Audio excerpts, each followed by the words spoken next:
Hi, this is an AI narrating a fanfic, so you might hear a random number every 15 minutes. Just don't worry about it. I am so sorry for that. This is one of my favorite fanfics I have read. BTW, I read fanfics before uploading them. I only upload fanfics that I read, and like this fanfic is about Naruto being treated bad, hated by everyone, and the Uzumaki clan never dying and in hiding and other stuff that I won't tell or it will ruin the fanfic. This is the third part because YouTube can't process the full movie and it won't upload it, so sorry about that. Hope you enjoy, and if you want me to narrate any other Naruto fanfics, just put the link for them in the comments. The comment with the most likes, I will do a fanfic for that. Anyway, enjoy the fanfic. Also get this video to 5 likes and 3 comments, and I will release the next part. Flashback. Oni no Kuni priestess compound inside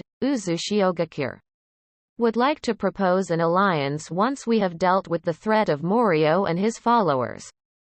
Kushina, my friend, I have seen in my vision that Oni no Kuni and Numa no Kuni, land of swamps, will be under the flag of Uzu. My country will become better and strong under your leadership, replied the priestess. A good vision then, commented Minato. The three chuckled while Moroku agreed, yes, I understand your role as descendants of the sage. I will help you with your quest. Balance has been absent for long, but soon when you emerge again, Konoha will be the first to receive retribution. We have an understanding then, said Kushina. Yes, Oni no Kuni and Numa no Kuni will not just be allies of Uzu but will become under its flag. The renaming of your country will be up to you, Moroku-san, said Minato. In my vision, when the country becomes a part of Uzu, the whole land will be placed with seals to seal off all demons forever, thus making it no longer a land of demons. Also, I've seen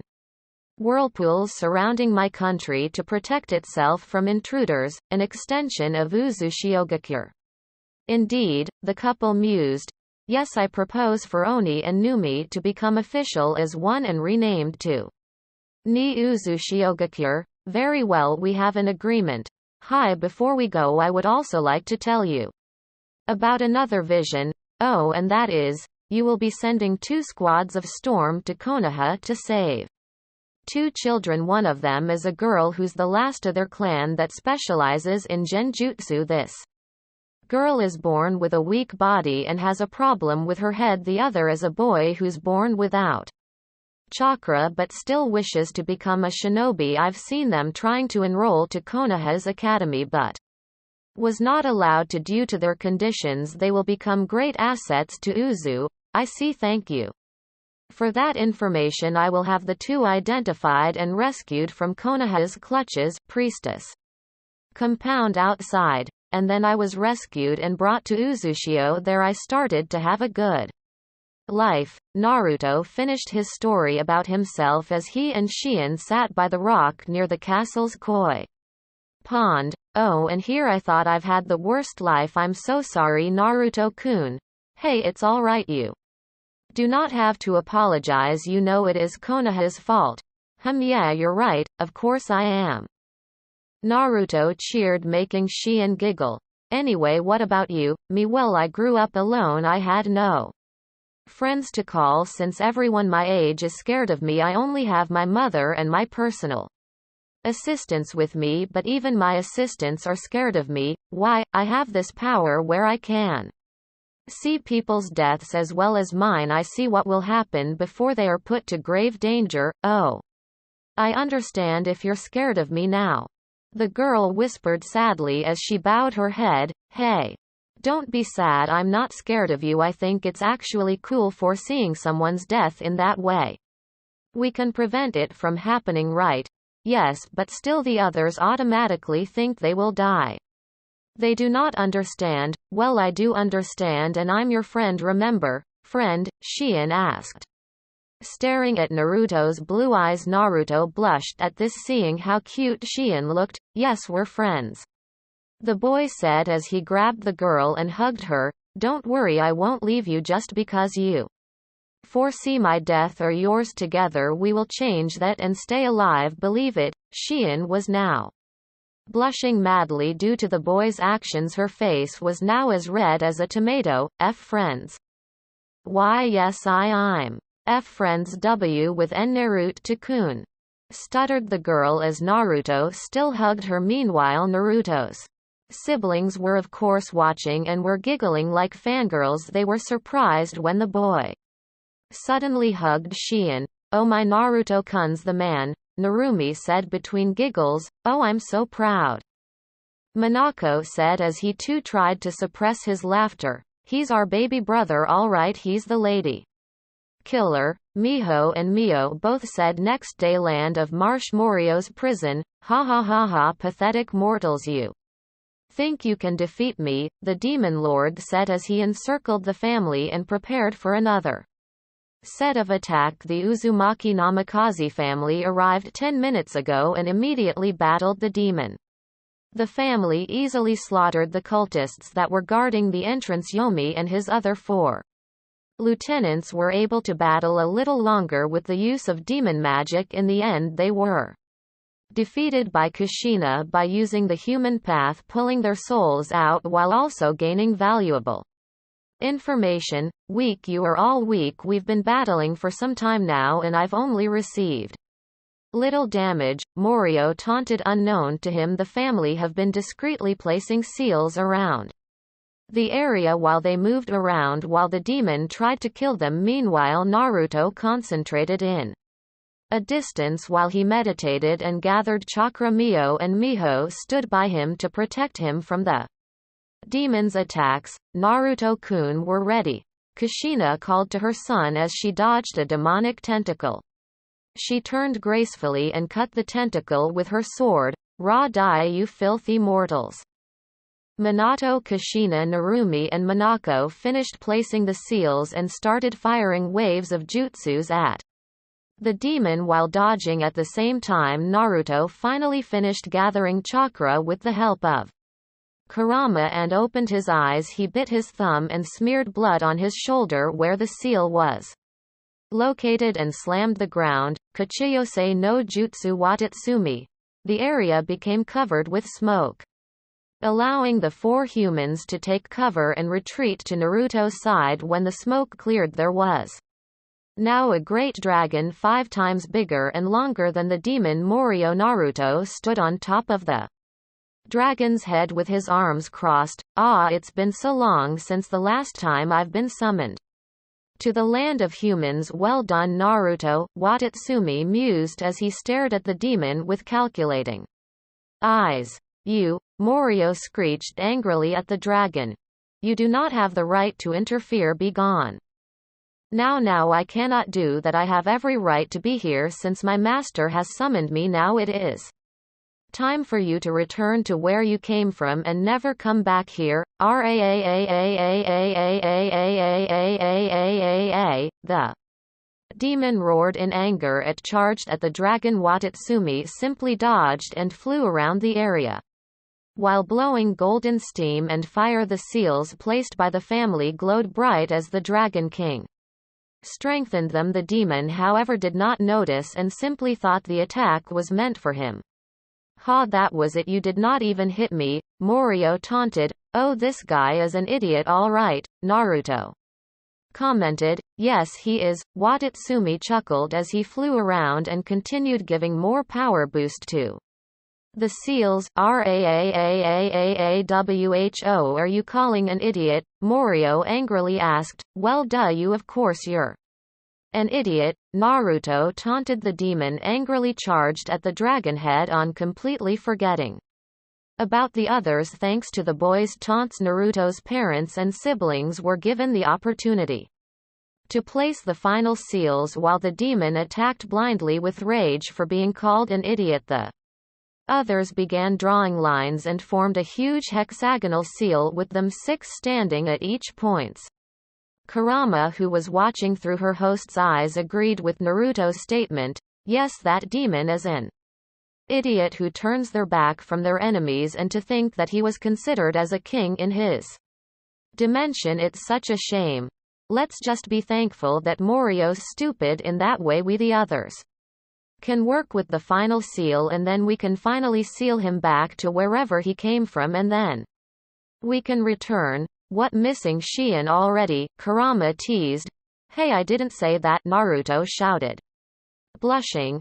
You didn't, but I can read your mind. Remember, I'm sealed inside you. I can feel your emotions. The boy chose not to reply as his face was now red. Kurama just watched with amusement.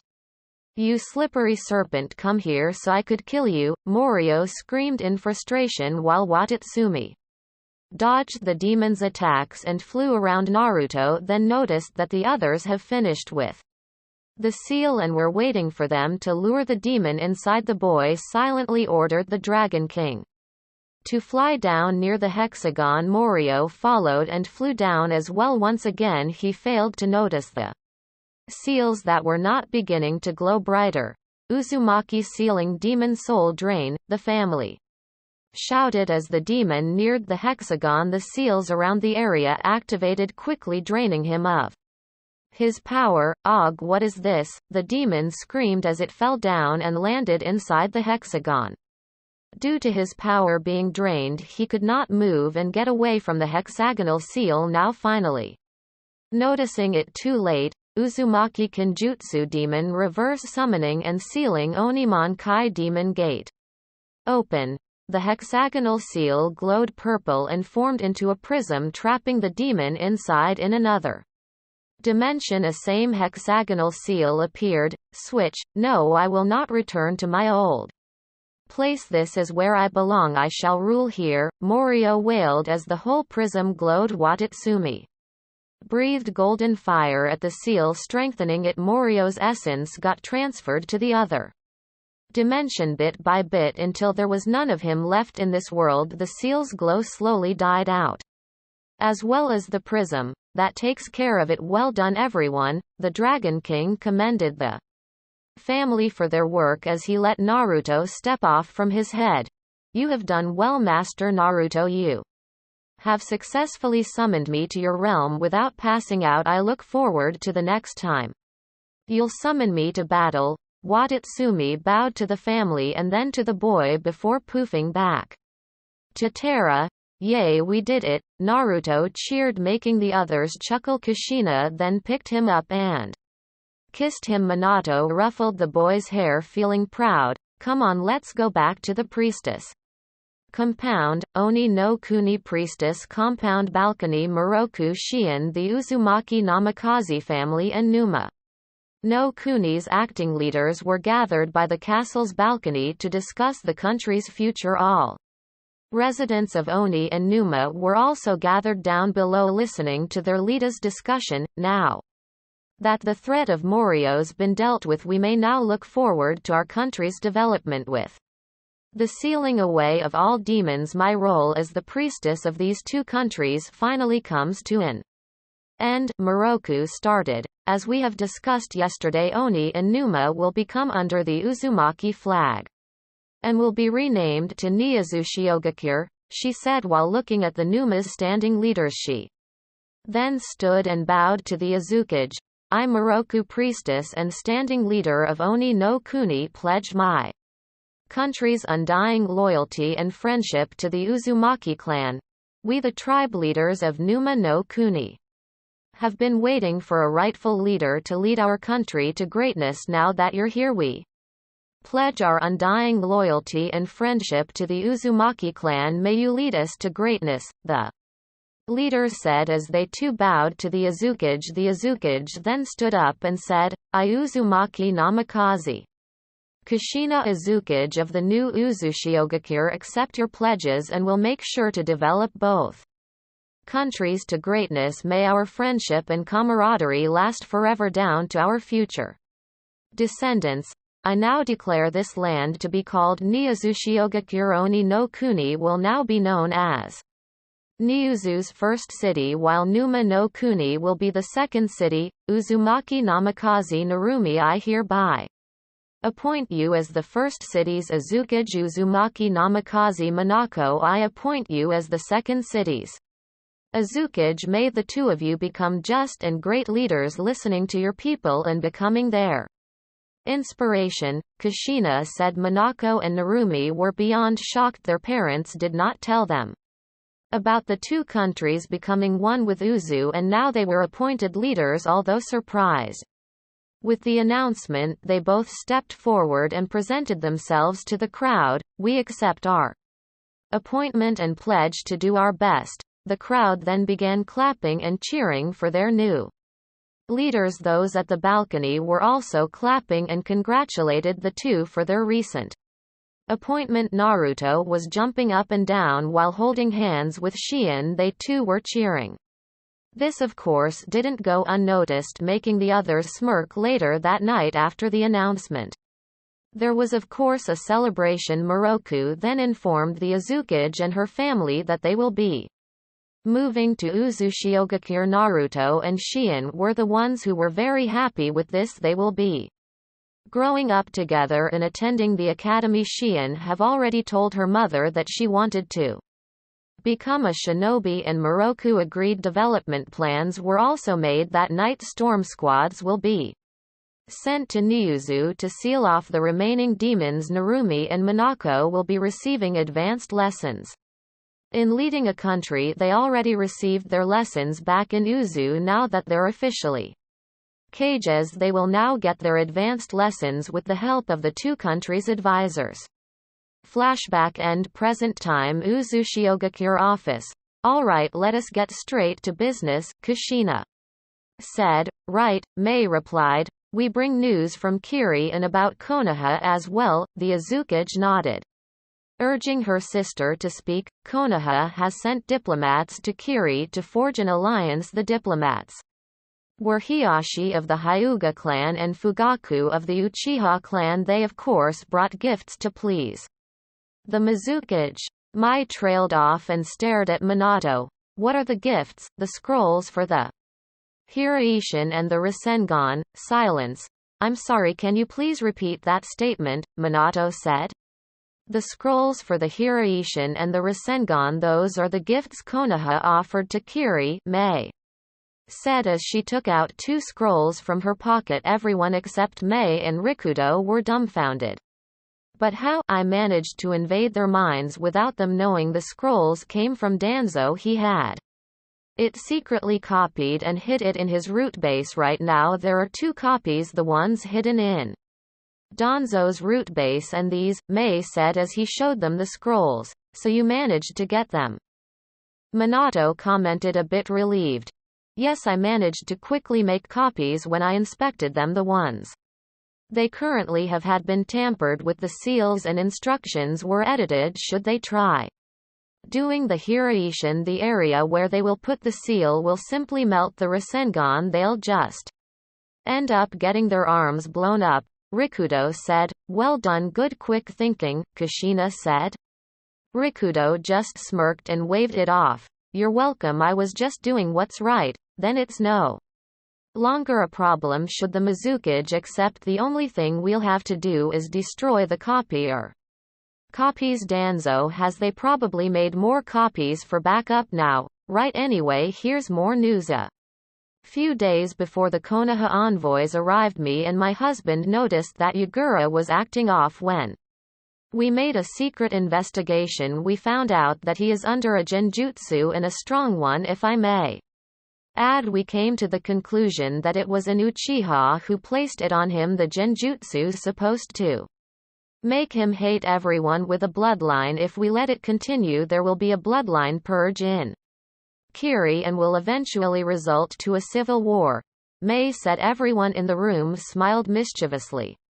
While Kushina spoke, I trust you have a plan to put this incident to our advantage. Of course, Mei said. We'll simply let it happen. Kiri will be divided into two while the alliance proposal by Konoha will either be put on hold or accepted. I will be leading the rebels and the ones with a bloodline after the Civil War. One will reveal about Yagura being controlled by an Uchiha's genjutsu. Kiri will become hostile to Konoha. Then by that time I will be Mizukage Kiri declaring war, and attacking Konoha will be easier. Everyone in the room laughed evilly after hearing Mei's plan. Perfect, Kushina said. All that's left is Kumo and Iwa. When the time comes, Kumo, Iwa and Kiri will be attacking Konoha. In the end we will make them see the irony. 3 countries allied to destroy Uzu. Now allied once again to destroy Konoha. Ha ha ha. Father's plans will be fulfilled. I'm going to find that Uchiha and shake his or her hand for controlling Yagura. Ha ha ha. Mei said. They continued to talk to catch up about each other. Mei later then found out about Naruto's return and was excited to see her nephew Uzushigakure Hospital. Tsunade's private room. Naruto was currently sitting by the bed of his grandmother. Every day he will visit her and tell her stories despite her being in a coma. He just finished telling his story about his adventure in Oni no Kuni. With him were Hinata, Sasuke, Fu, Gaara, Temari, Kankuro and Shion. Ba-chan, this is Shion. She's my newest friend. She's the priestess Moroku's daughter. Hello. Tsunade-sama. I'm Shion. I hope you'll wake up soon. Yeah, Ba-chan, I hope you wake up soon, Naruto said as he kissed her grandmother's forehead. Naruto then led his friends out of the room and decided to bring them to Ichiraku's. He hasn't seen Ayame for 3 days now, so he thought of going there and also introducing her to Shion. Nobody noticed the necklace Tsunade was wearing glow brightly when Naruto kissed her. Time skip. Following day, Azuki's mansion. Naruto woke up early and quickly fixed his bed. He went to the bathroom to bathe, and when he finished, he excitedly wore his clothes. He ran to his parents' room and kicked the door open. Ka-chan. 2-chan, wake up. He shouted and jumped up and down the bed. Naruto-kun, what? Kushina bolted up, startled. It's the first day of school, the boy squealed excitedly. What? Oh, Minato said as he also woke up, startled. The boy's parents chuckled as they noticed Naruto and his clothes. He was wearing his shirt the wrong way. The supposed backside was on front. His pants were also a mess as he wasn't able to wear them properly. The zipper was halfway opened while the pants itself was worn inside out. His hair looked like a bird's nest while some areas still had shampoo bubbles. Someone's excited, Kushina commented as she could not help but giggle at her son's antics. Why yes, of course. I'm going to be a shinobi now. His parents simply chuckled at the boy's high energy. Well, you can't go to school with your outfit. You wouldn't want the girls to see you like that, would you? Minato asked. What do you mean? Look at yourself in front of the mirror, Kushina suggested while still giggling. Naruto did as ordered and finally noticed his outfit and his hair. Oh hee, I guess I was too excited. Come now, let's get you properly groomed. Kushina took her son's hand and led him back to his room. Minato went downstairs and ordered the household to prepare breakfast. Naruto's siblings, who were sleeping on separate rooms, also woke up due to his shouting. 2-chan, what happened? I thought I heard someone shouting, Narumi asked as she found her father downstairs. There were more footsteps and Minako, Mio and Miho also came down. What happened? The 3 asked. Minato simply chuckled as he brought out a camera and showed it to his children. The 4 checked the camera and started laughing as they saw the pictures of their baby brother running the corridor and barging in their parents' room up to where he checked himself in front of the mirror. This is so cute, ha ha ha. Narumi and Miho both squealed. So this is what Moroku-sama was talking about last night. I did not understand why she was giggling. She just told us to have the cameras ready, Minako said. Were having these developed right? Mio asked. Of course, Minato replied as he sipped his coffee. I would like extra copies of these, Narumi said. Yeah, me too. This will be good for future teasing, Minako said as he snickered. We're getting extra copies too, Miho and Mio said simultaneously. Right, so who'll be taking his pictures for his first day? Minato asked. We'll do it, the twins volunteered. Alright, you'll receive a C rank payment for this. I'm sure you know this is important. Naruto-kun wasn't with us for 5 years. We need to treasure all his firsts, Minato said, a bit sad. Hey dad, cheer up, Naruto-kun's with us now. We'll make sure Konoha won't lay a finger on him ever again, Narumi said with strong conviction. They also got pictures of Naruto summoning Watatsumi for the first time, Naruto eating ramen for the first time, and also other important and happy memories. These pictures of course were taken secretly. Most of his early photos were taken with the help of drawing a memory out of someone's mind and printing it on a scroll with the help of seals. Uzushiogakure Academy. After getting properly groomed and breakfast, Minato and Kushina walked their youngest to school with the twins secretly taking pictures. Ka-chan, I forgot my schedule table. Naruto turned to his mother as he scratched his nose. I got it, Naruto-kun here. Oh thanks, enjoy your first day, son, Minato said as he patted the boy's head. Yes, Naruto cheered his parents. Kissed him before they let him run to his room for his first subject. Naruto went to his room and noticed there was nobody yet except him and the teacher. Hello, good morning, the teacher greeted. Good morning, sensei. You're early. The school opening ceremony will start later in 21 minutes. Please take a seat for now. Right, thank you. Kira, I will be your sensei in physical education every Monday. Fuinjutsu and dancing. Your senseis for your other subjects will be your sensei in your PE on that day as well, right? Kira sensei, thank you, the boy said as he found a seat and reviewed his schedule. Let's see, for Monday I have PE in the morning, history around midday, and Fuinjutsu in the afternoon. Tuesdays PE in the morning again. OPEs every morning, right? Anyway, I got weapons mastery and taijutsu after I got chakra manipulation and elemental manipulation every Wednesday. Thursdays summoning and kenjutsu, medical ninjutsu and genjutsu every Friday. Alright. I wonder what kind of dancing Kira sensei was talking about. Why don't you ask her then? Kurama suggested. Kira, who was watching him, spoke. You're probably wondering what I meant by dancing.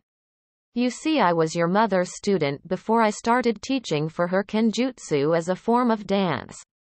Actually, battling is dancing. When you're battling, you're technically dancing with death. Fun, right? So that's your mother's term when she fights for me, though it's Kenjutsu, so yeah, I will be your sensei. In your Kenjutsu classes you will only hear this term once since you're the only person here. Try using that as one of your phrases. You see, there will be a time where you will be famous throughout the world. When you battle someone, they will know they are screwed when you say it, Kira said. Winking at the boy, Naruto grinned as he understood what his sensei meant. He already had a catchphrase in mind. Anyway, since you're the first student to arrive here, I'm giving you an award. For being the early bird, I'm giving you advanced scrolls in Kenjutsu. Enjoy. Kira took out 3 scrolls from her desk's drawer and handed them to Naruto.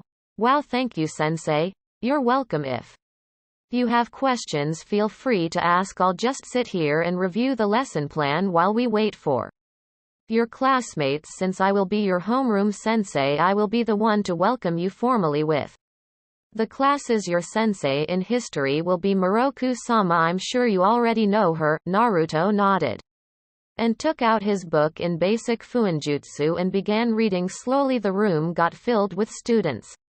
When the room got filled, Naruto was sitting in the middle of Shien and Hinata, the Tsubaku siblings.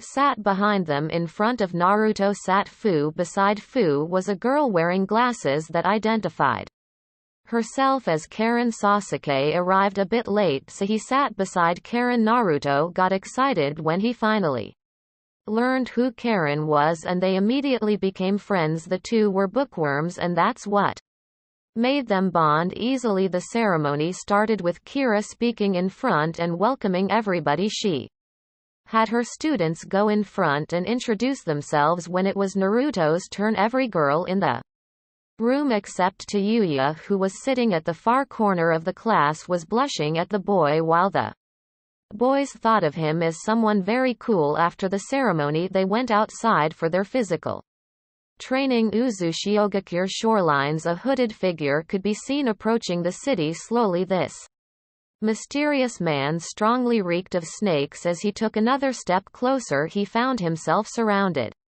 by 12 squads of storm. Why that many? The Uzu nin sensed that this man was not a simple nin but very dangerous. He radiated an aura that can rival 2 cage-level nins. The hooded figure chuckled and removed his hood to reveal his face and raised his hands in a surrendering way. I am Orochimaru the Snake Sanin. I am friends with the Azukage and the Azukage before her. I come in peace. We strongly advise you not to move until the Azukage arrives to check you herself. Make a move and we will immediately think of you as an enemy. Please wait while we call for the Azukage-sama, said Kaide the commander of Storm.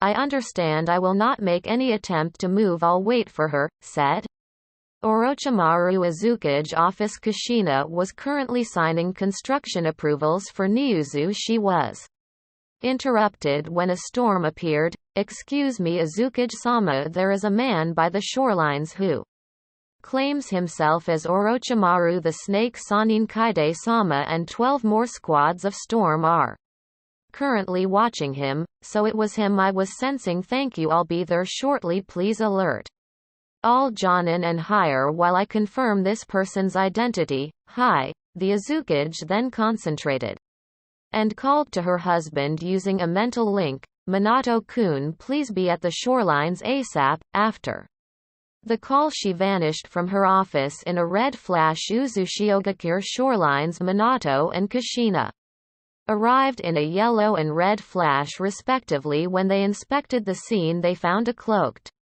figure raising his hands in surrender while the storm surrounded him. At ease. It's him, the Azukage ordered. The storm then lowered their weapons but still held a defensive stance. When Nono-chan told me about you and your village I was very surprised. It's a good thing I sent Anko-chan to Konoha that time. I have a good feeling that it was Uzu who raided Konoha twice. Am I right? You're right about that, Orochimaru-sensei, replied Minato. Ah, Minato-kun, it's good to see you back in the realm of the living. The Snake Sanin commented. The blonde simply smirked and walked towards his sensei and hugged his sensei, and adoptive father Kushina did the same. Come on, let us get inside the village.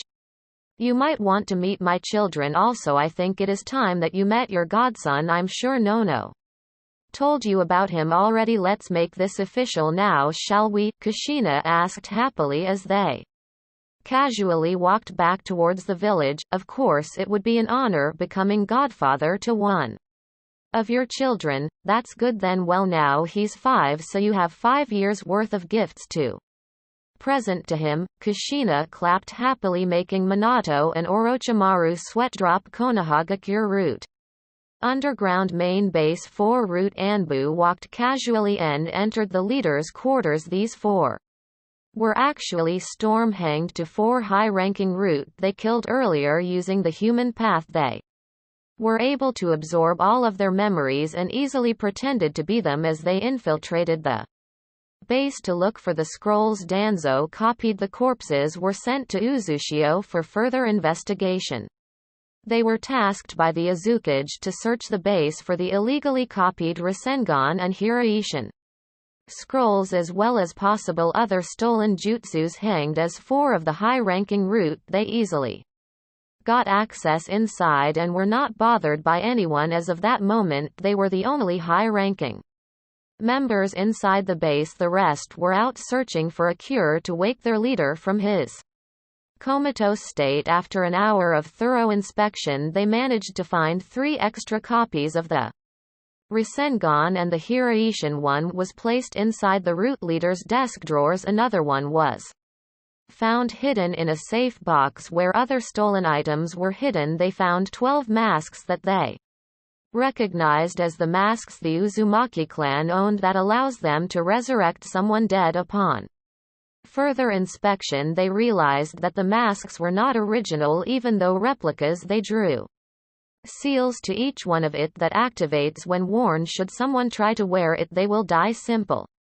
Beside the masks they found a dozen of Hiraishin kunais the storm decided to destroy and replace them with fake ones. The last pair of scrolls was found in the Roots library other than the Rasengan.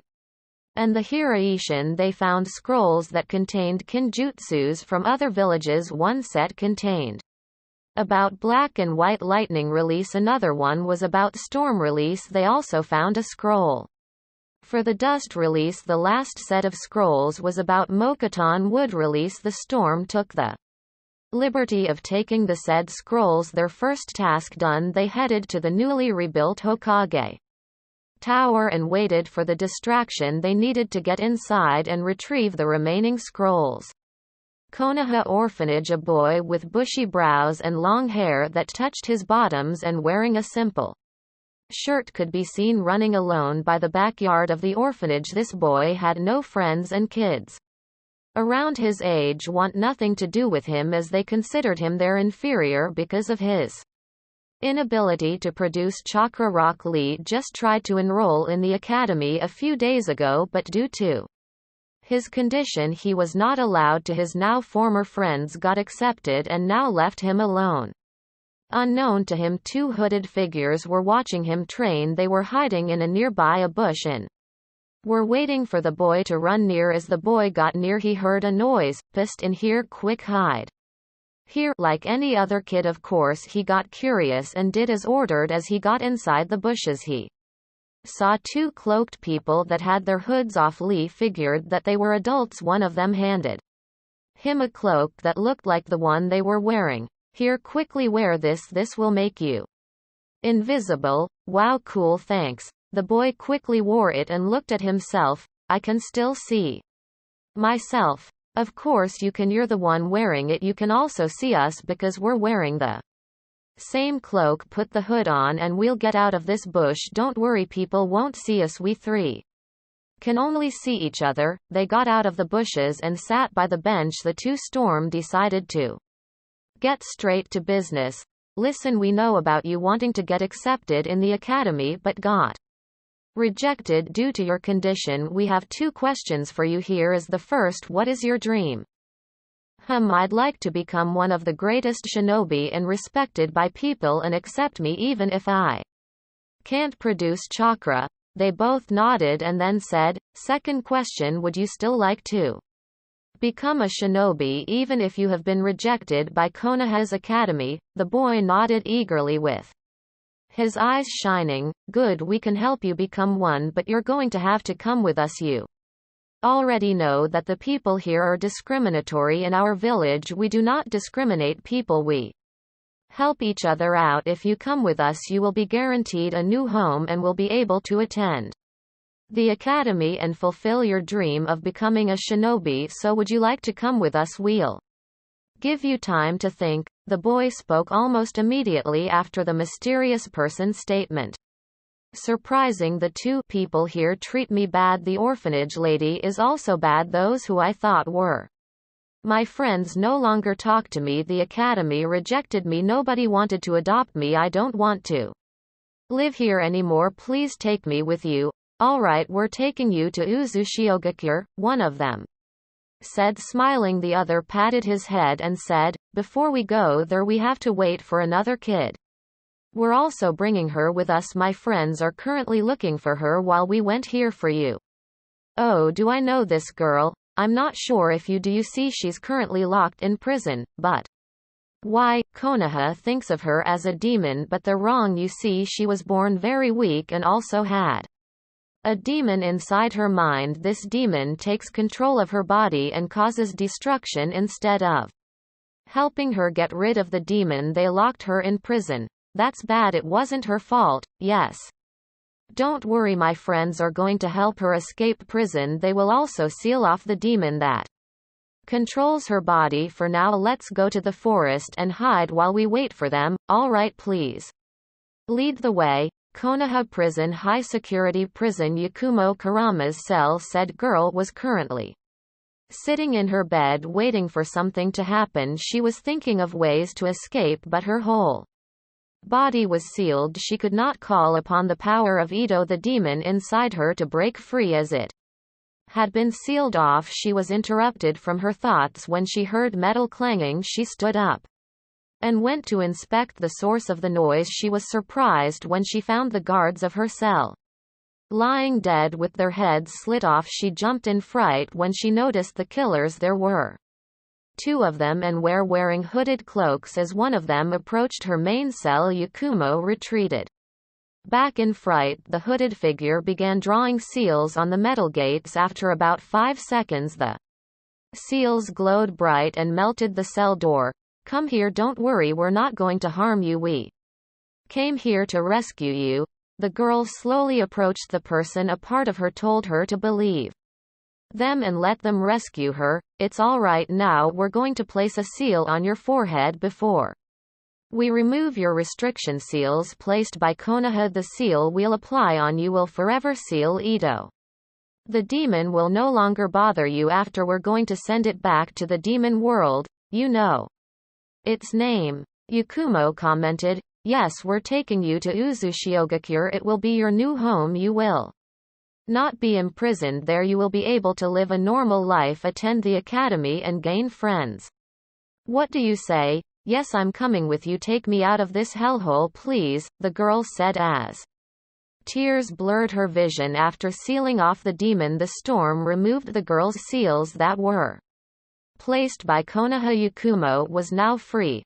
All right, we're heading to the forest first. There are people waiting for us there. There's another kid we rescued from Konoha's clutches. What's your companion doing? Oh, don't mind him, he's tagging the place with exploding seals. This place will blow up in 15 minutes. This is why we need to go now. We'll be safely ahead of them before they realize you're missing here. Wear this cloak. Cool. Konoha Forest's Rock Lee's group arrived and waited for only 3 minutes. They greeted Yakumo's group and immediately took off. We're going to a waterfall a few kilometers near the Fire Country border. Our transport will be waiting there. Hokage Tower. The squad that raided the route base earlier quickly went inside 2 minutes after they heard an explosion. The village was immediately put on a red alert when Sarutobi heard news about the high security prison blowing up. The Hokage along with his Anbu immediately headed there. The storm quickly searched the tower for the scrolls and found it. They escaped unnoticed and headed to the waterfall. The cloaks they wore were applied with seals, making them invisible even to the Hyugas. Byakugan it masks their presence as well as their chakra, keeping them from getting noticed by enemy sensors. Uzushiogakure Azukage office. So you wish to make an alliance with Uzu? Minato asked as he sat opposite his sensei. Yes, Otogakure needs allies. Since it's new, it will need all the help it can get. Once it gets developed enough, other villages will most likely begin to notice it. Then it will be troublesome, replied Orochimaru. I understand. We agree to this alliance. You should also ask the Kazekage and make an alliance with Suno. We are currently allied with them, Kushina said as she took out a folder. Here, these are the alliance papers. Just read them and sign. It contains the same contract we made with Suna.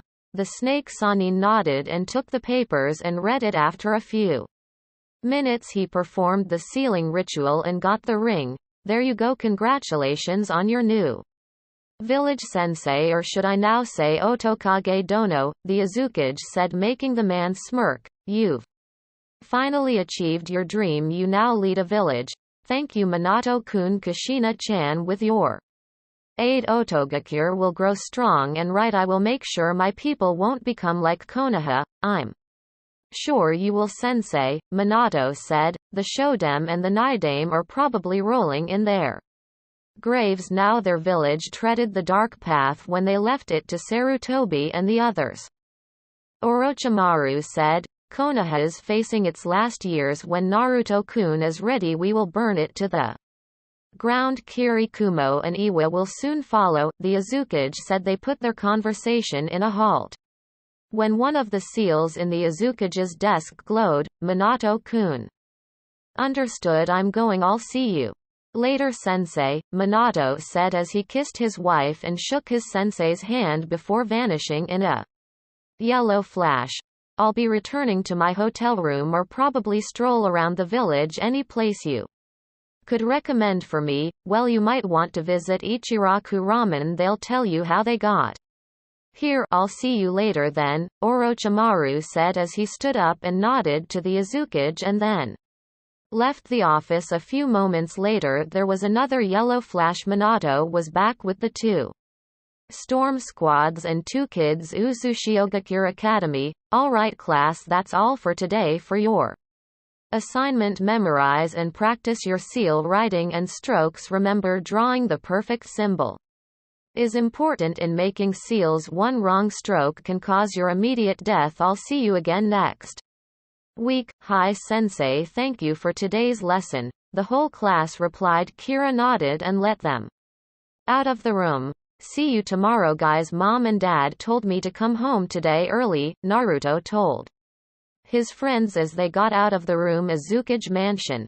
The Uzumakis are born with a strong immunity against poison. Tsunade was put into a coma due to the stress of her body being forced to close and open her chakra coils and muscles for the immediate restoration. Now her whole system's not responding with the use of the Yamata no Orochi's venom. Her system will function once again as the venom enters her body, since the venom comes from a god summon and cannot be found normally in the realm of human mortals. The venom will be foreign to the body, causing the antibodies to work and function to fight the venom. Since Tsunade's in Uzumaki, she will not be harmed by the venom, Orochimaru explained as he showed the vial of venom to the family.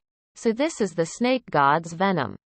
Yes, before I got that I had to give him 500 human sacrifices. That many? Kushina asked, horrified. Yes, oh, and don't worry, the sacrifices were criminals. During the first week of Otogakure's construction, a huge number of bandits tried to raid my village. They never saw it coming. They became Snake Chow. The snake Sanin chuckled as he leaned back in his seat. Wow, Kyufu Godfather, you defeated that many? An amazed Naruto said. Orochimaru chuckled at the boy's comment and said, it was nothing, they weren't shinobi. It could have been a different story if they were.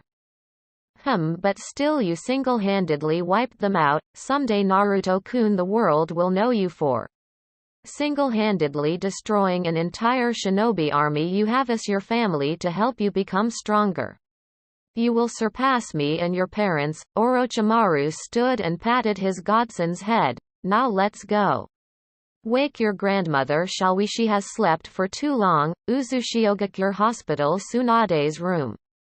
The family stood back and waited as the snake Sanin injected the venom to Tsunade's system. They watched the monitor show the patient's system work on the venom. The graph went high and then low and then high again. Ba-chan, Naruto murmured as he walked closer to Tsunade's bed and held her hand.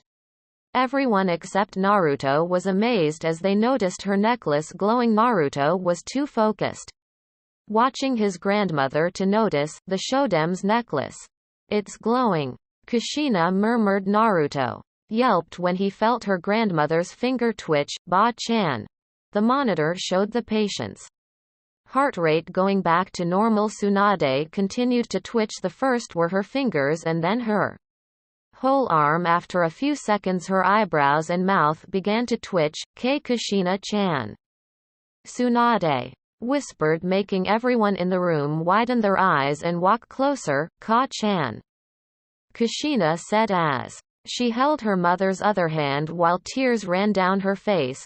Kushina-chan, Narumi-chan, where are my babies? After being in comatose for 18 years, Tsunade the slug Sanin finally woke up and returned to the world of the living. Ka-chan, Tsunade koi, Arashi murmured as he too can't hold back the tears. Arashi-kun, Kushina-chan. The family got acquainted with Tsunade with the help of The Rinnegan they were able to easily tell and show Tsunade what has happened during the 18 years she was unconscious when they got to the part about Naruto. Tsunade grabbed the boy and hugged him tight. She vowed vengeance on Konoha when they finished telling her everything. Tsunade thanked her old teammate for the venom that caused her to finally wake up the following day. Word spread about Tsunade's recovery that very same night. The whole country was on a grand celebration today.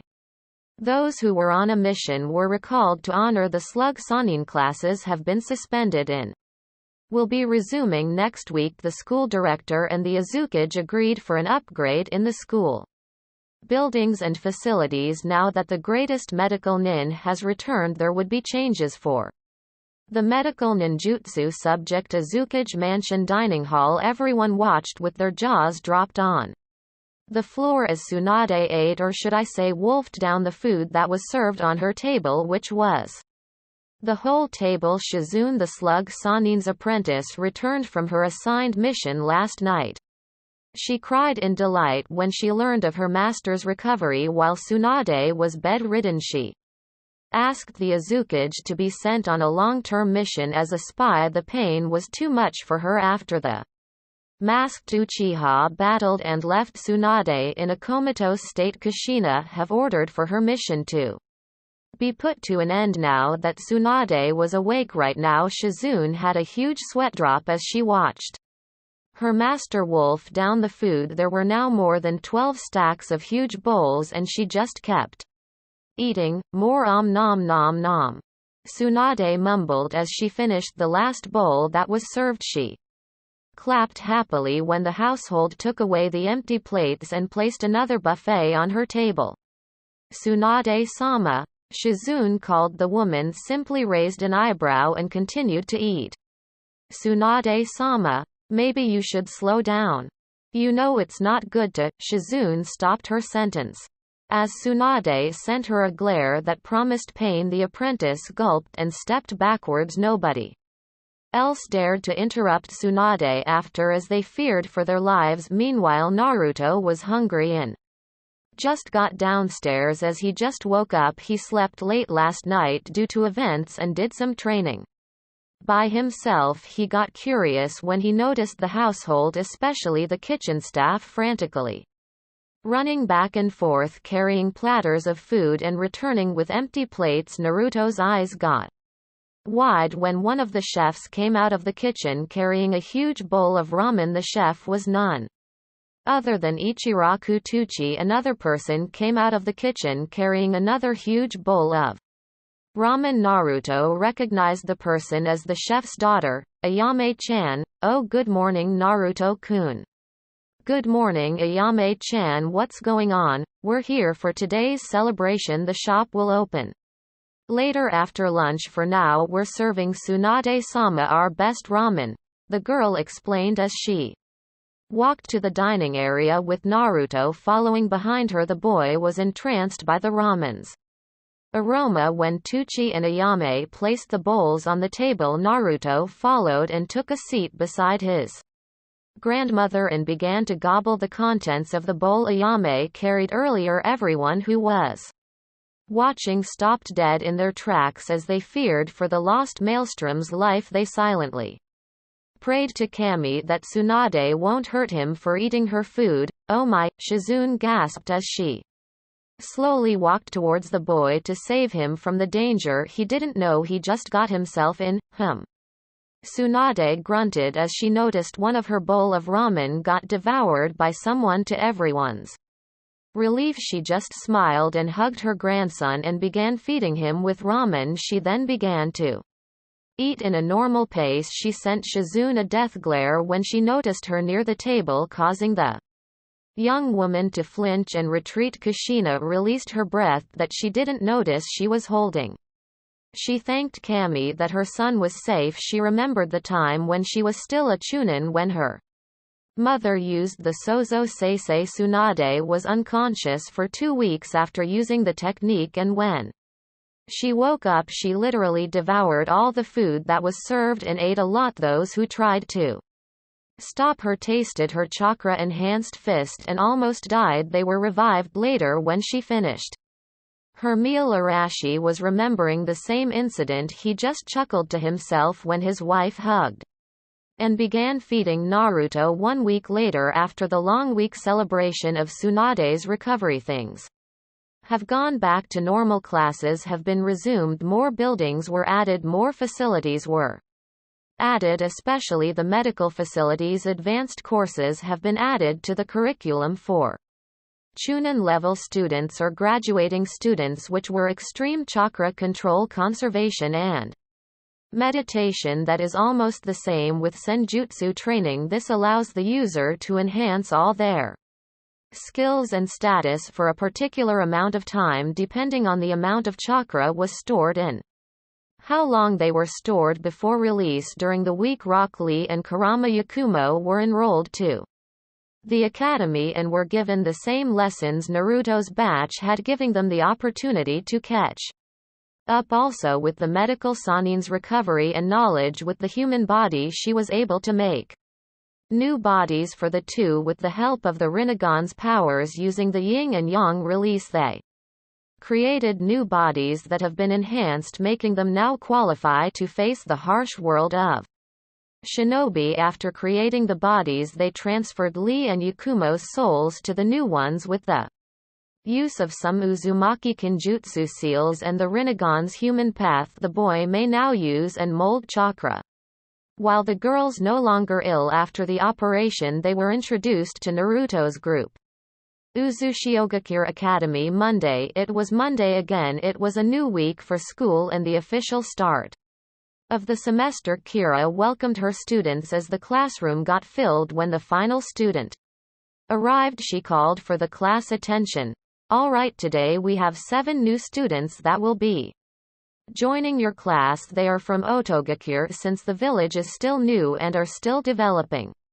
They will be the first batch of students from their village that will study here. It's like a foreign student going to another village. They are like the Subaku siblings. Let us give them a warm welcome and make sure they'll feel comfortable with us, Kira said as she motioned for the said 7 to stand up. Please introduce yourselves. The only female in the group was the first to speak. Hello. Good morning, I am Tsuchi Kin. She caught Naruto's eye and blushed crimson red. Hinata Shion Tamari and Yakumo noticed this and glared at the girl. Tayuya simply rolled her eyes as she felt the killing intent directed to Kin by the 4. Next was the boy who had long spiky hair. Hello, my name is Abumi Zaku. Good morning everyone, I am Kinuta Dosu, the one with bandages all over his face except his left eye, said while bowing. I'm Hirobo. I do not have a family name, the fat one said. I'm Kitamaru. Like Hirobo, I also have no family name, the tall one said. I am Sakin, said the silver-haired guy. And I am Yukon, said the other one. The two then stood with their backs on each other and said, and together we are the awesome Silver Twins, they both said while doing the peace sign, making the other sweat drop. Kira simply chuckled at the two. Do twins always say the same thing? Naruto wondered as he remembered his siblings. Yes, they do, Kurama said for the sake of the new students. Kira also had the rest of the class introduce themselves. After the introduction, the class began with their morning exercises. They were taught by the former priestess Moroku in history and then by Kira again in Fuinjutsu. They were still mastering writing the correct strokes for the basic symbols in Sealing. Tuesday, Weapons Mastery Grade 1 class. Good afternoon Class 1, am Kyoki. I will be your sensei in this subject. Let us begin with introducing ourselves. I'll go first. I am Uzumaki Kyoki. I am a master of all weapons. I started teaching in the academy 3 months after the Iwakumo Kiri attack. My favorite weapon is the naginata. Like most Uzumakis, my main affinity is water, while my second is lightning. My goal as of now is for you to become masters of weapons. Kyoki then began to call everyone and had them stand in front and introduce themselves. After the introduction she began with the lesson, a weapon is an important tool for a ninja. It could greatly help someone a lot when he or she gets in on a tight situation and cannot use chakra at the moment as stated in our laws. Civilians are also taught to fight and master their own chosen kind of weapon. For us shinobi, we have the advantage to enhance these weapons by adding chakra, but for now we will simply begin with getting familiar with each kind of weapon. You will be taught to apply chakra with them on your next year. Once you are able to wield all, even at an adept level, you will be prompted to choose two weapons that you will use in your shinobi life: a primary weapon that you should be a master of and a secondary weapon. You're also better with the other weapons. While learning your chosen weapons, you will of course train with the basics, with the kunai as the basic melee weapon and the shuriken or throwing stars for the thrown ones. Kunai also can be used for throwing the last for the basic weapon.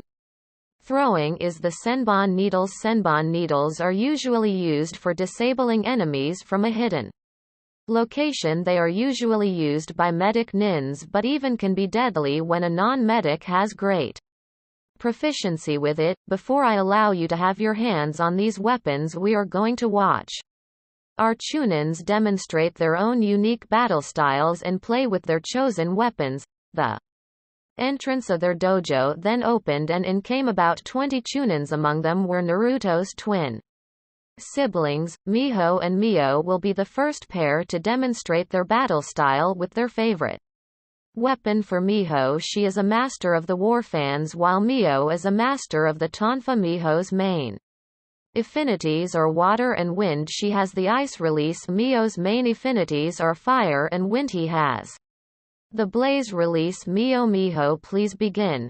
The twins then went to the middle and bowed. They began their dance with their backs on each other. First they demonstrated the katas step by step and then continuous. After the kata, the twins created water clones and ordered them to attack. The clones outnumbered them 20-1 on the first wave. The twins defended themselves with just using their weapons by deflecting and countering. Miho was the one deflecting the attacks with her fan and redirecting them to her twin, making him the one to kill the opponent. Sometimes Mio will do the same, allowing Miho to slash at the enemies with her fan, killing them off. After defeating the clones, they created more, and this time they were outnumbered 30-1. Miho raised her fans in a defensive stance while Mio went on an offensive stance. As the clones gathered around them on a circle, Miho channeled her chakra and coated her fans with wind, while Mio coated his tonfas with fire. The clones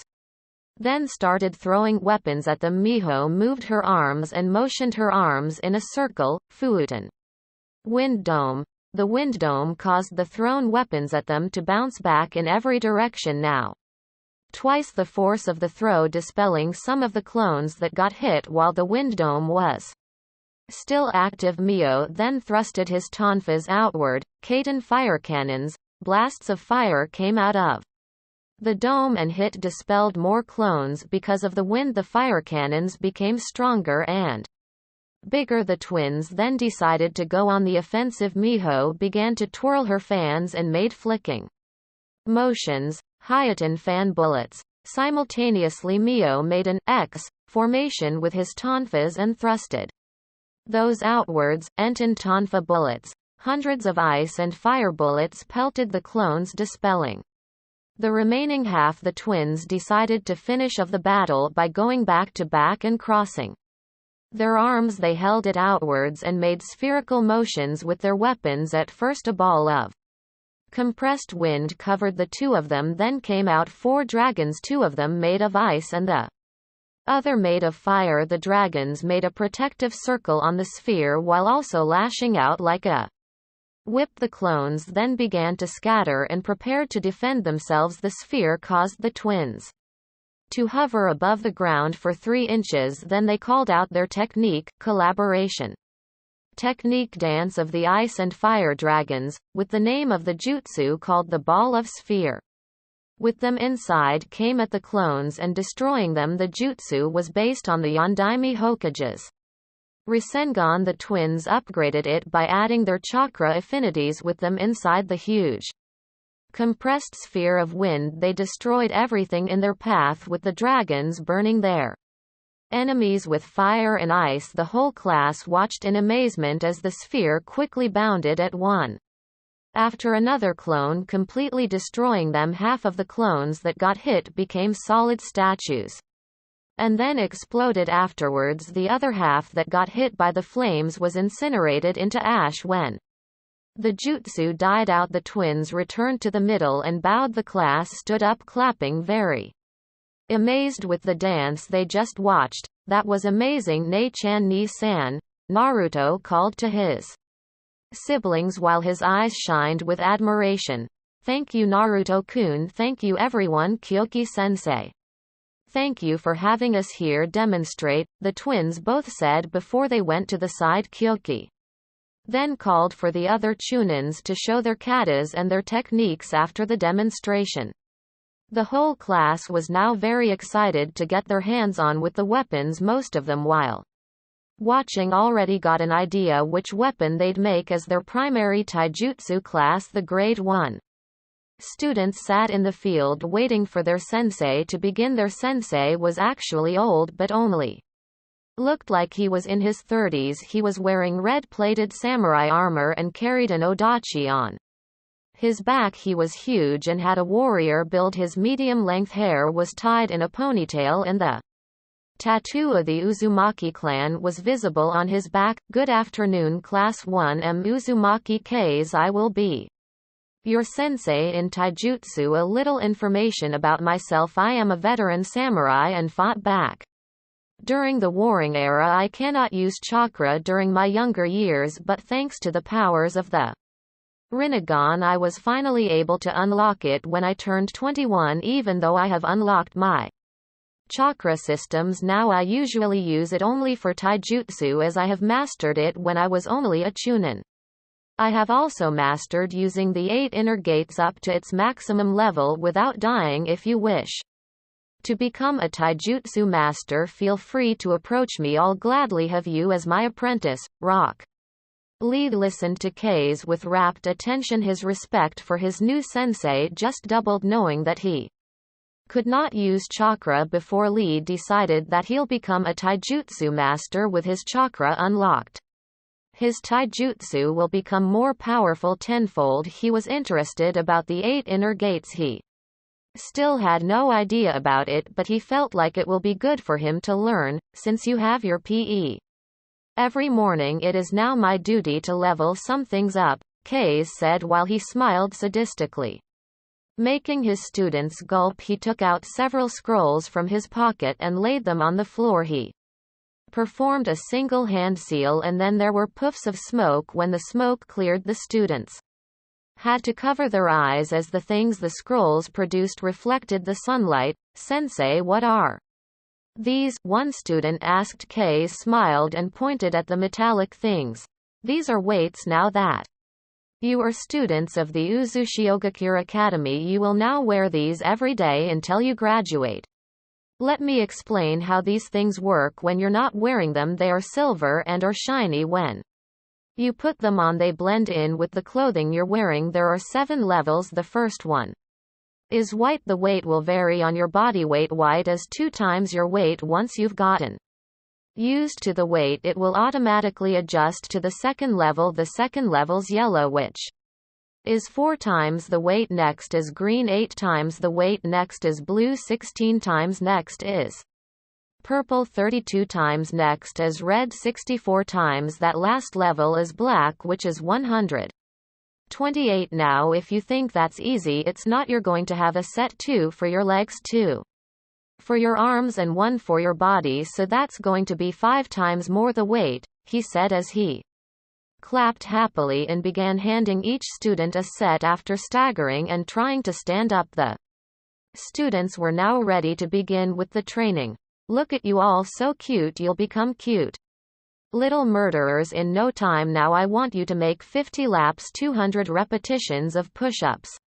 punches, kicks, pull-ups and crunches, and then we'll spar later so I could see and rate your strengths and weaknesses. Now get moving, my cute little students, Kase shouted before Naruto was brought back. Kase used to lead a team of Storm when he learned of the lost Maelstrom going to the academy. He asked Kaide to leave his Storm duties so that he could teach Naruto and his batchmates. Kaide is a very kind and gentle person to the people he cares for. He can be very strict at times and would hit people younger than him in the head with the flat of his blade every time he sees them not acting good. He is a very good disciplinarian due to his being a former samurai and fighting in the past 2 wars. He watched as his students struggled running and decided to join them with their training. After the session, Kase gathered his students and gave them an assignment. Your assignment is simple. Do not remove your weights. That's all. Dismissed. Wednesday, chakra manipulation. Good afternoon, class 1. I'm Uzumaki Reza. I will be your sensei in chakra manipulation and also elemental manipulation later. Now please stand here in front and introduce yourselves. After the introduction, Ray spoke again, as you have learned already how to meditate and gather chakra on your Monday subject. We will now begin with the basic chakra manipulation skills. For now we will be doing chakra exercises. What is a chakra exercise? It is an activity we do to improve our chakra control. The higher control we have, the lower the chakra. It will require us to perform a jutsu or any chakra-based movement. Chakra exercises also help increase our chakra pool. We'll begin with the basic chakra exercises. She motioned for the class to watch her closely. She then began to walk towards a tree, and instead of crashing onto it, she simply walked vertically up the tree and then horizontally, standing upside down when she reached the topmost branch. This is the tree walking exercise. How you do it is simple. You just focus your chakra on the bottom of your feet and start walking. Remember, too much chakra will cause the tree to explode and make you fall. Too few chakra will not make you attach to the tree and you'll fall faster. Once you've mastered the tree walking exercise, you'll begin with the water walking. Water walking is different from tree walking. You are required to pump chakra on your feet constantly, as the water is not stable and is flowing freely. Fail to do so and you will sink. Once you've mastered the tree walking and water walking, you will be doing this, Reza said, as she hopped down to the ground and picked up a dozen fallen leaves and placed one on her forehead. The leaf hovered a few centimeters and began spinning. When you've mastered this, you add another leaf, she said as she placed one on the tip of her nose and made it spin as well. After that, you'll add more to wherever part of your body you like. Reza then held out her hand and had each leaf spin on each tip of her finger. She did the same to her other hand. She stretched out her left foot and also had a leaf spin on her toes. There, anyway, this will be a bit advanced. Our main goal is for you to master the tree walking and water walking exercises as soon as possible, because when you're done you will be doing the leaf balancing while tree walking and water walking. Once you've mastered the leaf balancing, you change the leaf to another thing that is heavier: senbons, kunais, throwing stars, combat knives, swords, and anything you could think of. When you reach a higher level in the academy, you will be sparring and dodging attacks while performing these chakra exercises. Now let us get started. Please find yourself a tree and begin walking, Reza said as she activated the training grounds seals and changed the landscape to a forest from an open area. Elemental manipulation.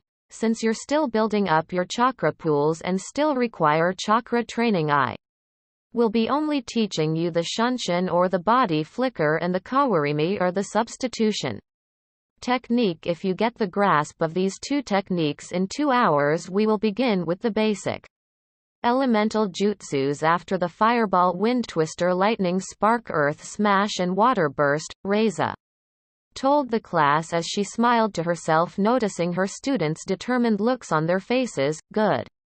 You're ready, let us begin practicing performing the hand seals. 2 hours later the class was once again gathered around their sensei. Well done, I want you to keep on practicing doing the substitution and the shunshin up to the point where you won't need to do the seals once you've mastered the two. I'll teach you how to add chakra elements to your substitution and shunshin. There are 5 types of elements, them being fire, wind, lightning, earth and water in respective order. Fire is strong against wind, but at the same time it is weak against water. Wind is strong against lightning but is weak against fire, and so on. Each element has an advantage over another and is weak to another. Reza took out a scroll from her pocket and from it came out sheets of paper. These are chakra papers. They react to which main chakra affinity you have. You'll simply focus your chakra on the sheet. If it wrinkles, you have lightning, it will tear in half. If you're wind, burn. If you're fire, get soggy. If you're water, and crumble if you're earth. Their sensei handed them one chakra paper each and ordered them to focus their chakra on it. Shien's paper wrinkled, meaning she had a lightning affinity, while Hinata's paper got soggy, wet, meaning she had an affinity for water. The Subaku no siblings were all wind as they came from Suna, with Gaara being the Ichibi Jinchuriki. His paper crumbled after splitting, meaning he also had earth. Sasuke's paper burned on one side and crumpled on the other, meaning he had fire and lightning. Karen's main affinity was water, Lee's was wind, while Yakumo had fire. Fu surprised everyone when she had 3 results. Her paper split into 2, with one half getting wet and the other half crumbling. The rest of the class had either 1 or 2 main affinities. Naruto got the class and her sensei's whole attention when he channeled his chakra onto his paper. There was a strong gust of wind around the Naruto as his paper split into 4. One burst into flames and turned into fine shiny black powder. The other one became very crumpled. The other got soaking wet and the last one crumbled into fresh brown soil. Wow, was the only thing everyone could say and think of. Even their sensei was speechless. It appears that you have the Kekkei Yantuta. Your strong affinity in fire is something I could understand of, as it came from me. You have the ability to produce foxfire. If your fire jutsus are stronger than normal, then you probably have the Kekkei Gotota, meaning you have all 5 elements as your main affinities. My fire simply made yours stronger. If I'm correct with my theory, then you will be able to produce hellfire due to my foxfire added to your already strong fire affinity. Kurama informed Naruto. Kekkei Yantuta and Gotota? Asked the boy. Yes, there are 4, one being Kekkei Genkei, the lowest, a combination of a person's 2 main affinities. The Kekkei Santauta speaks the name itself. It is a combination of 3 different nature transformations. There are 2 known persons who have this mu, the second Tsuchikage and Onoki. Of both scales, the third Tsuchikage, their Kekkei Santauta, as a combination of fire, wind and earth, with the result of the dust release or Jinten particle style. The Kekkei Yantuta as a combination of 4, while the Kekkei Gotota is 5. Your uncle Rikudo is a Kekkei Yantuta, although I'm sure it is a well-kept secret. Only the Uzumaki clan knows about it. I sensed it from him the first time you met them. Since I'm a demon, I would know. You already know how humans acquire a bloodline limit, right? Anyway, the Kekkei Gotota, however, had 1, and that was the first sage of the 6 paths. Your ancestor and my father Hagoromo Otsutsuki. You are the second person I knew who has this, Kurama explained. Wow, Naruto thought. You have the Kekkei Gotota? Reza remarked. She then explained to her students the same thing Kurama told Naruto just now. If they were amazed with Fu having 3, everyone was now looking at Naruto with a new light. They were now more astonished with the boy. This boy is just full of surprises. Most people would think that this is the god's way of compensating for his awful life in Konoha. Reza thought. On the happy note, I can teach him every jutsu I know. Kushina-sensei will be delighted when she hears of this. Recovering from her shock, the teacher spoke again. All right, now that you know your affinities, I will be showing you the basic jutsu for your respective affinity, she said as she made shadow clones. Follow one clone each and they will teach you your jutsu. The original Reza approached Naruto and began to teach him all 5 elements basic jutsus. When it was time for the class to dismiss, Reza gathered her students once again. Good job today, class 1. We'll see you next week for your assignment. I want you to keep on practicing performing hand seals. Here's a hint: perform all 12 hand seals consecutively, going from a slow pace to a faster pace. Stay with the pace where you won't make a mistake and increase the pace when you're no longer committing errors with the current pace. Dismissed. Hi, thank you, sensei. The class chorused. Thursday summoning class. Good morning, class 1. I'm Uzumaki Chihiro. I will be your sensei in summoning. What we're going to do in this subject is we'll practice fighting alongside our summons. Do not worry, I will be helping you supply for the required chakra to summon your partner. Once you have summoned your partners, you will introduce yourselves to the class, since most people in the class were Uzumakis. Only a few required assistance once they have summoned their partners and introduced themselves. They began with the training. Naruto once again got his classmates stunned when he summoned Watatsumi, the king of dragons. Even Chihiro had his jaw on the floor as he did not expect this. I guess I overdid it, Naruto mumbled, scratching his head. He was standing on top of the dragon's head. Yes, you did. The dragon chuckled. Try summoning a regular dragon. We will be doing our training together back in Terra every weekend, as time is different there from here, Watatsumi said as he looked around and found members of his clan with their partners, quickly understanding the situation. Right, I'll see you again later this week. Do well in your training. Goodbye, the Dragon King said as he poofed back to Terra. Naruto then focused less chakra and summoned another dragon. He was able to summon Akira this time.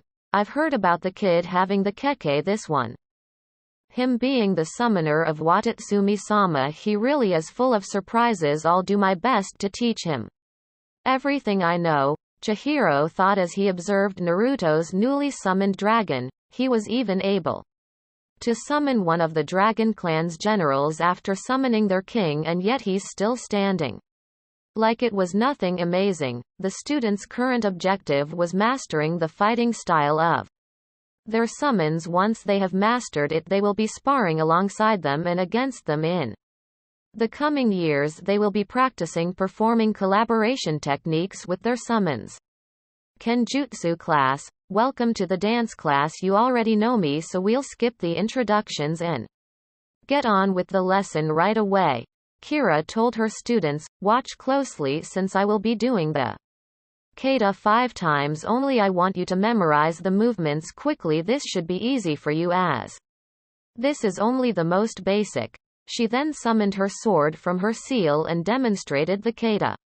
For the academy style, always remember the sword is an extension of your arm. It is a part of your body. When you dance, you move your whole body, and that includes the sword. You murder your enemies gracefully and flawlessly. If your grip on your sword is too tight, it's the same thing as having a numb arm. When you fight, grip it too loose, then you lose your arm. The sword is a part of your body.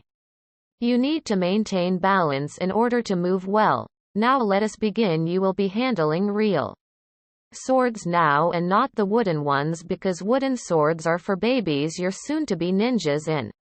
You need to feel the real deal. Now go pick up a sword quickly. Now do not choose the sword will be the one to pick. You just take one and get back to your formation.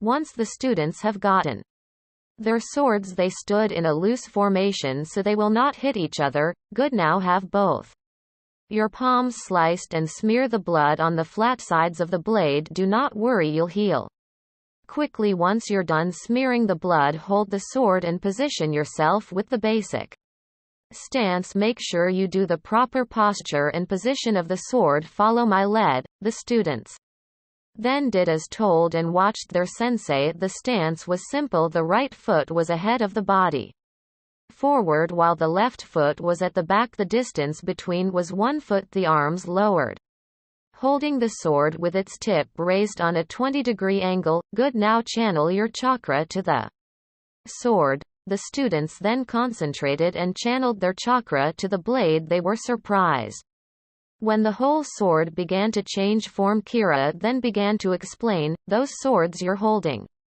have been applied with seals. When you smeared your blood on it, you signed the contract. When you channeled your chakra on it, you activated the contract. It took your body measurements and weight and changed form to suit your style. You will notice that the balance, weight and grip are now perfect. Unlike earlier, you feel now more comfortable holding it due to the seal adjusting the sword for you.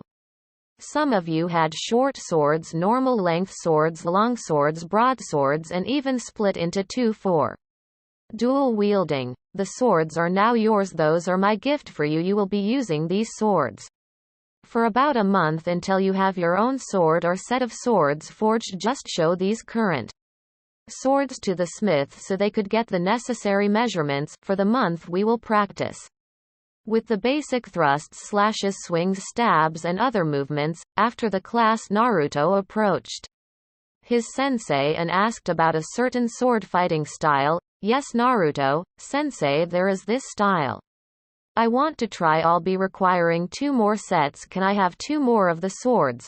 So you want 6 swords in total? Kira asked as she eyed her student's first pair. Yes, all right then, she smiled, patting the boy's head. Naruto smiled and took 2 swords that do not have a contract yet. He did the same thing earlier, and once he finished with the ritual, he now had 6 swords in total. I'd like a demonstration of this style you're talking about. Hi.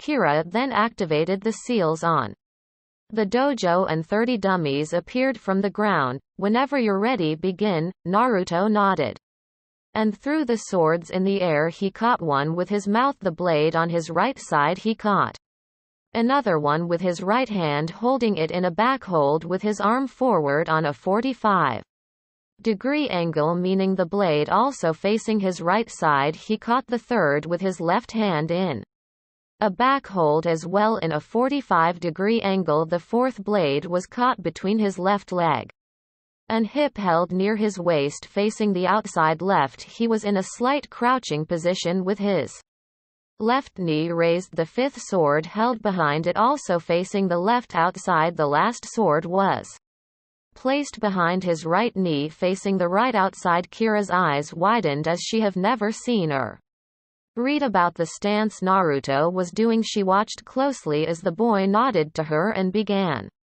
attacking the dummies unnoticed by Naruto. All of his classmates have stayed behind when they heard him talk to their sensei and got curious, so they decided to watch the lost maelstrom. Naruto attacked the dummies with random strikes. He was spinning to the left, right, upwards and downwards, while also kicking the dummies to lift him to the air or simply give him a speed boost as he hit another dummy that was nearby. Kira tried to read his movements but could not make a pattern as the dance moves were completely random. In less than 2 minutes all dummies have been sliced off. Sensei, I would like to test with attacking dummies, Naruto said with his sword still on his mouth. Kira nodded and cleared the destroyed dummies and replaced them with moving dummies. The dummies were now wielding wooden swords and were making attacking motions. She then nodded to Naruto to start. Naruto did the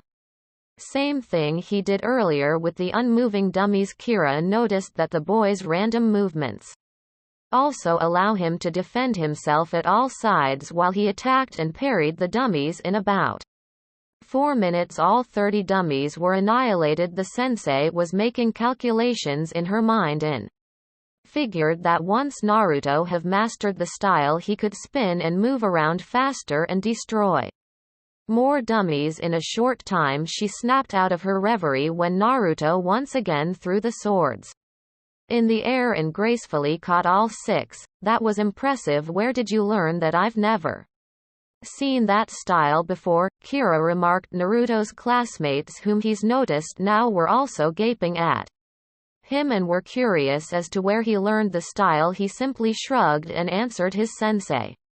Honestly, actually sensei, I just thought of the style earlier while we were practicing the katas. I wondered to myself, what if the movements were totally at random, so I devised a style and main stance for it. When the class ended, I finally completed in my mind on how to do it, and so I asked you. So you're saying you just made up that style today and while we were also doing our lessons? Yes, Naruto replied. He shifted uncomfortably under his sensei's piercing gaze. How long have you been dancing with a sword? I just held my first swords today. I've been reading scrolls for some katas and stances, but today's the first time I actually got my hands on a sword. Kira could not help but show her excitement as she kept on muttering the words, genius, amazing, and totally unpredictable. Suddenly she grabbed the boy into a hug. Come here you, she said as she squeezed the boy's head against her chest. Oh, you little genius you. She then released the boy and kneeled in front of him holding his shoulders. So do you have a name for it? I just thought of a name. The Dance of 6 Deaths, Naruto said as he made an I got it pose. Kira clapped happily and half dragged and carried the boy outside the dojo. Class dismissed, she shouted, not looking back at her students who were still awestruck. Sensei, where are we going? We're going to see the Uzukage and show it to your family. I'm sure they will be proud. Since you invented this style, it will be placed on your logbook under your achievements. Unknown to Naruto, his twin siblings were still taking pictures and videos of him for his album. Miho and Mio were very impressed and could not wait to inform their parents and older siblings. They followed Kira and Naruto and realized they were also headed to the Azukage's office. Azukage-sama, Kushina and Minato looked up as the door burst open and Kira along with Naruto came barging in. They noticed that the Kenjutsu teacher was very excited. Sensei, it's Naruto. Kira said as she dragged the boy in front of his parents and began squeezing him to a hug. She then released the boy and patted his head. Kushina and Minato could not help but smile as they watched Kira look very thrilled. He just created his very own Kenjutsu style, she half shouted. She then activated her Rinnegan and showed them the memory. After watching, Kushina grabbed her son and smothered him into a hug. Minato was smiling wide and was ruffling his son's hair. That was very impressive, Naruto-kun. We're so proud of you, they both said. Naruto was just speechless as he blushed to his parents' praise. Kushina could not keep her excitement and wait for dinner, so she called for Kaide, Arashi, Tsunade, Minako, Narumi, Miho and Mio to the office and asked Kira to show them the memory. After a lot of praising and congratulations, Kushina finally took a scroll and began sealing and writing down the information about the technique and drew the main battle stance. The scroll was then labeled, The Dance of 6 Deaths by Uzumaki Namikaze. Naruto, the Lost Maelstrom. Kushina told her son that she will be the one to personally train him in Kenjutsu like she taught his siblings. Now go back to the mansion and get some rest. We're having a celebration dinner later, Kushina informed her son. The boy then kissed his parents and grandmother before leaving the office. A day before we found out that he had the Kekkei Gotota, Arashi started. And now this, he just created his own sword fighting style at the age of 5. Who knows, he probably has the Mokuton as well, Kaide half joked, making the others laugh. Oh yes, who knows, that boy is full of surprises, Tsunade said. Indeed, so what are we having for dinner? Minato asked. Aside from ramen, what else? Arashi interrupted, knowing that her daughter would undoubtedly say ramen. Let's just order for a huge feast from the Golden Whirlpool Dragon and have the food delivered to the mansion. We'll let them handle the choice of food, Kushina said. Of course I'm also ordering huge bowls of ramen from Ichiraku's. I'm thinking of inviting them as well. And Naruto's friends. Kaide then took out a notepad and began scribbling on it. What are you writing? Kushina asked her brother curiously. Oh, just the materials for Naruto's sword. I'm having a squad look for the rare materials from different countries. It will be a perfect gift for him on his birthday. I was thinking of the same thing. If we show the memory to Mei-ne-chan and Rikudo, they'll surely think of giving him a sword as a gift as well. Yes, we could chip in the money required for the materials, Arashi said. Minato then peered over to Kaide's notes. This will be expensive, he noted. It doesn't matter, it's for Naru-chan's birthday gift, Kushina said. The rarest alchemy materials from the land of snow, fire, water, lightning, earth and wind. These will cost 15 to 20 million yen depending. If we get a discount, it's a good thing the daimyo of the Land of Metal agreed to our proposed alliance. We'll get the purest, strongest and lightest metal alloy from them. The land still owes us a great amount. We can have the other materials for free, Arashi said. We'll strengthen the swords even further with seals once they're forged. Tsunade finished. Finally coming to an agreement, they sent 6 squads to go to the said 6 countries to look for the rare elemental materials needed to make the swords. Naruto's swords' elemental affinities will be ice, fire, water, wind, lightning and earth. They also sent a letter to Mei and Kiri and to the daimyo of the Land of Metal informing them that the swords will be for Naruto's birthday gift. Kushina also sealed a videocopy of the memory into a scroll to show Mei Naruto's invented style.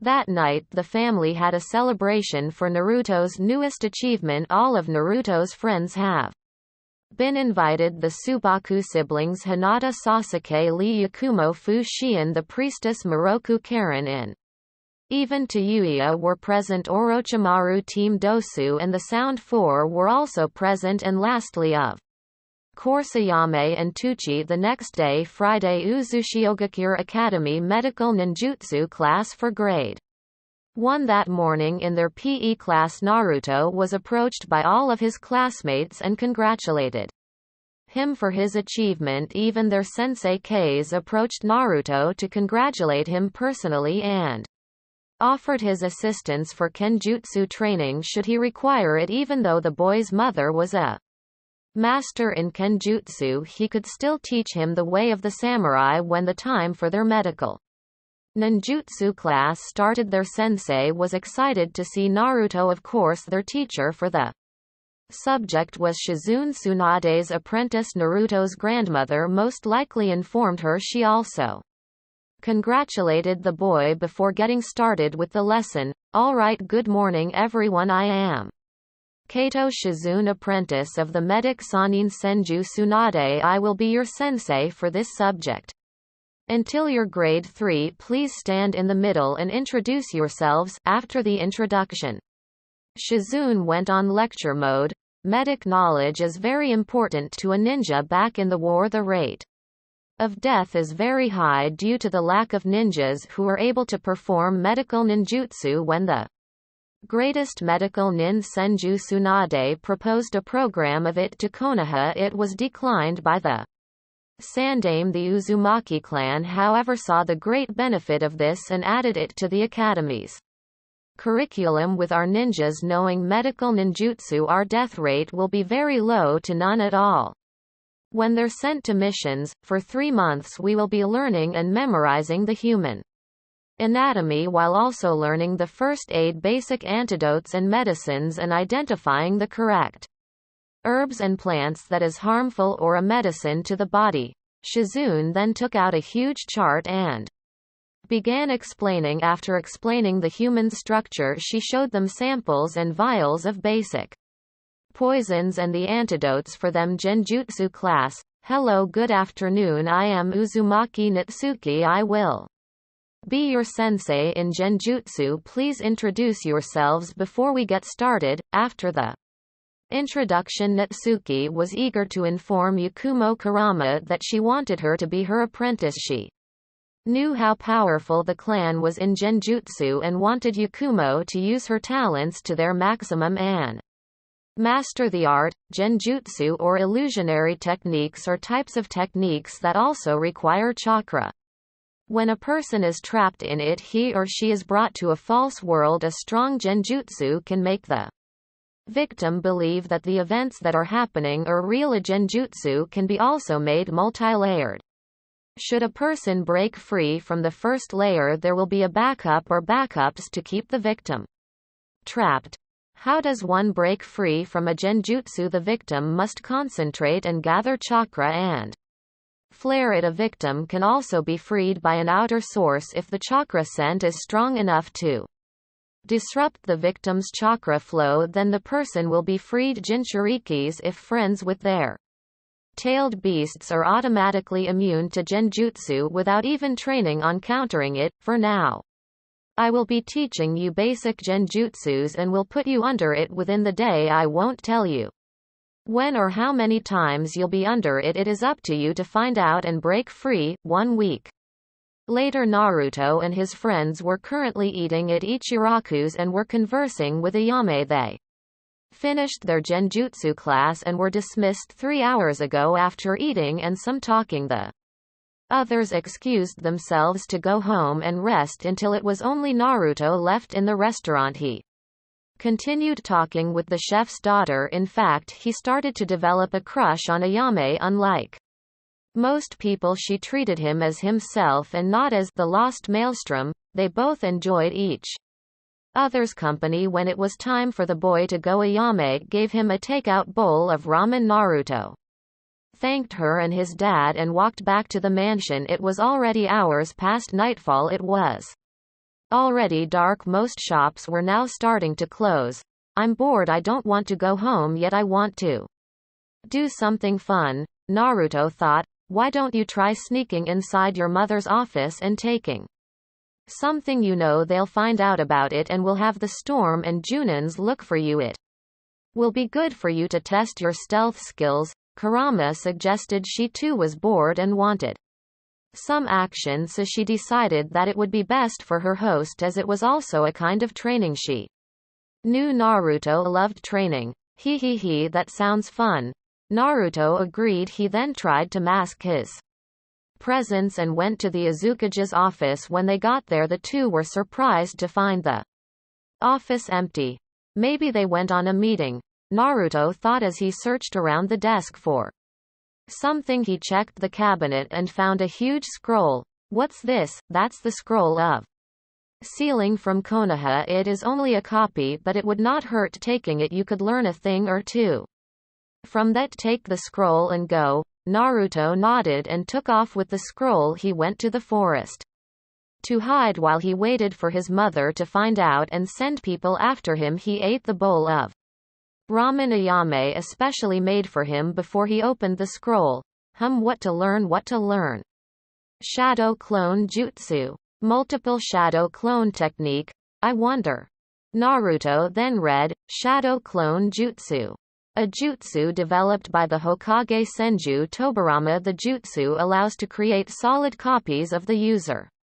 Unlike the basic clone technique, the jutsu is corporeal and not an illusion. The clone can also perform jutsu and the shadow clone jutsu to create more copies of itself. It can also bleed but will usually disperse after getting hit by a strong force. The clones can also dispel on their own or by the original. The clones can also feel the emotions of the original and have a mental link between them, allowing the original to relay information to the clones even at distances. When a clone is dispelled, the memories are transferred to the original and to the other clones. The jutsu was specially made for Uzumaki clan members. Due to their high chakra reserves, they cannot produce simple clones. This jutsu is considered a B-rank Kenjutsu as it is dangerous for non-Uzumaki or with those who have low reserves to use. Lastly, shadow clones cannot be distinguished from the original even by the Sharingan Byakugan or the Rinnegan. Naruto then noticed a note on the bottom part. He figured it was recently written by someone. Note: shadow clones' memories and experience are transferred to the original when dispelled. Perfect time to learn this, an hour after Naruto finally mastered the shadow clone technique and the multiple shadow clone technique. He was immediately on the alert when he sensed people. Naruto recently found out that he was a censor. He asked Kurama about it and the fox told him that the ability did not come from her, meaning he was really born with sensory abilities. With Kurama's ability to detect negative emotions, he used its advantage to detect people and especially enemies faster. Finally, they're here. The boy then started off running towards the searcher's position. Hey Naruto-kun, you're going the wrong way. What are you doing? Naruto did not respond and simply smirked. He ran straight for the large group of storm operatives with another big group of Jonins. He figured out that they were just receiving their orders and he was right. Just before they scattered, Naruto appeared in front of them. Immediately the boy was surrounded. Please surrender the scroll and come with us to the office, the leader said. He. Naruto chuckled and made a hand sign. Taijutsu Bunshin no Jutsu. Thousands of Naruto clones appeared and scattered in all different directions, and there goes your stealth training. Kurama sighed. Oh shit, the leader muttered, finally understanding what was going on. Not again, groaned the others as they too understood. Those who were new storm members gave confused looks. It's a kind of tradition for all Azukage's children. I'll explain after. For now we need to find him fast, the leader said before taking off. The others just sighed and chased after the clones to look for the original. Meanwhile, the original Naruto shunshined back to the Azukage's office and returned the scroll. Then he shunshined to the mansion and hid in his room. Kurama was howling in laughter while Naruto tried to remain silent. He muffled his laughter with a pillow and later fell asleep. Azukage's mansion balcony. Arashi, Tsunade, Kaide, Minato, Kushina and Naruto's siblings were all in the balcony watching. Arashi and the others were on the ground laughing out loud. Boohahaha, he did it, exclaimed the old man between fits of laughter. Oh, that was the best, going right in front of them and then creating thousands of clones. Ha ha ha ha. Tsunade laughed. The Azukage and the other family members actually knew about Naruto sneaking in the office and taking the scroll, as Moroku informed them earlier. Arashi remembered the time when he was still Azukage and the same thing happened to his children in different times. Kushina, Kaide and Mei also sneaked in the office and took the scroll of sealing. He simply let them do it to improve their stealth skills. When he was a child, he did the same thing when his mother was still Azukage. Kushina let the same thing happen to her other children, although this was the first time her child showed up in front of everyone and then did the multiple shadow clone before returning the scroll back to the office and then hiding in the mansion. Oh, this is going to be a long night for my men, Kaide said between coughs of laughter. Ha ha ha ha, time to make bets. Minato said, let's see if Naruto-kun can beat my record. I still have the longest time before getting caught after all. 7 hours and 10 minutes, Kushina bragged. The family then made bets. The winner gets treated to ramen for free in a week. The next morning Naruto woke up feeling great. Although he was starving, mastering and creating 3,000 shadow clones had been very taxing. He was lucky to have felt the fatigue when he got to his bed. He then went out of his room and looked for his family. He sensed them all gathered at the balcony. When he reached the balcony, he wondered why they looked like they set their camping for the night. They were asleep. Ka-chan, Tu-chan, what's going on? Naruto asked, waking them up. Oh, it's you, Naru-chan. Kushina said, still a bit sleepy. What's going Before anyone could answer, the leader for Naruto's search appeared in a water Shunshin to report to Kaide, Kaide-sama, we still haven't found him. We estimated the clones number to 10,000. The storm stopped, finally noticing Naruto, who was still confused. The storm quickly tapped a restriction seal on the boy's forehead and waited for it to dispel. When it remained, he realized it was the real Naruto. Sai, I finally found you. By the order of the Azukage, you are to come with me to the Azukage's office and return what was taken. What is he talking about? Naruto thought for a moment, then he remembered and could not help but laugh. Ha ha ha, but the scroll's been there overnight. I returned it right after I produced the clones. Ha ha ha. What? The storm half asked, half shouted, then he facepalmed himself and started laughing, finally caught up. Ha! Kaide said as he too was laughing. The whole family was laughing. Call off the search, you will all receive a D ranks pay, Kushina said between giggles. Hi, thank you Azukage-sama. He bowed to the others and left to call off the search. Wow, so they were looking for me for the whole night?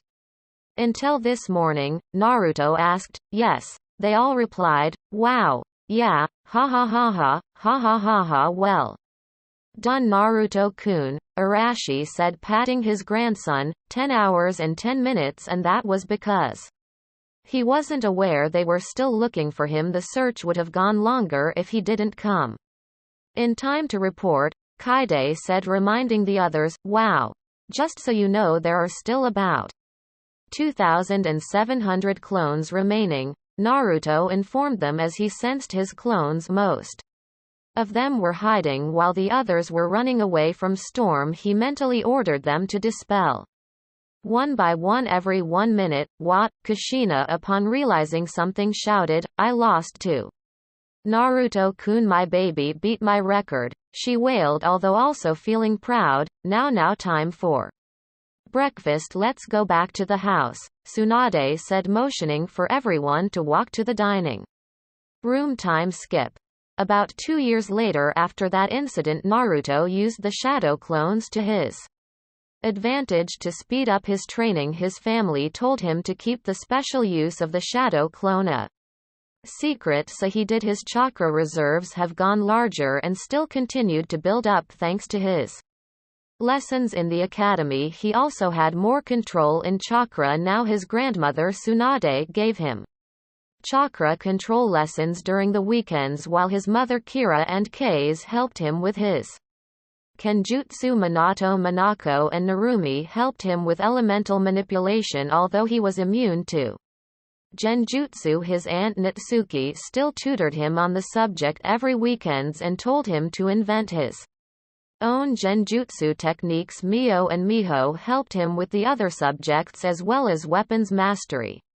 Aside from the 6-sword style, he had chosen the bow staff as his secondary weapon. Naruto received his elemental swords on his 6th birthday. The fire sword was a gift from his Aunt May and uncle Rikudo. The ice sword was a gift from his 4 siblings. The wind sword was from his father and the water sword from his mother. The earth sword was from Tsunade and the lightning sword was from Arashi.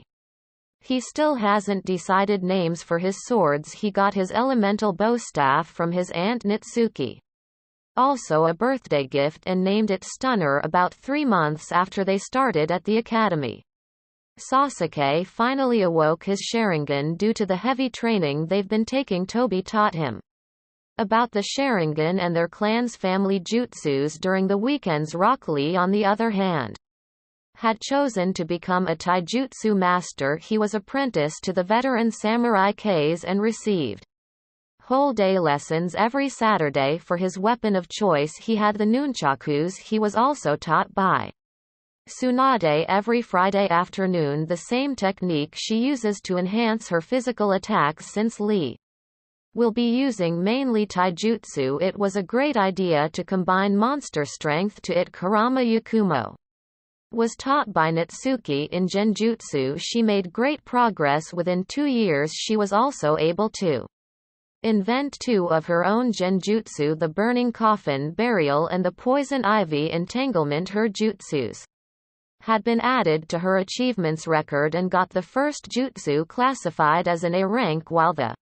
second one being B rank. 7 months after getting his seal fixed, Gaara finally managed to make friends with Shukaku. The one-tailed demon helped him and his siblings train and taught them the Suna's long-forgotten techniques, the ones that were used before the first shinobi war. Fu's friendship with Chome also got stronger. The seven-tailed demon taught her jutsus from her old village Takigakure and started training the girl using demon chakra in Konoha. Neji was made the new Hyuga heir after Hanabi's kidnapping. Unknown to them, the girl was also brought to Uzushiogakure and got reunited with her sister Hinata and their mother Hitomi. Their mother had them use the name Uzumaki as it was their birthright and was no longer affiliated with the Hyugas. Hitomi was brought back to life with the use of the Shinigami masks 9 months after Tsunade's recovery. Hinata and Hanabi received training with their Byakugan from their mother. Shien was also doing great in her training. Naruto found an interesting way to counter the girl's seeing of people's deaths. The boy suggested they use a blood clone and had it die the same way she saw the person die in her vision. It proved effective when Shien saw Hanabi's death when she was being taken from Konoha. After that incident, kids their age no longer feared Shien and her visions. The girl had more friends. Moroku and Shien were very thankful of Naruto for his ingenious idea, making Shien's crush and respect for the boy increase. Karen received training from Narumi and sometimes Kushina. They found out that she too possessed a strong ability for the Uzumaki chakra chains. They also found out that she was a strong sensor. Karen also received apprenticeship to Tsunade in medical ninjutsu. Lastly, to Yuya finally opened up with the group and became friends with Naruto and his friends, although there were times she acted irate whenever girls fawned over Naruto. To Yuya also established a good relationship with the sound students due to her love playing the flute and using genjutsu with it the same way Kin uses bells tied on her senbons. Minako and Narumi formally took their seats as the Azukages in Niuzu.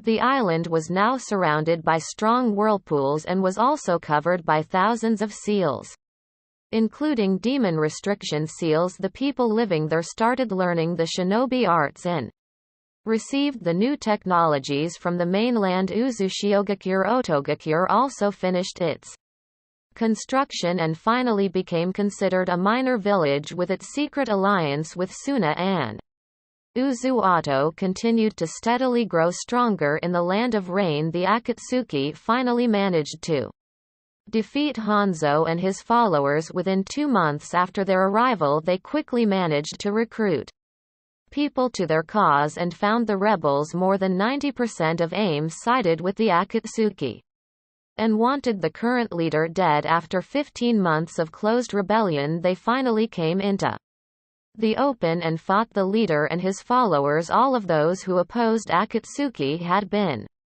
mercilessly killed. With Nagato as the new leader, he had the city rebuilt and got it blooming within 3 months with the help of Yahiko and Konan. All people of Omegakure were now sworn into secrecy and were very loyal to their new leader. 3 more months later, the Land of Rain had a change of name. AIM was now called as the Niuzu's third city. For the outsiders, they still thought that the place was still called Omegakure. The third city was heavily protected by seals. No spy was able to enter the village. Whenever they tried, they simply exploded into blood and gore as they neared the village borders. Azukage mansion. It was early in the morning and Naruto was still sleeping in his room. Today was his 7th birthday. He was awoken from his sleep when he hit his head on something hard. When he turned, Naruto's eyes flew open and found himself in what looked like a small jungle. He rubbed his eyes and realized he was still in his room. His bed had been turned over and saw a huge tree trunk on its stead. He realized it was the hard thing he hit his head with. There were tree branches all over his room and vines crawling on the walls. Naruto was now starting to panic and tried to call on Kurama to ask her if he was under some kind of genjutsu. When he got no response, he lost it. He freaked out and tried to stand up but could not, as there were tree branches and vines. Ka-chan, Tou-chan, Naruto shouted in a high-pitched voice. He was very scared now. Ka-chan, Tou-chan, Baa-chan, Ojii-chan. Ah.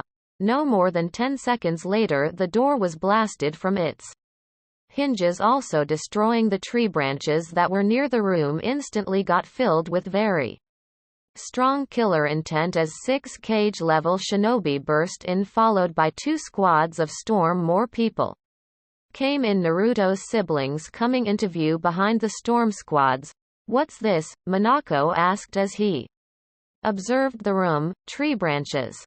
Narumi muttered. "I don't sense anyone unfriendly. There's no sign of intruder." Arashi informed them the old man was a sensory type and made a 100-kilometer scan. "Naruto-kun, what happened?" Tsunade asked as they tried to remove the branches. I don't know. I woke up when I hit my head on this tree trunk. When I tried to contact Kurama and ask her if this was a genjutsu, I got no response until now. I can't sense her," Naruto said while he tried to stop crying. "Shush, it's all right, you're safe," Kushina murmured as she comforted her son. She was the first to get near to the boy. I thought something bad happened. I thought Uzu got invaded. I thought I was the only one left," Naruto whispered, still crying. "Shush, nothing bad's going to happen to Uzu and to her people. Ka-chan promises you that," Kushina said as she kissed the boy's forehead to calm him down. But Kurama, what happened to her? I can't feel her," Naruto said. He felt another pair of arms and saw his grandmother beside him. Naruto stared at the necklace Tsunade was wearing as he noticed it was radiating something and was glowing green. Tsunade noticed the boy staring and was surprised when she noticed its glow. Something flashed to Tsunade's mind and immediately she removed her necklace and wore it to Naruto's neck. "Naruto-kun, channel your chakra and relax. Just relax, you're safe now.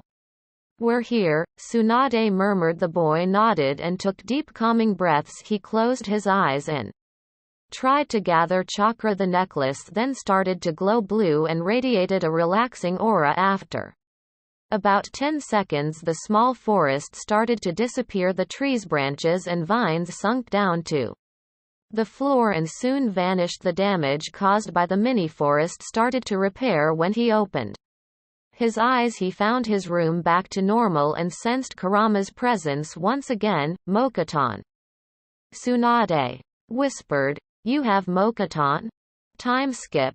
5 years. Konohagakure. It has been almost 7 years now since the incident happened. Konohagakure have recovered from the raid, although slowly. Investors have returned and once again made contracts to hire ninja from Konoha to do work. 2 years after the Kumo and Iwa raid, the Uchiha clan almost tore the village apart into a civil war. They did not like the treatment they were receiving. Those who had knowledge about tailed beasts still blamed the Uchiha for the Kyuubi's rampage almost 6 years ago. The hatred towards them increased after the consecutive attacks the village received after the raid, with the whole clan backing him. Fugaku planned on taking over the leaf. The Hokage somewhat found about the Uchiha's coup d'état thanks to Shisui Uchiha, who wanted peace. He managed to avoid civil war by peaceful means. Sarutobi offered Fugaku a higher place in the village and made a public announcement about the Uchiha clan, making up a story and telling the villagers that the Uchiha clan was a clan who loved the village and did everything they can to protect it, that the Kyuubi incident was only an accident and were not caused by them. After the declaration, the villagers were no longer hostile to the Uchiha and started to become friendly with them once again. Fugaku and his kinsmen were satisfied with this and forgave the people of their actions and attitude towards them 2 years ago. The elders Shimura Danzo Mitokado, Homura and Utatane Kaharu finally woke up from their 5-year comatose when the three found out about the following attacks. After they were put into coma, they were horrified with the news and the events that followed. Danzo was angered and demanded Sarutobi to declare war against Kumo and Iwa. Sarutobi managed to diffuse the tension and informed them that he had been doing his best by blackmailing the two village leaders. After some convincing and giving black news, the Hokage managed to steal Kumo and Iwa's contractors and had them ask work from Konoha instead. Although pleased with this, the three were annoyed with the fact that they can no longer sleep no matter what they do.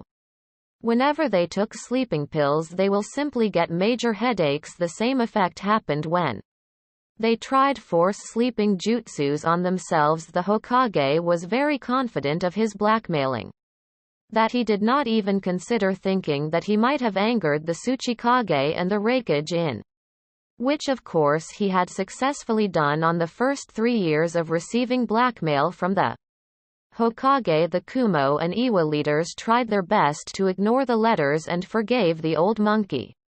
When Saru finally pushed them to their limit, Onoki and I made a secret meeting, and after a year of negotiations and trash-talking, the two finally came into an agreement with Kiri following a few months after the civil war. As of now, Kumo, Iwa and Kiri are in a secret alliance. Their plan was to attack and destroy Konoha in the coming Chunin exams. Unknown to the two male village leaders, they were not the only ones planning to make a move against the Leaf during the said exams. The civil war in Kirigakure ended 3 years ago. The Bloodline faction of course won. Uzumaki Mei, or Terumi Mei as non-Uzumakis know her, became Godem Mizukage a week after the war. It was then revealed that the Yondaime Mizukage had been under the influence of a Genjutsu, and more specifically an Uchiha's Genjutsu. The news about an Uchiha causing war in Kiri traveled throughout the elemental nations. Quickly upon learning about this news, the Mizukage received an invitation from both Tsuchikage and Raikage proposing an alliance to destroy Konoha for their crimes. The people of Kiri wanted to wage war to Konoha when they were informed about the Yondaime Mizukage being controlled, but they couldn't do anything about it as they suffered heavy losses due to the civil war. When Mei told her village about Kumo and Iwa's proposed alliance, they immediately agreed to it and actually pleaded their Mizukage to accept the offer. With the Godaime's leadership, Kiri was back to its feet in less than 2 years. Now that the Chunin exams were coming, the Kumo-Iwa-Kiri alliance was now making final preparations for Konoha's supposed destruction. Sarutobi, however, never imagined that villages will gang up against the Leaf. The Hokage had been planning to use the Chunin exams to their advantage to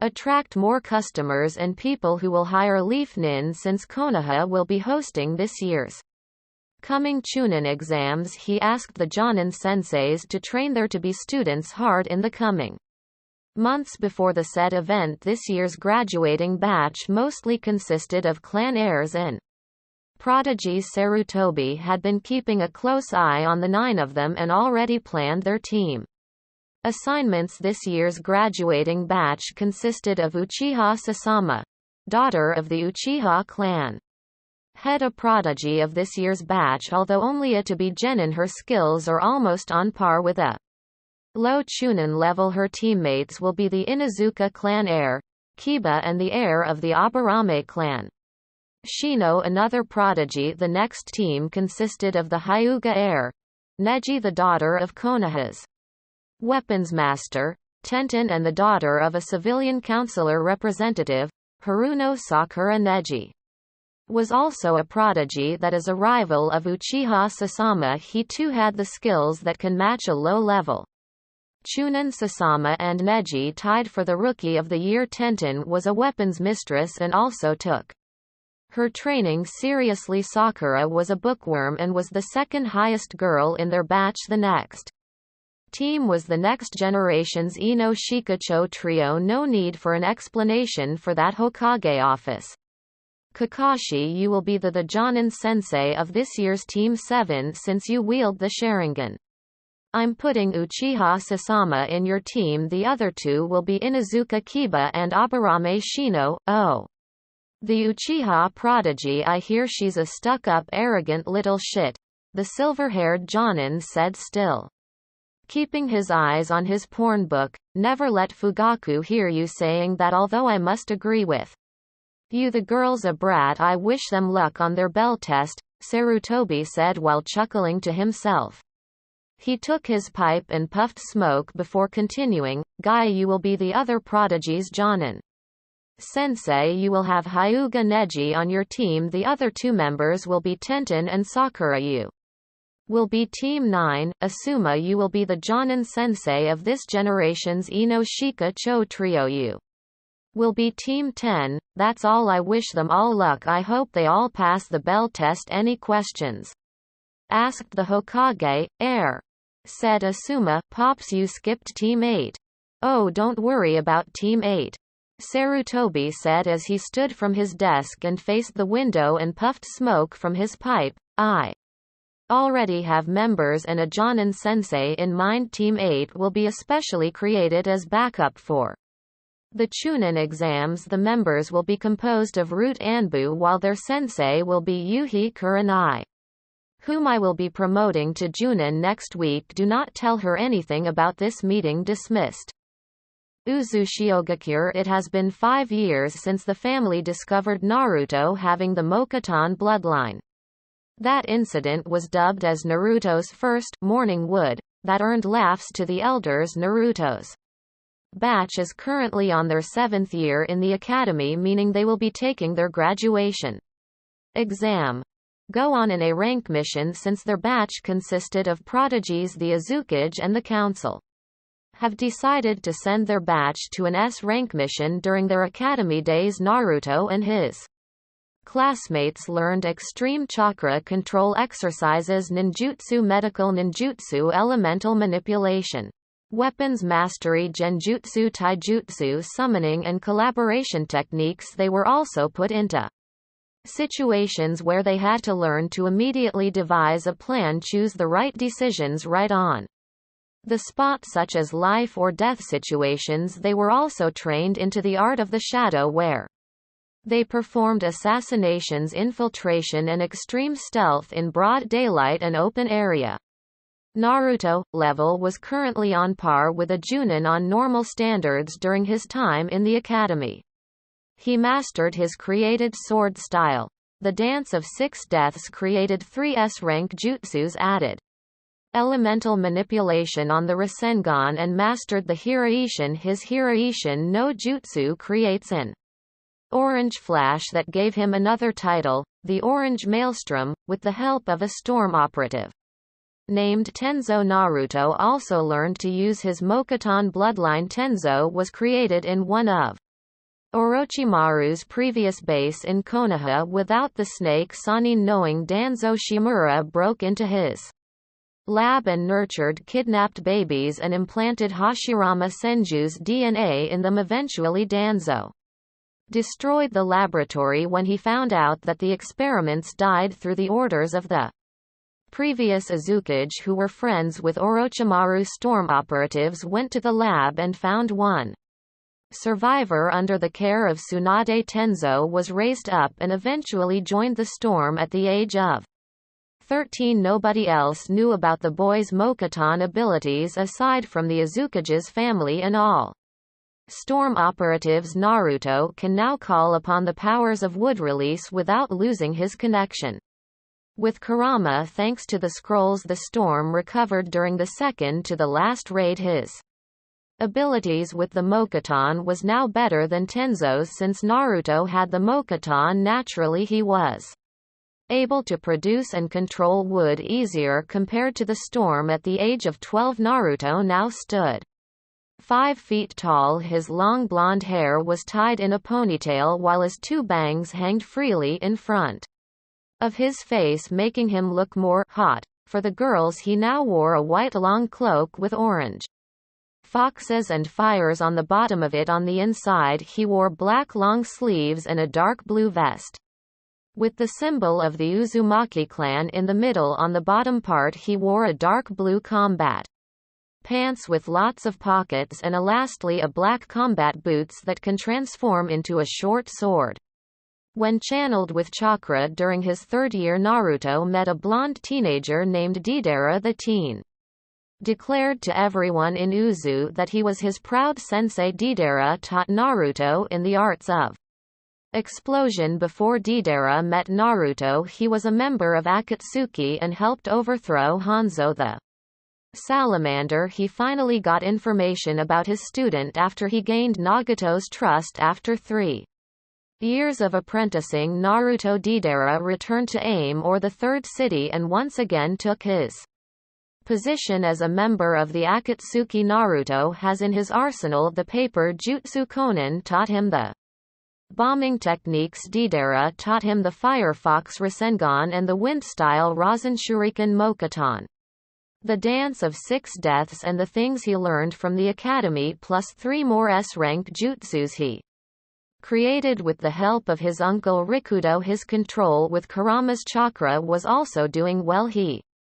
can now call up to the 7th tail without losing consciousness. Meanwhile, Sasuke awakened his Mangekyo Sharingan on their 6th year to the academy due to the extreme training they had. Tobi naturally took him under his wing and helped him train with the Uchiha clan's jutsus, and especially the jutsus for the Mangekyo. So far, Sasuke can do the Kamui with a mild chakra drain, while the Amaterasu drained him half of his reserves. He can however complete the level 1 stage of the Susanoo with only a small drain of his chakra. Sasuke was 2 inches taller than Naruto. He wore a dark blue long coat with the ancient Uchiha crest on the back. On the inside, he wore the same clothes Naruto wore, except that his long sleeves were dark blue instead of black. Sasuke's long raven hair was also tied into a ponytail. When it wasn't tied, he looked exactly like Madara back when he was also younger, which scared Tobi. Ironically, it was Naruto who inherited Madara's famous attitude during battle, which scared Tobi even more. Meanwhile, Hinata and Shien grew up looking identical. Except with their eyes and hair, they both wore lavender clothing with a hoodie that made them look like twins. Whenever they were together, they became best friends due to them both having feelings for Naruto. Although not placed on the same team, they made a good duo whenever they battled. Hinata's affinity was water while Shien was lightning, making their ninjutsu attacks even more dangerous. Like his friends, Lee also had long hair. His hair, however, was long enough to reach his waist with the end tied together. His hairstyle looked exactly the same as the males from Konoha's Hyuga clan. Lee wore samurai clothing and armor like the one his sensei Kase wore under apprenticeship to the veteran samurai. Lee can now open up to the 7th gate. His taijutsu techniques was stronger and more dangerous due to the fact that Tsunade trained him as well. Yakumo Kurama was more confident now. Compared to the last time she was in Konoha, she can now alter reality into illusions with multiple layers as backup without difficulty. Yakumo was now hailed as Uzu's Genjutsu princess with Natsuki still being the Genjutsu queen. Yakumo wore simple clothing like the ones Hinata and Shien wore. Fu on the other hand wore clothing that showed her fine-toned stomach. She wouldn't have to worry about her armor because of her ability to harden her skin thanks to the demon sealed inside her. Speaking of the demon, Chome and Fu's friendship was now stronger. Fu can now call up to 4 tails without losing consciousness. Azukage office. Good morning. First of all, I would like to congratulate each and every one of you for making this far today. You will be receiving your graduating mission complete.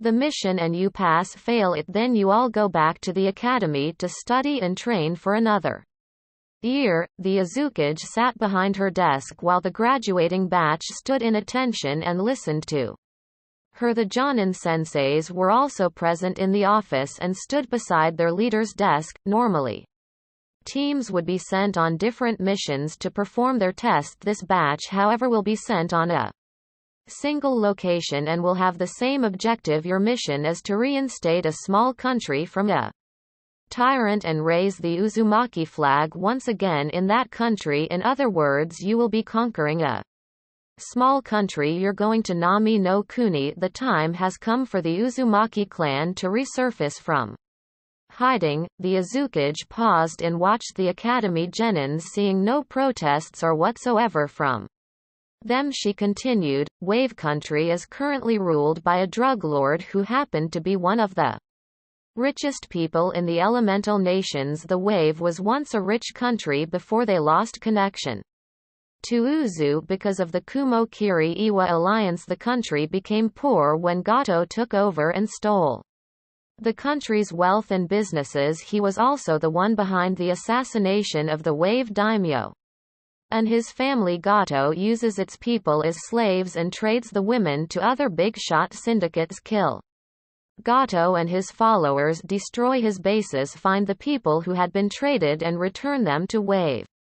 Return what Gato stole, help them rebuild and convert Wave into Niuzu's fourth city. I hear a man named Tazuna is building a huge bridge to connect Wave to Fire Country. Convince him to destroy it and create a bridge connecting to Water Country instead. Tazuna is a childhood friend of the former Uzukage. Just let him know about Uzu's current status and you'll get the villagers' favor easily. This mission is in A rank and has a high chance to become an S rank, considering that Gato's a wealthy man. He probably has one or more S-class criminals under his payroll, so I highly advise you to review the latest edition of our bingo books. Prepare to face nuke nins that can rival even an Uzumaki Chunin. Defeat them and let the rest of the world know of your strength. The time has come for the world to recognize the Uzumaki clan once again. Namikaze Uzumaki Naruto, since you are the top student of your batch, I am assigning you as the main leader of this mission, who you assign as the small teams captains is up to you. Use your time to talk with them and devise a plan. You have 2 days to prepare. I'm giving you a maximum of 5 months to complete this mission. May Kami bless you and your classmates. Dismissed. Naruto and his classmates bowed and left the office. Their senseis, however, remained and waited for the Uzukage to speak. You will be watching them in the shadows to evaluate their performance. You are strictly not allowed to assist them during the mission unless they're in the face of death. Only when they have eliminated Gato and his followers you will show up to help them with the country's restoration. 1 day later, Uzushiogakure Academy. Naruto was currently in front of the classroom writing on the board. He was now briefing his classmates about the mission.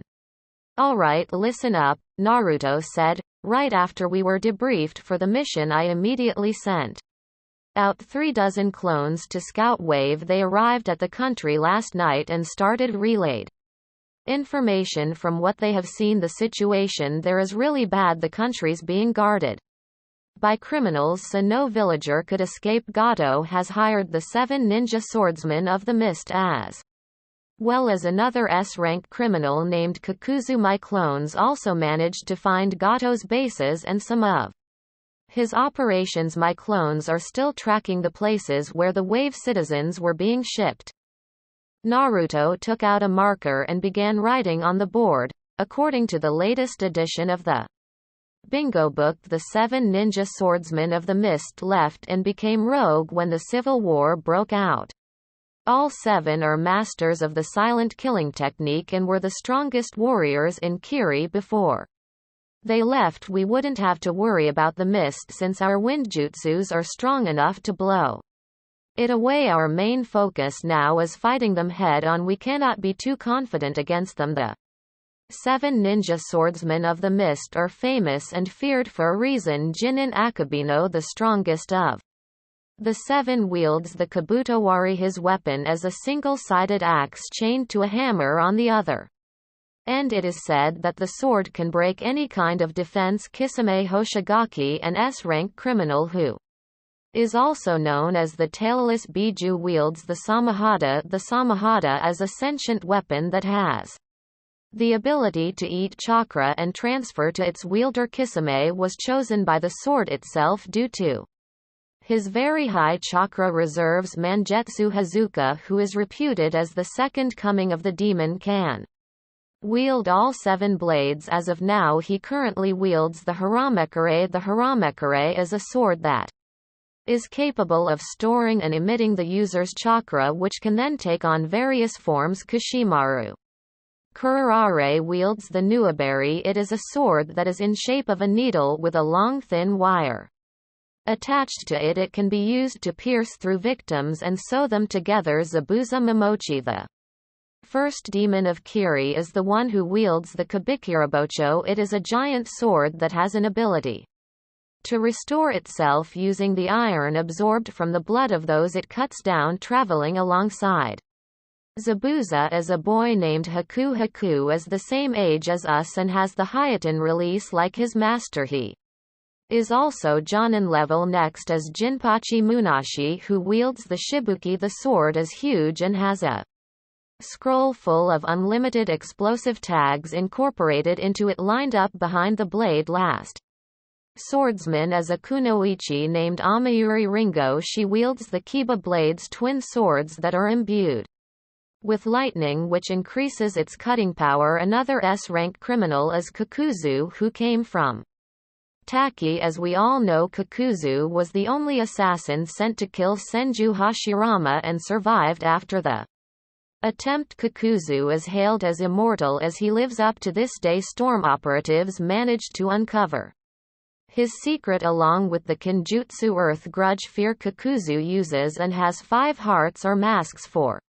each element, meaning he has 5 lives. His main heart is Earth and has the ability to make the other 4 hearts separate from his body and take another form in order to kill him completely. All 5 hearts must be destroyed before he gets the chance to find new victims to replace his destroyed hearts. These 9 are our main problems. The rest are rank criminals or lower that we can easily kill when the battle commences. Our first objective is to kill the other mercenaries before the 9 could respond and attack us back. Since our class has 9 teams, I will be assigning a target for each team that matches with the enemy's abilities. Team 1 will be me, Sasuke, and Hinata. We will be facing Kisame Hoshigaki. Since we are all heavy hitters, Team 2 will be Fu Karen and Lee. Fu will be Team 2's captain. They will be fighting Kakuzu. Since 2 of the other hearts can take a form that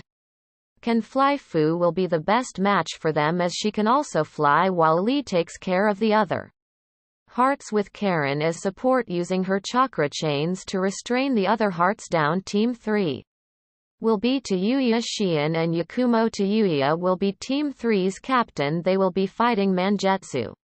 It will be a perfect match since the enemy is a member of the Hazuka clan who has the ability to transform their bodies into water, making them invulnerable to physical attacks at times. Shion has a strong affinity to lightning, which she can use to her advantage whenever Mangetsu turns himself into water, while Taiyuya and Yakumo are Genjutsu users. Taiyuya can use her Doki for physical confrontation.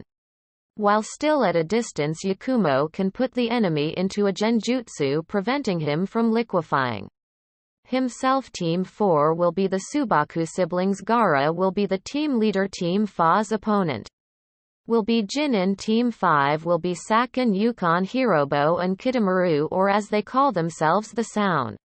For the twins will be the team captains. The Sound 4 will be fighting Zabuza. Team 6 will be Dosukin and Zaku. Dosu will be team captain. Team 6 will be fighting against the Hayaten user Haku.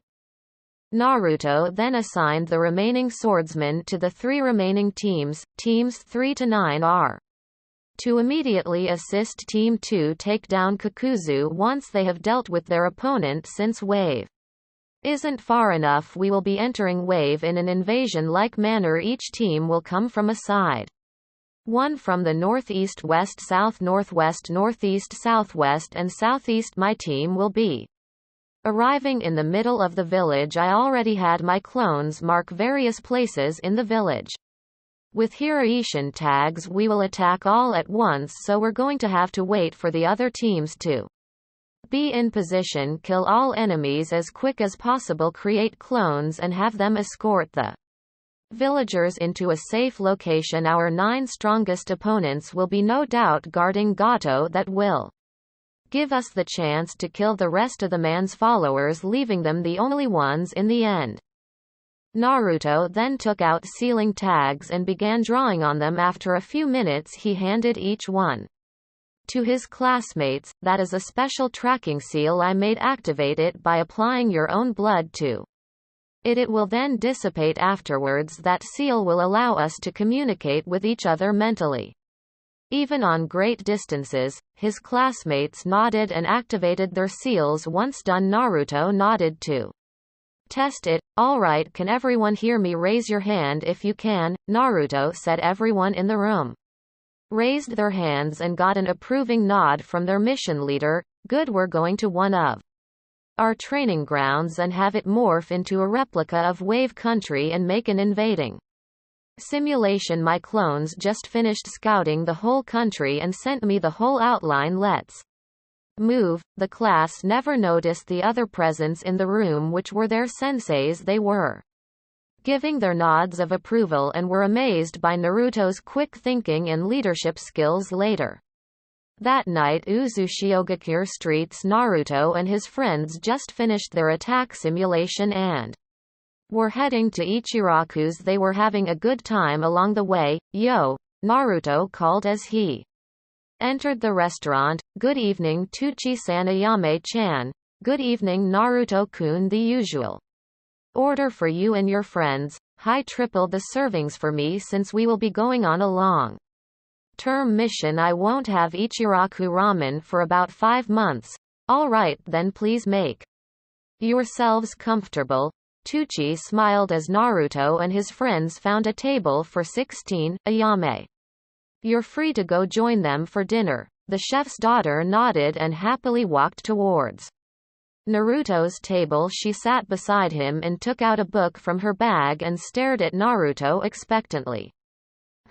Naruto asked. Come on, Naruto-kun, sign it, Ayame said as she pressed the book towards the boy's chest. Hey, so did you like it? Yes, it was great. I hope you could write a sequel for it. At least make 3 books. If many people like the first book, then I will, Naruto promised. Alright, then now sign this for me please, Ayame said while pouting. Naruto's classmates watched them in confusion. Naruto-kun, what book is she talking about? Asked Hinata. Oh, this. Naruto took the book from Ayame and showed them. The book was entitled, The Whirlpool Princess. Everyone's jaw dropped. Sasuke was the first to recover. Wait, you're the one who wrote this book, he said as he took out the same book Ayame had. The rest of Naruto's friends did the same and took out their own copies of The Whirlpool Princess and handed it to Naruto to sign. I didn't know you wrote this book, Naruto-kun. The story is awesome, and to think that it has been only a week since it got released. Many people have already bought it, Lee said, the others nodding in agreement. Hi, thanks. I guess I'm glad you liked it. I didn't expect it will be that popular considering it was recently released. You are so humble, Naruto-kun. Everybody knows you are a genius. Of course your book will be famous real fast. Now please sign our copies, Lee excitedly said. It explains why some scenes in the book are familiar, Shion commented as Naruto signed their copies. How come you guys never realized? Ayame asked. We didn't know, everyone said. Naruto was too busy training. I never thought he'd have the time to write a book, Sasuke reasoned. I used shadow clones while I was training. explained Naruto. Well, that explains it. Alright, here's your order, Tucci interrupted.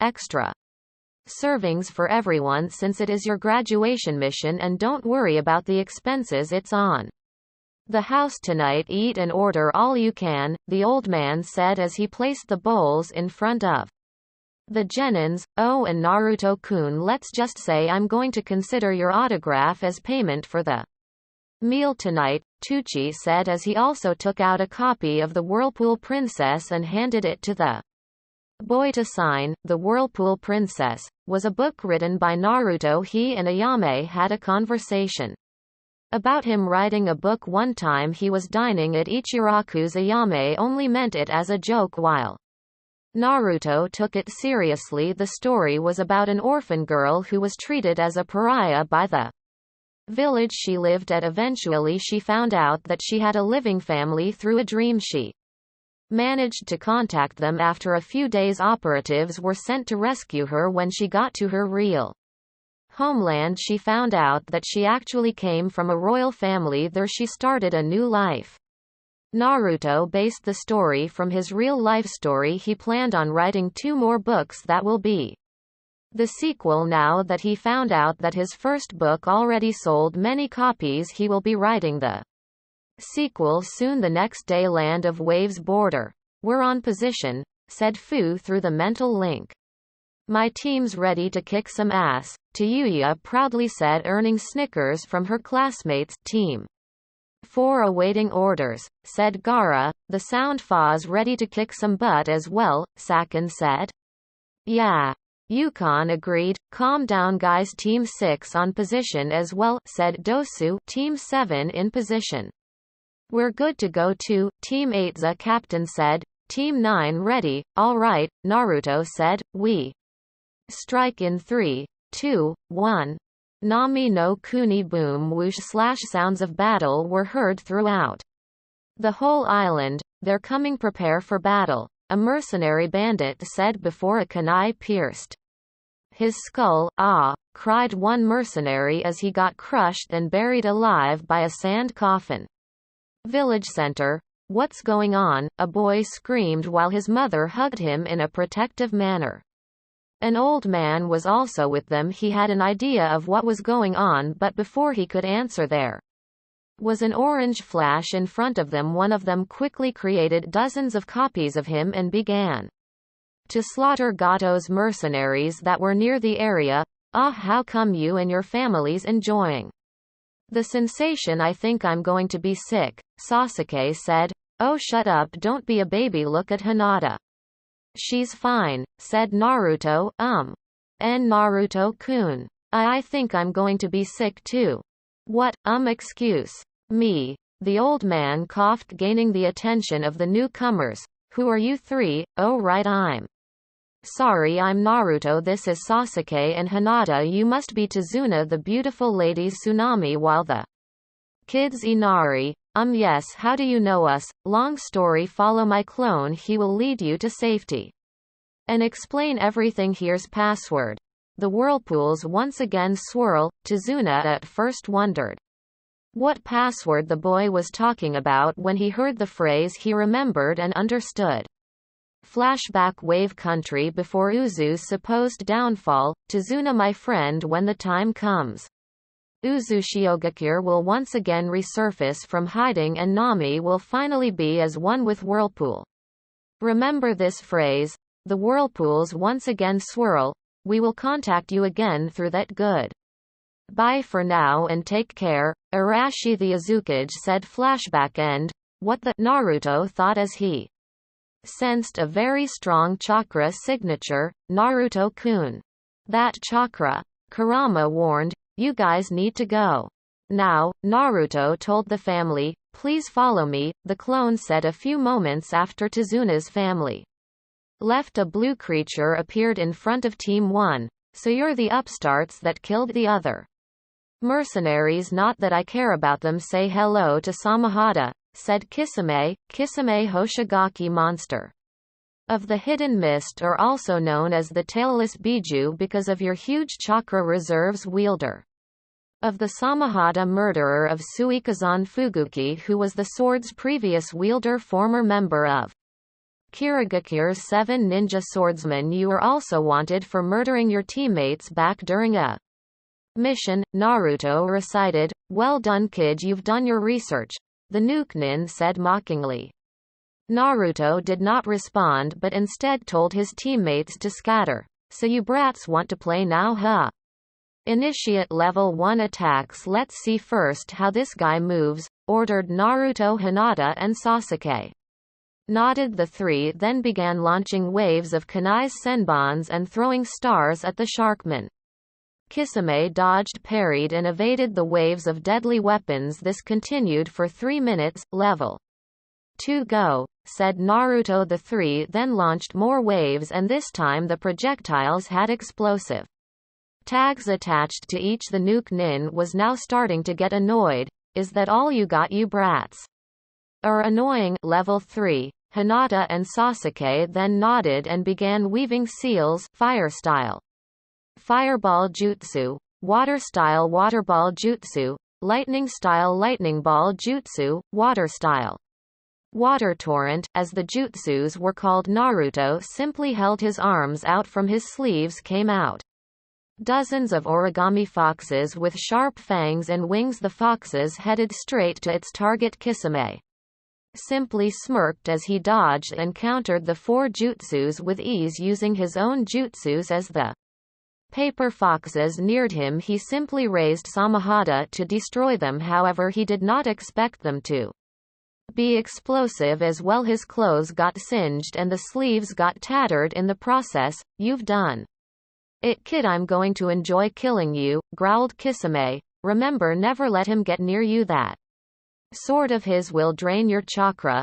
Naruto warned. "Hi," replied Hinata and Sasuke. For the next 5 minutes Kisame tried to slice the three but always ended up killing a lightning clone or an explosive clone. His clothes were now in tatters while the three remained unscathed. Naruto had this idea of creating dozens of clones and taking the forms of him, Sasuke and Hinata. Whenever they are about to get hit, they will substitute themselves with one of the hidden clones that were scattered and hidden in the battlefield and get hit by Kisame instead. Time for the real fun. Initiate level 4 attacks. "You brats sure know how to fight against someone who wields Samahata," Kisame commented as he watched the three warily. He was startled when the boys vanished and reappeared on his sides attempting to slice him. Sasuke now had his katana out and coated it with lightning, while Naruto had his bow staff coated with wind chakra blades. The three battled with their weapons for about 7 minutes. While they battled, Hinata used the Jukin to seal off the Nukenin's chakra points whenever Kisame will be too busy defending himself from Naruto or Sasuke or both. Also during the battle, Naruto could not help himself but get more and more excited. Kurama felt this and realized her host might soon go all out. Hehehehe, "You're good, you definitely live up to your title," Naruto laughed. He mentally ordered Sasuke and Hinata to stay back as he sealed his bow staff and unsealed his 6 swords. He threw them to the air and caught them with his dance of 6 deaths stance. "Let's dance," Naruto said, sending chills up to Kisame's spine. Sasuke then realized that this was the thing Toby feared about the blonde. Right now Naruto was about to have a Madara moment. Team 2's Pav Fu, Lee and Karen were doing fine with their own battle. Earlier Lee managed to destroy the Nukenin's water heart about 7 minutes after they started fighting. Kakuzu made the mistake of underestimating his opponents and cost him 1 life. Another reason was because of his mind being too focused about Gato and the money he will be receiving once he deals with the weaklings. Right now Lee was battling against the Lightning Heart while Fu fought against the Wind Heart. Karen held the Fire Heart at bay with her chakra chains while also keeping Kakuzu's main body, which had the Earth Heart, from interfering. "This is taking too long. We haven't been able to destroy another heart for almost 20 minutes now," Lee thought as he dodged a chain of lightning bolts. Lee Karen, we need to take this to the next level, Fu replied as she flew after the Windheart while also dodging wind cannons. Right, nodded Lee. Understood, said Karen. Chome, let's do this, right, tailed beast mode version 2, yelled both Fu and Chome.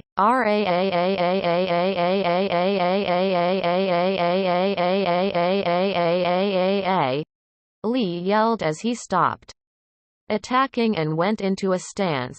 Kaimon Kai Gate of Opening Release, Kuman Kai Gate of Healing Release, Simon Kai Gate of Life Release, Kuchiyose no Jutsu, proclaimed Karen as she bit her thumb and slammed the ground. Red chakra flowed out of Fu's body and later got completely covered by it. Fu was now standing on 4 as her 7 chakra tails waved freely. Meanwhile Lee was now covered by an orange aura. His once black straight hair now looked spiky and orange lightning crackled around him as he channeled more chakra. On the other hand, Karen was now standing on top of a red dragon. Attack! Fu commanded Team 3's Pav. Ha ha ha, take that shithead, Tayuya screamed as her Doki smashed their target. Team 3 was now dominating the battle against Mangetsu with the combination of Yakumo and Shien's attacks. The swordsman's water form became useless. He now had no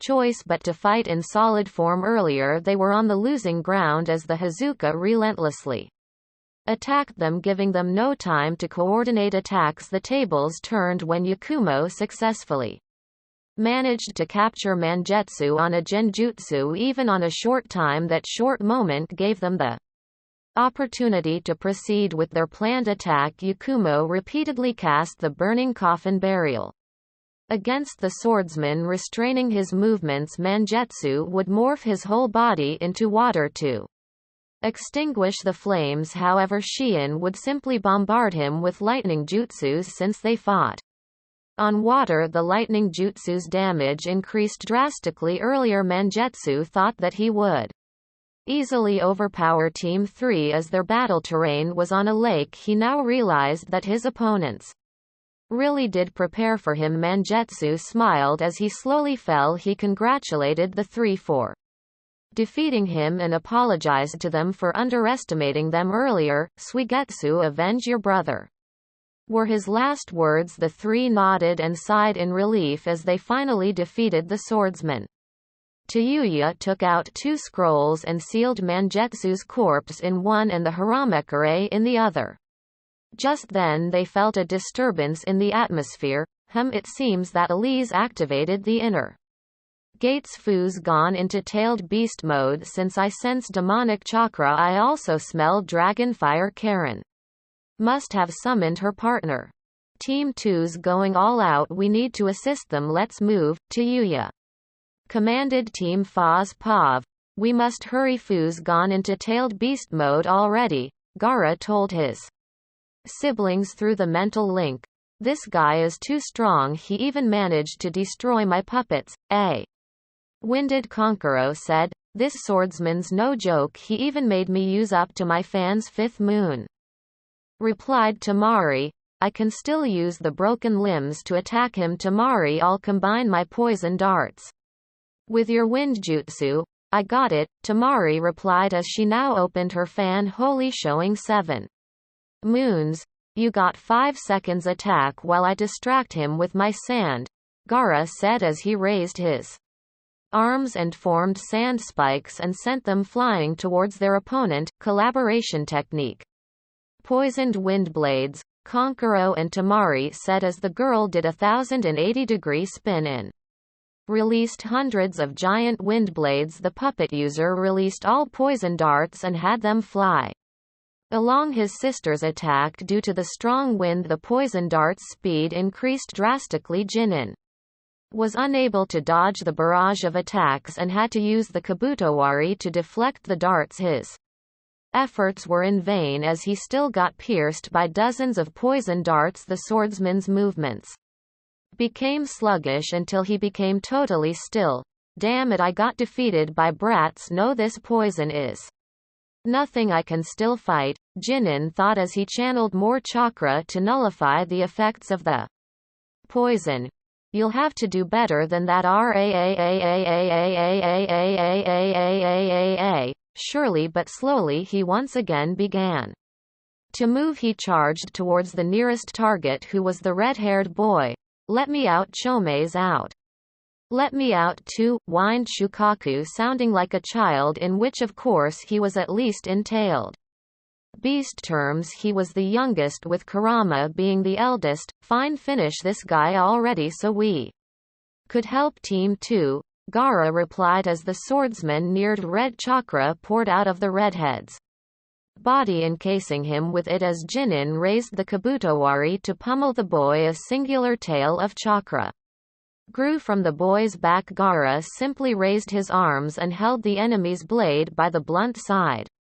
Wrong choice of target, Gaara told the swordsman, making his eyes widen in fear. That chakra. It's like the Yondaime Mizukages, correct? Any last words? Ah, die demon, Chunin screamed as he applied more force to bring his weapon down. Gaara merely redirected the attack and tossed his opponent like a ragdoll. Due to his current mode, his strength and power greatly increased.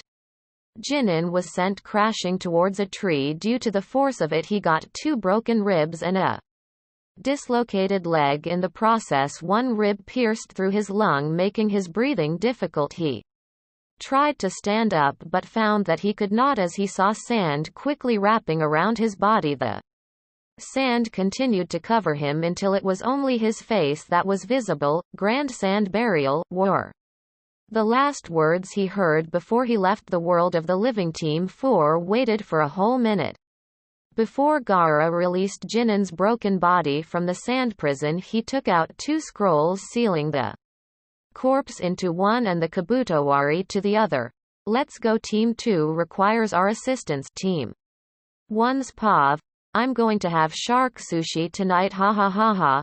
Naruto laughed manically as he continued to battle with Kisame. During their dance, Naruto already managed to inflict dozens of large and deep gashes to the swordsman. Kisame was dumbstruck with the boy's style of Kenjutsu. When their sword dance began, he tried to keep up with the boy but found that he could not, as he found no patterns with the boy's attacks. To his persistence trying to read the boy's movements, he received cuts. As a reward, Naruto came at Kisame spinning while the sharkman kept up. The swordsman saw a slash aimed to decapitate him and raised the samahata. The blonde of course noticed this and changed the direction of his spin. He instead spun upwards and successfully cut off Kisame's left arm. Aarghu brat. Kisame howled as he disengaged and jumped backwards. He mentally sighed in relief when the boy did not come after him. This is not good. I'm going to end up dead if I keep on fighting. I've lost against the blonde kid alone. If the 2 decides to assist, I'm done for, he thought as he gritted his teeth. Naruto noticed the swordsman's eyes looking at all directions. He's planning something big. Right to his thoughts, he saw Kisame's chest swell up as he gathered chakra. Immediately he mentally warned Hinata and Sasuke to get to a safe distance. Sweeten Baku Sui Shoha water release. Exploding water colliding wave. Kisame spit out a great volume of water from his mouth, swallowing up and crushing the entire battlefield. The waves advancing towards Naruto and his teammates. When the waves died out, Naruto looked around and found the landscape devastated and turned into a lake. He immediately looked for his teammates as he could not find Kisame. Hinata-chan, are you alright? Naruto asked in concern as he helped the girl up.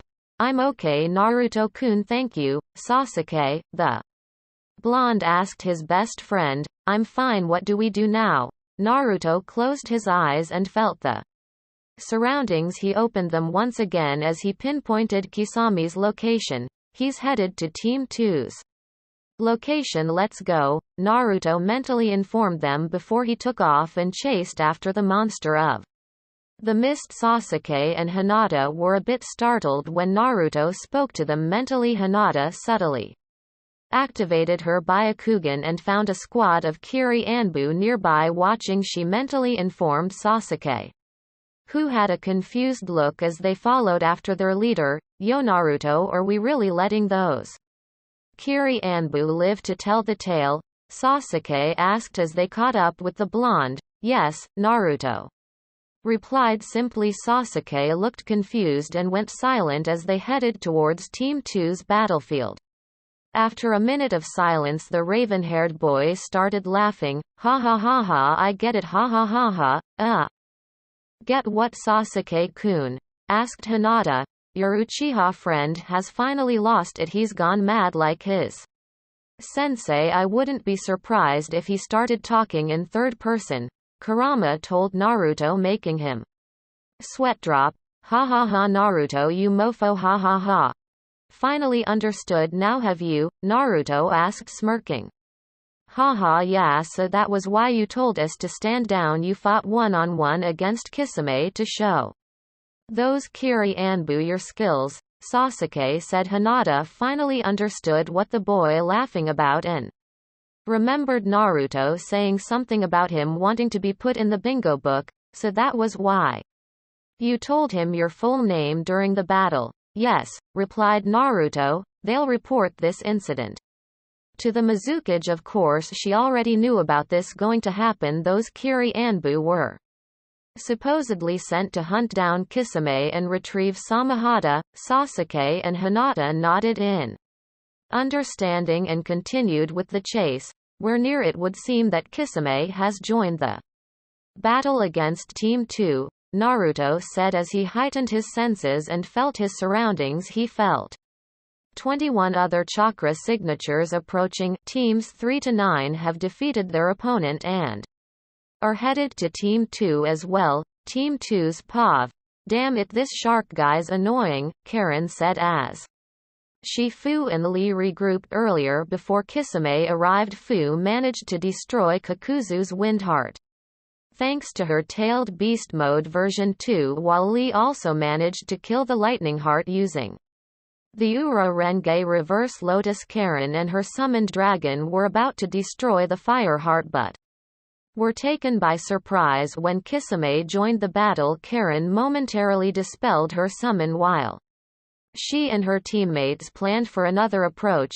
You brats are good, I give you that, Kakuzu said as he stood beside Kisame. Team 2 did not respond but smirked instead as Teams 3 to 9 finally arrived and had the 2S rank nuke nins surrounded. A moment later Team 1 also jumped down beside them. You Uzumakis really are a pain. I will be back and feed you all to Samahata, Kisame said. I'm going to hunt you all down when you have your bounties on your head, Kakuzu promised as he recalled his fire mask to his body. Uzumaki Namikaze Naruto, I'll have my arm back and I will come for you, Kisame said. Kaiten Zukaku fire release intelligent hard work, sweeten Baku Suishoha water release exploding water colliding wave. Kakuzu and Kisame both called out their jutsu. Kakuzu produced a huge firestorm and combined the attack with Kisame's a heavy concentration of steam covered the area, causing everyone to have their senses dull when they finally got rid of the smoke. Using wind jutsus, Kakuzu and Kisame were gone. Naruto, being the strongest sensor in the group, performed a half-mile scan radius but found no signs of their opponents. Damn it, they escaped. I believe those two worked together the way they regarded each other. They seemed like partners, Karen informed her classmates. They did not care about the other swordsmen dying. That could be troublesome. Thanks for that information anyway. My clones have captured Gato. Let's go. Wave Village Central area. Naruto and his classmates found Gato in the middle of the stage. The clones let the villagers vent out their anger towards the gangster and took turns beating him up as Naruto walked towards the stage. Gato shakily looked at him. Pete, please, I can pay you lots of money, just let me live, he pleaded. I don't do business with dead people, Naruto said as he borrowed Sasuke's katana and used it to hack the fat man's head off. Later that night, Nami no Kuni held a celebration as they were finally free from Gato's rule with the help of Tazuna. Naruto explained to the villagers their mission. The people wholeheartedly accepted them and were now sworn to secrecy that very same night. Wave Village officially became Niizushiogakure's fourth city. The Jonin senseis finally showed up and congratulated their students for doing a great job. Now they will focus on rebuilding the village and turning it into a prosperous city under the Uzumaki flag. They already informed the Azukage of the students' victory against Gato and his army. Now they are going to rebuild while also remaining vigilant in case more enemies show up and try recapturing Wave. Time skip 1 week. Secret location. I trust you have something important to tell us. Mizukage Dono, Onoki said due to his back problem. He was really grumpy at the moment, so he did not want to travel for a long distance, but since the Mizukage have called for a meeting, he and the Raikage had to attend. Yes, it is something that concerns the hidden leaf and the yellow flash. Mei replied. Her response immediately got the attention of the two cages, especially the one from Iwa. What of him? Onoki nervously said. You see, last week I tasked a squad of my Anbu to track down missing Nin Hoshigaki Kisame to retrieve the Samahata since I received intel that he was near water country. However, they returned to me empty-handed and reported what happened. Kisame fought one-on-one against a boy estimated age as 11 to 13 in a Kenjutsu match. What surprised me is when my Anbu told me that the boy easily bested the swordsman and was able to cut off his left arm and also gave him lots of deep cuts during their intense battle. In the end, Kisame had to flee. During the battle, the boy identified himself as Uzumaki Namikaze Naruto. My Anbu described him as a mini version of the Yellow Flash. What made him easy to recognize as not Minato was his 3 whisker marks on each cheek. The boy also had company. One was a Hyuga girl that they easily identified because of her eyes, the other one as a raven-haired boy that I deduced as an Uchiha due to the description. They said, "That's troubling." Onoki muttered. The Raikage, however, was silent for a few minutes before he spoke again. As I have already shared to you last week, our spies in Konoha delivered important news. The Hokage has assigned elite Jonins to be the senseis of this year's graduating batch, these Jonin being Kakashi of the Sharingan, Konoha's Green Beast guy, and Asuma, who was a member of the 12 Guardian Ninja. Sarutobi asked them to train the rookies hard for the coming Chunin exams. The Hokage plans to take advantage of this event for Konoha to gain more contractors. Asuma noted that the Hokage skipped Team 8, specifically, to which he replied that he already had people in mind to put there. He said that Team 8 will be specifically made for the Chunin exams, with the team being composed of Root. Anbu the sensei, however, has no idea that her team will be composed of already experienced ninjas. The Jonin sensei assigned for Team 8 will be a woman with the name of Yuhi Kurenai, who will be promoted from Tokubetsu Jonin to Jonin. The cages were once again silent. Onoki was thinking hard while Mei simply waited for them to speak, as she already knew about it. This news about Minato's son and the 2 people with him. Onoki started. These are the children we tried to kidnap. After the failed kidnapping, the Hokage relentlessly sent us blackmails and demanded Iwa and Kumo to return the children, but it seems that they were never kidnapped by another village. I think I can see where you're going, Tsuchikage Dono. About Konoha's team assignments, what if these Root Anbu Sarutobi was talking about were these 3? I asked. That was I was thinking anyway. I also have this implication that the Konoha raid was staged so that Konoha will have the Reason to start an international incident against Kumo and Iwa? Mei asked, still feigning ignorance. This was the plan: make the two cages see more reason to attack Konoha, just like they did when the Alliance tried to destroy Uzushiogakure. Konoha, Kumo, Iwa and Kiri will be destroyed in a one fell sweep move by Uzu when their armies clash. Yes, I and Onoki replied at the same time. If we'll think about it now, there were no casualties during those consecutive raids by unknown attackers. The supposed targets were mainly the Namikaze Hyuga and the Uchiha. The raids were a way of provoking you to attempt a kidnapping, since everyone would naturally think that Konoha was vulnerable at that time. The kidnapping act made it look like that those 3 children vanished, but the truth is they simply added them to their root Anbu program, training them in secret. Now that the exams are coming, Konoha will finally let them out in the open once again, Mei said. Both Tsuchikage and Reikage strongly agreed with the statement. Their bodyguards also agreed, but kept silent, since their job was to protect their cages and not to join with the meeting. Meanwhile, Rikudo was concentrating as he was relaying the live meeting to Uzu's whole council so that they could hear about it as well. What are you suggesting we do about this? Mei asked. I strongly suggest that we expose them, not openly, but by adding the Namikaze boy to the bingo books. If he was able to defeat Hoshigaki Kisame alone and make him flee, then he clearly is an S-ranked nin, probably SS like his father. I agree with that decision. The boy is strong. I give him that. At least we could warn the world about this new threat. If he's already as strong as he is now, he could very well be an SS class when he reaches his peak of age. We could only hope that the boy doesn't know the Yondaime's techniques. Ugh, just wait, you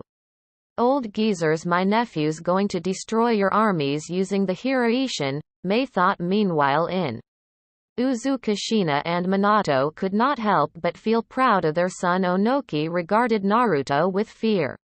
While I clearly had respect for the boy, the other council members were laughing at Onoki as he imagined Naruto knowing how to do the Hiraishin. The Tsuchikage could be very well pissing in his pants right now. Alright, so we're going to put him in the bingo book. What about the other 2? Mei asked. They're not that much of a threat for now. This Naruto, however, we already know his Kenjutsu as S-class. His other abilities are still a mystery. I'll be sending you the information we have about the boy right after this meeting. Expect my fastest messenger bird tomorrow, Onoki said. Same. All also share what we have about him, said I. Very well, the sooner we update the bingo book the better. I'll wait for your mail. Until then we prepare for the Chunin exams, Mei said as she stood from her seat, the 2 cages following and standing up as well. They shook hands and then parted ways. Konohagakure Hokage office. Sensei, Jiraiya called as he entered the office through the window. Jiraiya-kun, news. Yes, Gato is dead. Gato is in that guy among the top richest persons in the elemental nations. Yes, apparently he was killed last week. I did my investigation when I heard it, because I did not believe at first. My spies in the underworld organization have confirmed it. His riches apparently weren't actually his and were stolen. Now that he's dead, his banks have been mysteriously emptied. There were also no response from his known bases. How could this happen? He's supposed to be rich and probably has a lot of strong mercenaries around him. That's what baffles me, sensei. I'm still investigating it. I'm going to track his last whereabouts and report back to you as soon as possible. His killer or killers must have been very powerful for them to be able to kill him. These mysterious people could be a problem for us in the future, Jiraiya said as he left the office. Once again, land of tea. And cut. Perfect, wonderful, great acting as usual. Yukie-chan, the director said. A girl who was about the same age as Naruto sighed in relief as they finally finished taping for the scene Fujikaze Yukie was filming her very first movie Princess Fune.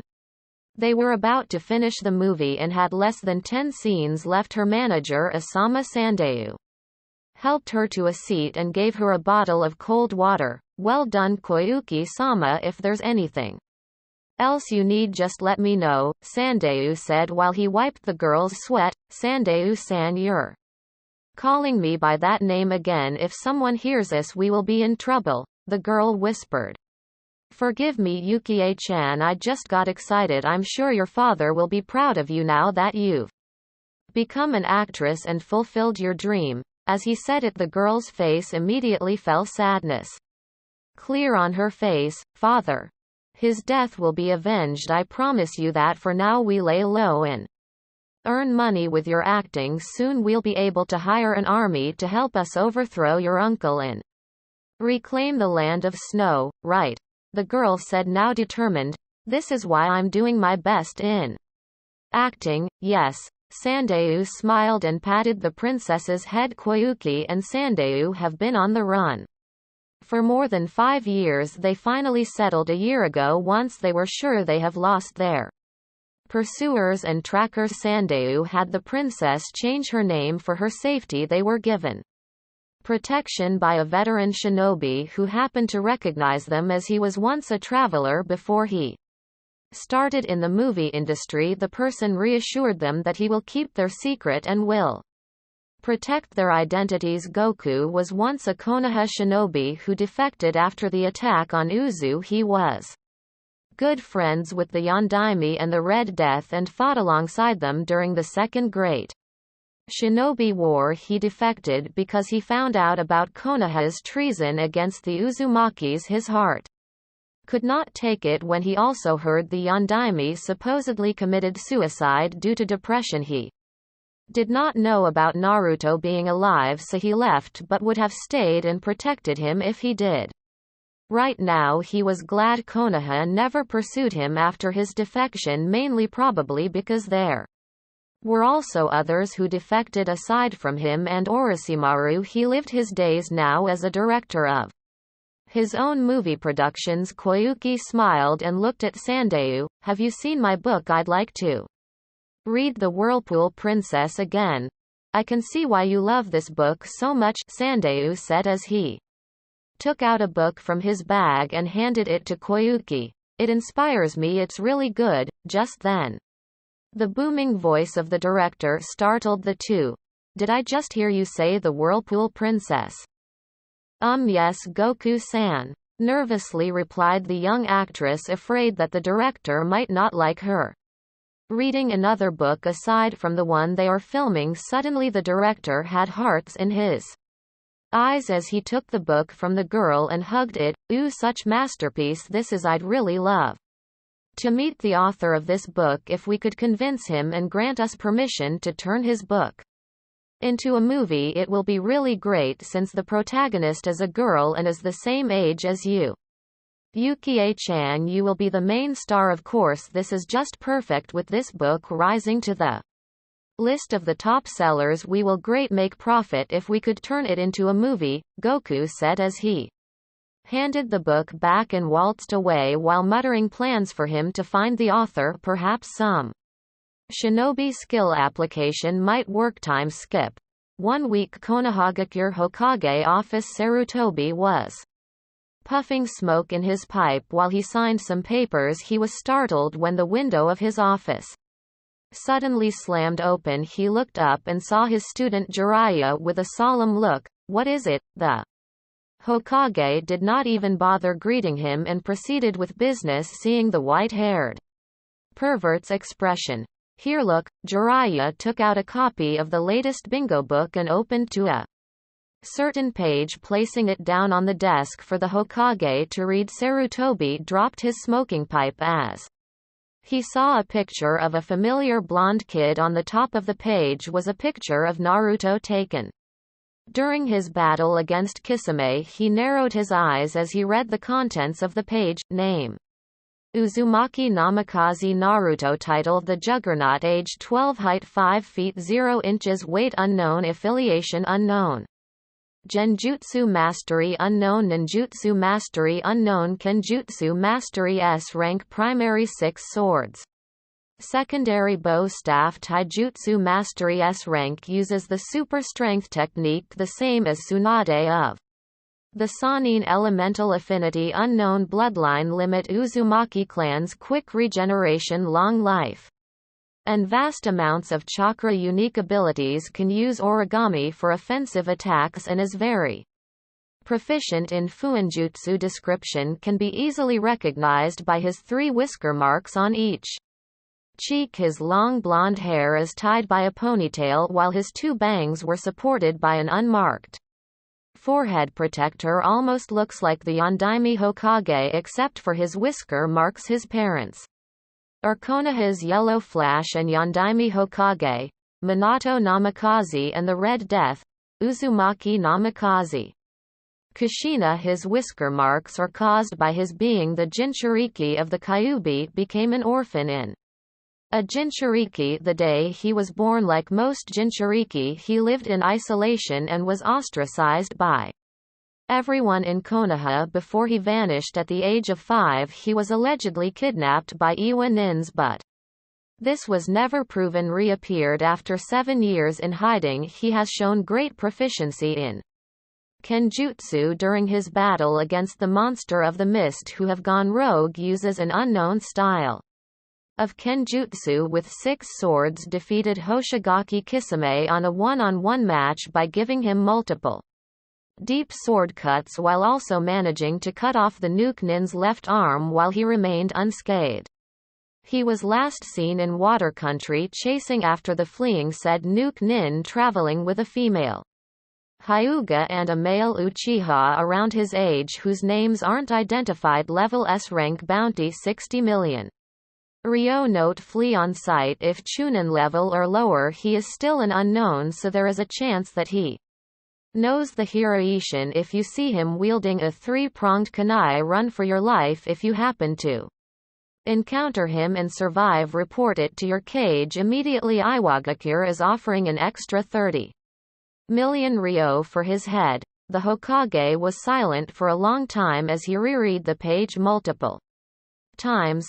How Sarutobi croaked, his throat became dry due to what he read. Jiraiya could merely shrug, as he too was a loss for words. Uzushiogakure Azukage's office. The Azukage, her family, and the other clan heads were also reading the latest edition of the bingo book and were now discussing about Naruto. He's already an S-class, remarked by the Kagaya clan head. That's no surprise. His performance in the academy's already proof of him being a promising ninja even at a very young age, said Hyuga Hitomi. The others nodded in agreement as they continued to talk about the blonde Kushina.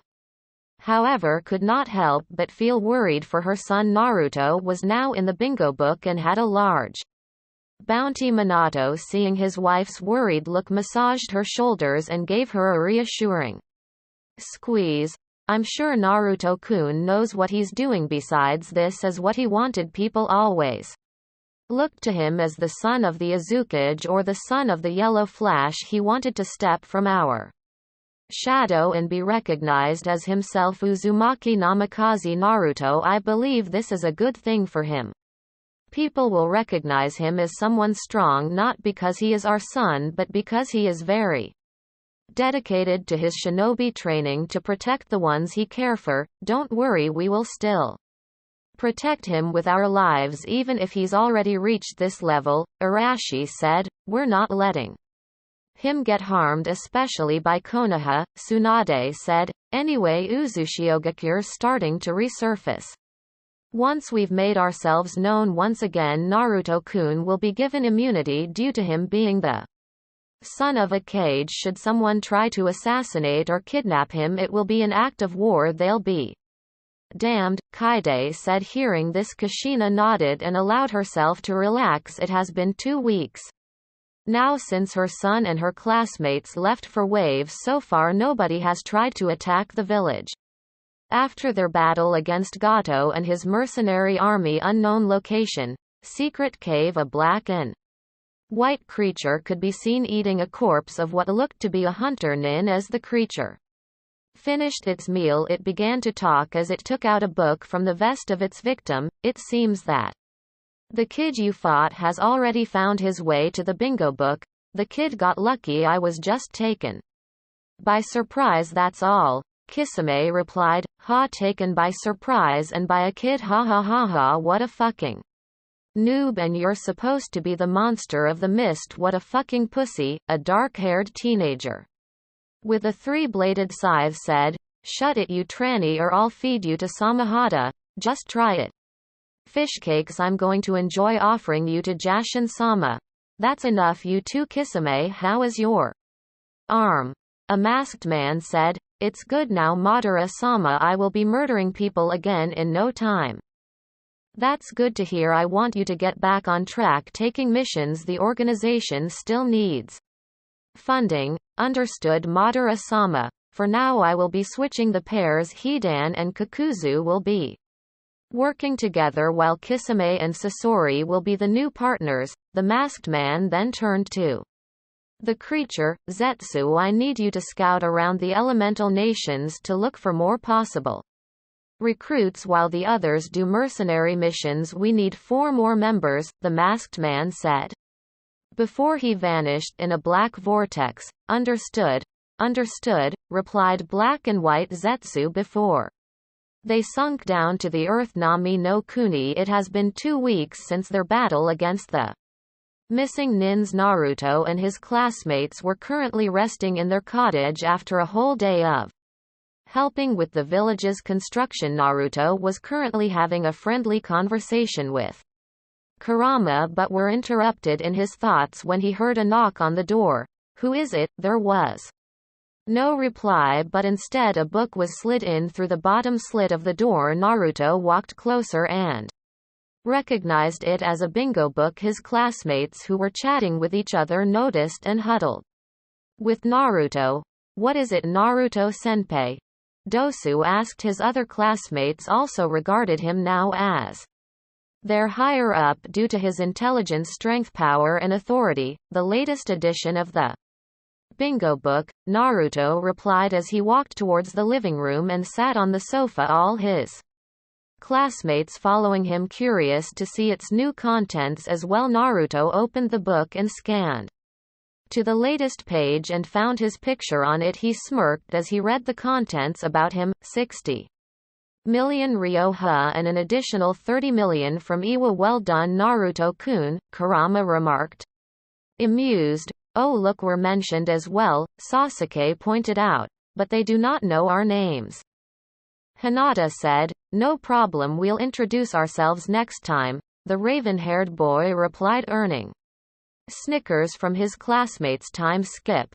1 week. Konohagakure. A week has passed since the latest release of the bingo book. Konoha right now is in an uproar due to what the description about the boy they've known as the Kyuubi brat said. Those who had been close to the Yondaime's family, especially Kakashi, were not sure what to feel at the moment. There were a few who did not believe the bingo book's contents, but most people and especially shinobi have finally seen the resemblance between Minato and Naruto. Some were feeling sick in their stomach due to the treatment they gave the boy, while the others were angry at the higher-ups for keeping it a secret. Now they have no idea where the boy was. Hokage office. Kakashi, Azumagi and other elite Jonins were in the room. Kakashi was being held by Guy to keep his rival from pounding the Hokage. Hokage-sama. Kakashi breathed hard.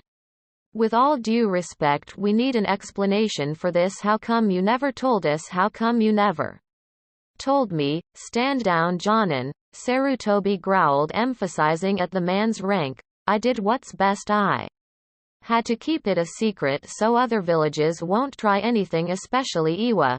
And now it worked so well. If you had known he was your sensei's son, would you have treated him differently?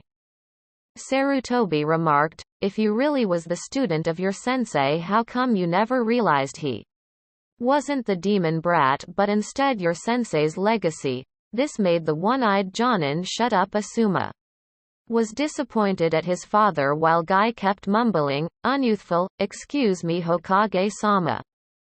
Kakashi bowed as he left the office. The other Jonins following Sarutobi motioned for the hidden Anbu.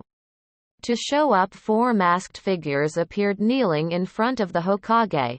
"I want Fugaku, Jiraiya and Danzo in this room in 5 minutes. There will be no need to call for me," a voice said as the door opened revealing the one-eyed Warhawk. "Go," ordered the Hokage. The Anbu left silently, leaving the 2 veterans alone. No less than 5 minutes later, Jiraiya and Fugaku were also in the room. "Fugaku, I want to know what kind of genjutsu you used on the demon brat now that it has been removed. And people now see him as the Yondaimi's son." The Uchiha clan head began explaining the name and the effects of the genjutsu he used. After talking, Sarutobi simply nodded in understanding. "Oh well. It has been 12 years, it's bound to expire anyway. We need to talk about your daughter," he said. Now turning at Jiraiya. "I want Sasama to be apprenticed by Jiraiya up to the coming Chunin exams. I want her to have the toad summoning contract as well." "Sure, no problem. It has been ages since the last time they had a summoner, and besides I'm old, ha ha ha. They'll need a younger summoner," Jiraiya said. "Fugaku-san, if you're okay with it, then I could start training her tomorrow. That would be a great honor. I will speak with my daughter about this later. Thank you," Fugaku said. "Danzo, my friend," Sarutobi called. "I would like your route to go looking for Naruto, Sasuke and Hinata. It's time they returned and served Konoha. Feel free to do whatever you want as long as they become part of route." "That seems a great idea. Very well, if there's nothing else I'll take my leave," Danzo said. Jiraiya and Fugaku nodded and left the room as well. Time skip 4 months. Nami no Kuni Niyazushiyogakure. 4th City. It has been almost 5 months since the graduating batch arrived. The bridge connecting to Water Country's port was finally finished with the help of Naruto's Mokuton. The building process only took 5 months instead of 2 years. The buildings in the 4th City looked luxurious thanks to the great architects and engineers designing and planning with Uzushiyogakure's advanced research. Buildings are much stronger and look grander. Everywhere you look you can see mansions and high-rise buildings. Back in Uzu, the first battle tanks, airships and warships have been produced and were brought to the 4th City for testing. 4th City will be open and will be made known to the world as under the flag of Uzushiogakure. In other words, the higher-ups have the intentions of luring other villages to try and attack so that they could see how effective the machines work. The people of the 4th City of course knew this and were actually ecstatic about the idea of a village attacking a newly reconstructed village and its defenses, since everyone in the 4th City are civilians and have no shinobi training. These advanced machineries could help them greatly. There were also new models of projectile launchers that were given to them for arms. There were 2 new inventions. One was a launcher that could launch 100 kunais senbons or stars per 30 seconds. The other one was another launcher that could launch stored jutsus sealed into tiny scrolls. This launcher increases the power of the jutsus tenfold, making it very deadly for the enemy. Of course, there are still seals placed all over the village in case the people needed help. Thanks to the great wonders of Fuinjutsu, the Uzumaki clan have invented huge rooms filled with seals that allow living and non-living objects to be transported to another area where a similar room is located. The room is secure since it only recognizes villagers and shinobi from Uzu. These rooms could be used for immediate evacuation, delivering products, or a way of bringing in reinforcements in case of emergency. The graduating batch, together with their senseis, are celebrating with the villagers. Everyone was at the newly constructed ballroom. Tazuna was currently at the stage and was in the middle of a speech. As the temporary leader of the 4th City, I would like to thank everyone who had graciously helped Rebuild this village into prosperity in behalf of the people here. We would like to thank Uzumaki Namikaze Naruto and his classmates for liberating us under the tyrannical rule of Gato. Had they not come, we would still be in poverty and more of our women would have been sold as sex slaves. We also thank their senseis for teaching them everything they knew and making them the fine shinobi they are now. Tonight starts a new beginning for the people of this village. The old man nodded and took a glass of champagne, a toast for the graduating batch and their successful mission, a toast to the soon-to-be promoted, a toast for the new fourth city. Yeah, everyone replied as they raised their glasses and drank. The people spent the night celebrating along with the soon-to-be promoted. On the following morning, everyone was once again gathered to see Naruto and his classmates off. Once again, the people of the fourth city thanked them for their great help and extended it to the Azukage. Naruto and his classmates along with their senseis bid their goodbye before taking off to Uzushio. Time skip 2 days. Uzushio Gates. The class finally arrived back to their homeland after 5 months of being away. Unknown to them, their senseis have informed Uzu about their return. As Naruto and his batchmates approached the gates, they were surprised to see a huge crowd gathered. The students recognized their families among the crowds. What caught Naruto and his friend's eye was a huge group consisted of girls, all of them clutching a book and a pen. Those in front had a banner saying, "Welcome back Naruto-senpai," while some were screaming, "Please give me your autograph." Naruto's classmates walked forward to greet their families while he remained confused, staring at the group of girls. "Kurama-chan, what's going on, idiot? They're welcoming you back, of course." Naruto simply sighed but smiled at the crowd, making the girls squeal in delight. "Naruto-senpai, please sign my copy of your book. Naruto-senpai, you are so awesome. Are you going to write a sequel? Please sign my book," were the things Naruto heard. He smiled and began signing the books and answered their question, telling them that he was currently working on the second book, making the fangirls scream in excitement. After the greetings, the batch headed towards the Azukage office to report their success. Azukage office. "And then we bid goodbye and headed back here," Naruto said as he finished his report. The Azukage nodded and then gave Minato a knowing smile. He nodded and opened the door, allowing 9 Jonins inside carrying 3 Chunin vests each.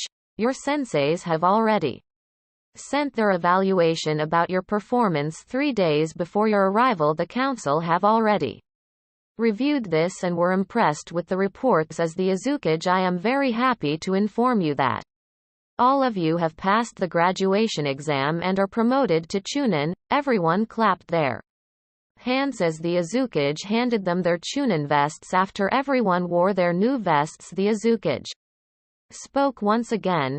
"Now that you are Chunin, you now carry more responsibilities as a shinobi of your village. Carry your rank with pride and become an inspiration to those who are still at the academy and wishes to become a shinobi one day. Since you were away for 5 months, I am giving you a 1-week vacation to catch up with your family and friends. After that, you are to report to me for duty to receive your first missions as Chunin." Dismissed, they all bowed and left the room. Naruto, however, remained inside the office.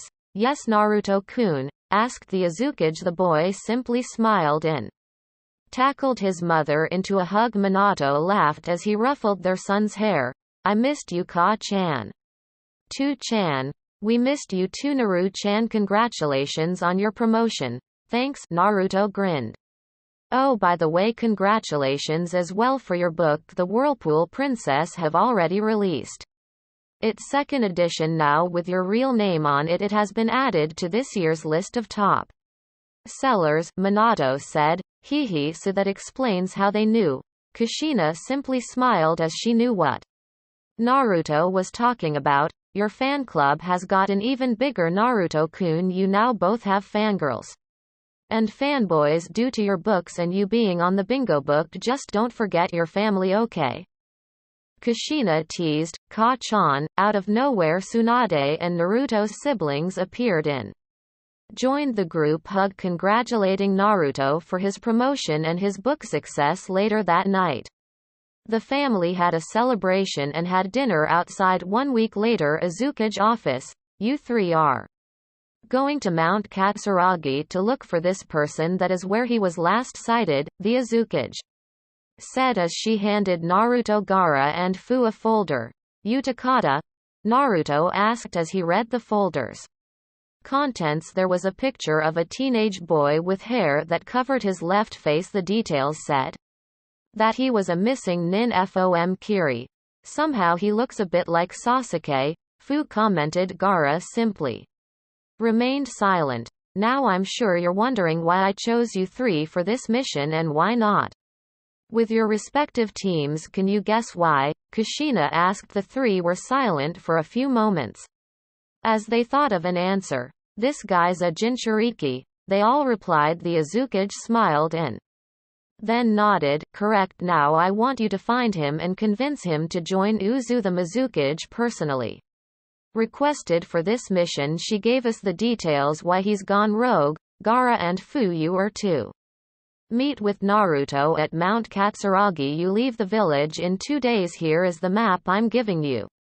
Up to a maximum of 1 week to complete it. You two are dismissed. The Uzukage waited for the two Jinchuriki to leave the office and then paid attention to her son. Naruto, I'm giving you an S-class and secret mission. You are leaving the village in an hour and will go to Mount Katsuragi. Look for an old man named Tunbi and a girl named Hotaru. These two are the remaining members of the Tsuchigomo clan that live in that mountain, while the rest remain in their hidden village. The Tsuchigomo clan are hailed and feared during the Third Great Ninja War due to a Kenjutsu they created. This technique, called Fury Dohatsuten, could create a massive explosion and is capable of wiping out an entire village. The clan was and is still in a secret alliance with Konoha the Sandaime and the Tsuchigomo clan chief. That time made a secret alliance with the sole purpose of protecting the Kenjutsu. However, I and everyone in the council strongly believe that the Sandaime only agreed to the alliance so that he could use the Kenjutsu to his own selfish purposes. Your job is to bring Hotaru and Tunbi with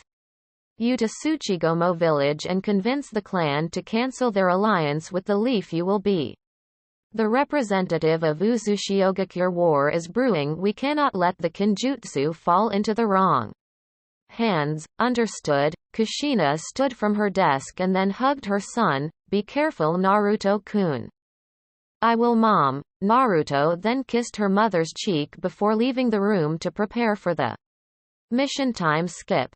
6 hours later, Naruto had been traveling for 5 hours straight now since he was in Uzumaki plus the Jinchuriki of the Kyuubi no Yoko. He's far from getting tired. Stopping for a 5-minute break, he once again checked his map and found he was 3 miles away from his destination. He unsealed his bow staff that he christened as Stunner and once again took off as the mountain came into view. Naruto heightened his senses and felt his surroundings. He felt a strong barrier up the mountain and knew he was at the right place. As he climbed up the mountain, he had to dodge and evade multiple traps that sprung. He was impressed at the amount of it and calculated its sheer power, concluding that if he got hit he'll definitely fall off the mountain. Finally reaching the top of the cave, he took a look at his surroundings and spotted the small temple. It was his experience that saved him from getting riddled by a volley of kunais. Whoa, whoa, whoa, Naruto screamed as he dodged the attacks. Calm down, Tunbi-san or Hotaru-san or whoever you are, hold your attacks. Yikes. Naruto raised his arms in a surrendering fashion and then said, will you guys just calm down? I'm not an enemy. Naruto sighed in relief as he felt the attacks stop. 2 figures appeared and came walking towards him. He saw the old man and the blonde girl. Damn, she's beautiful. Naruto thought. Focus Naruto-kun, you're on a mission. Kurama reprimanded her host Naruto. Mentally sighed and then nodded. Greetings, my name is Uzumaki Namikaze Naruto, Naruto said as he bowed low at the two. I am Tsuchigomo Tunbi, the old man said, bowing as well. I am Tsuchigomo Hotaru, granddaughter of En no Gyoja. Naruto shook the old man's hand and so the girl Hotaru's face blushed crimson red when she locked eyes with the boy. Kami-sama, not another one, muttered Kurama. We apologize about earlier, we did not know Konoha would be sending someone here today, said Tunbi. Actually I'm not a representative of Konoha but a different village. How come you're the son of the Yondaime, right? You look a lot like him. It's a long story but I have a jutsu that can help us. While it may look as if it is happening for a whole 13 years, the span is only 13 minutes on the real world.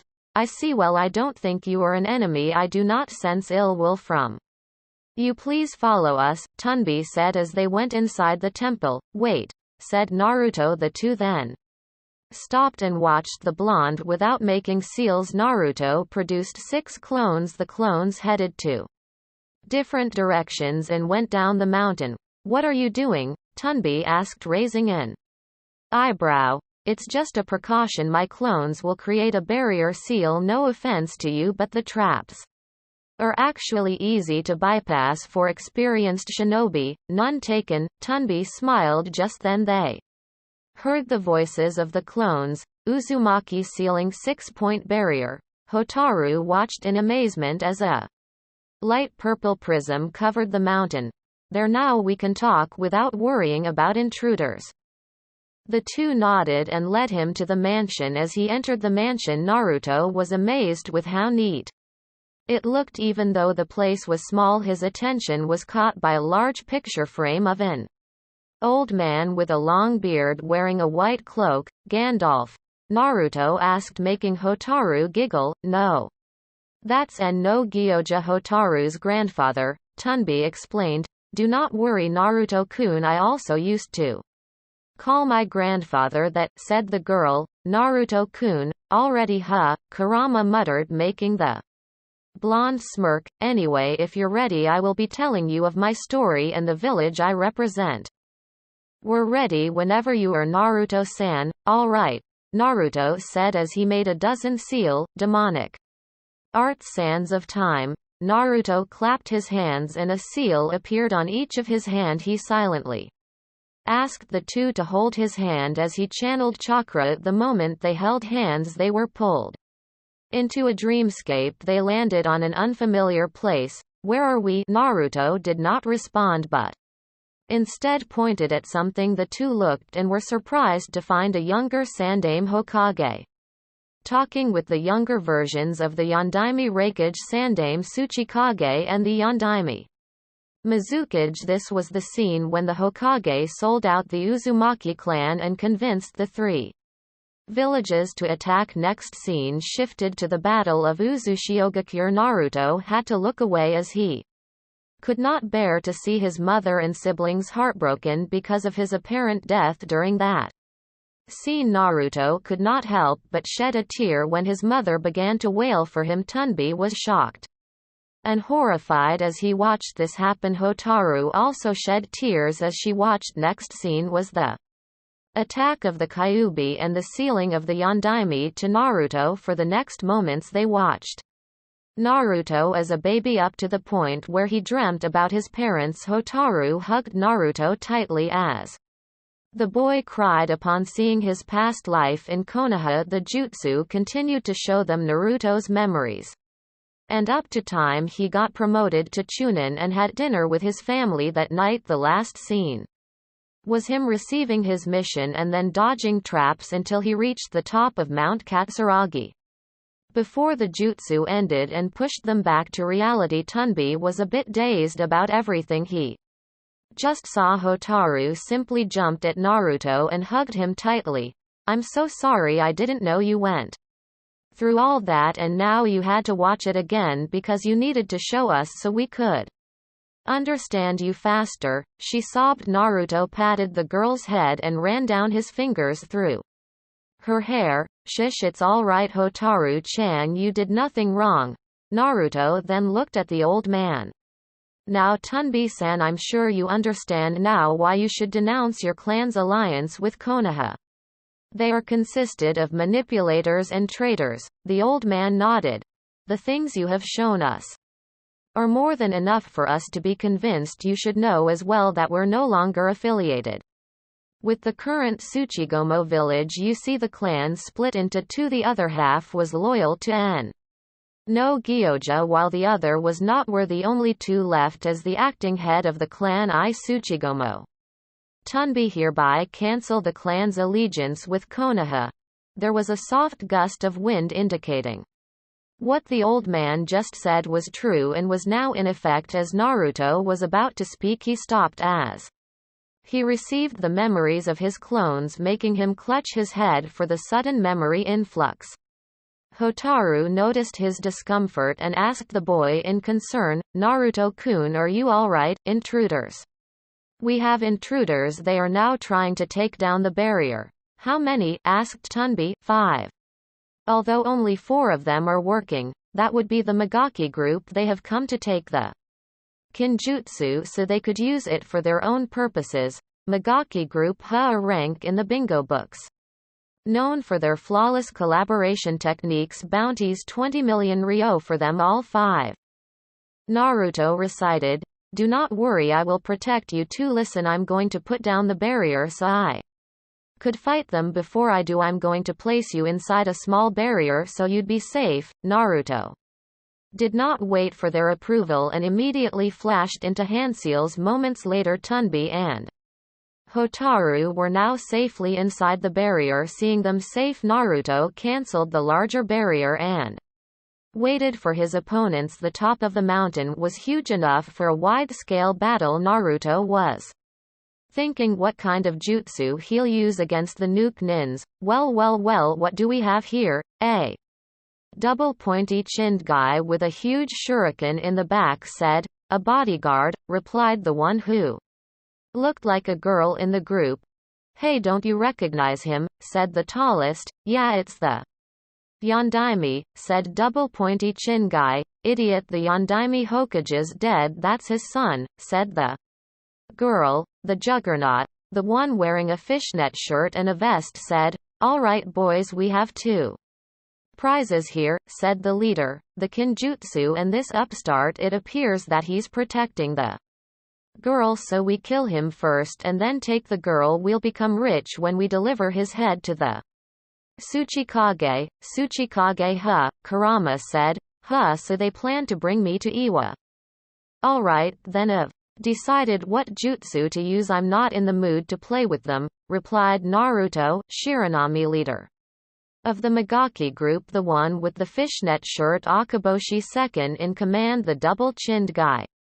Chushin, the girl. Benton, and last the tallest. Nangu, recited the blonde. You did your research, boy, Chushin said. Hey, I'm not a girl, screamed Benton. Whatever, now you were saying you're bringing my head to Iwa, Naruto said as he took out a scroll and directed it upwards. Hundreds of kunais shot out from the scroll and covered the whole battlefield. What's that, kid? Sneered Chushin. You don't know how to throw your kunais. Didn't your mummy ever taught you? Oh wait, your mama is dead. He.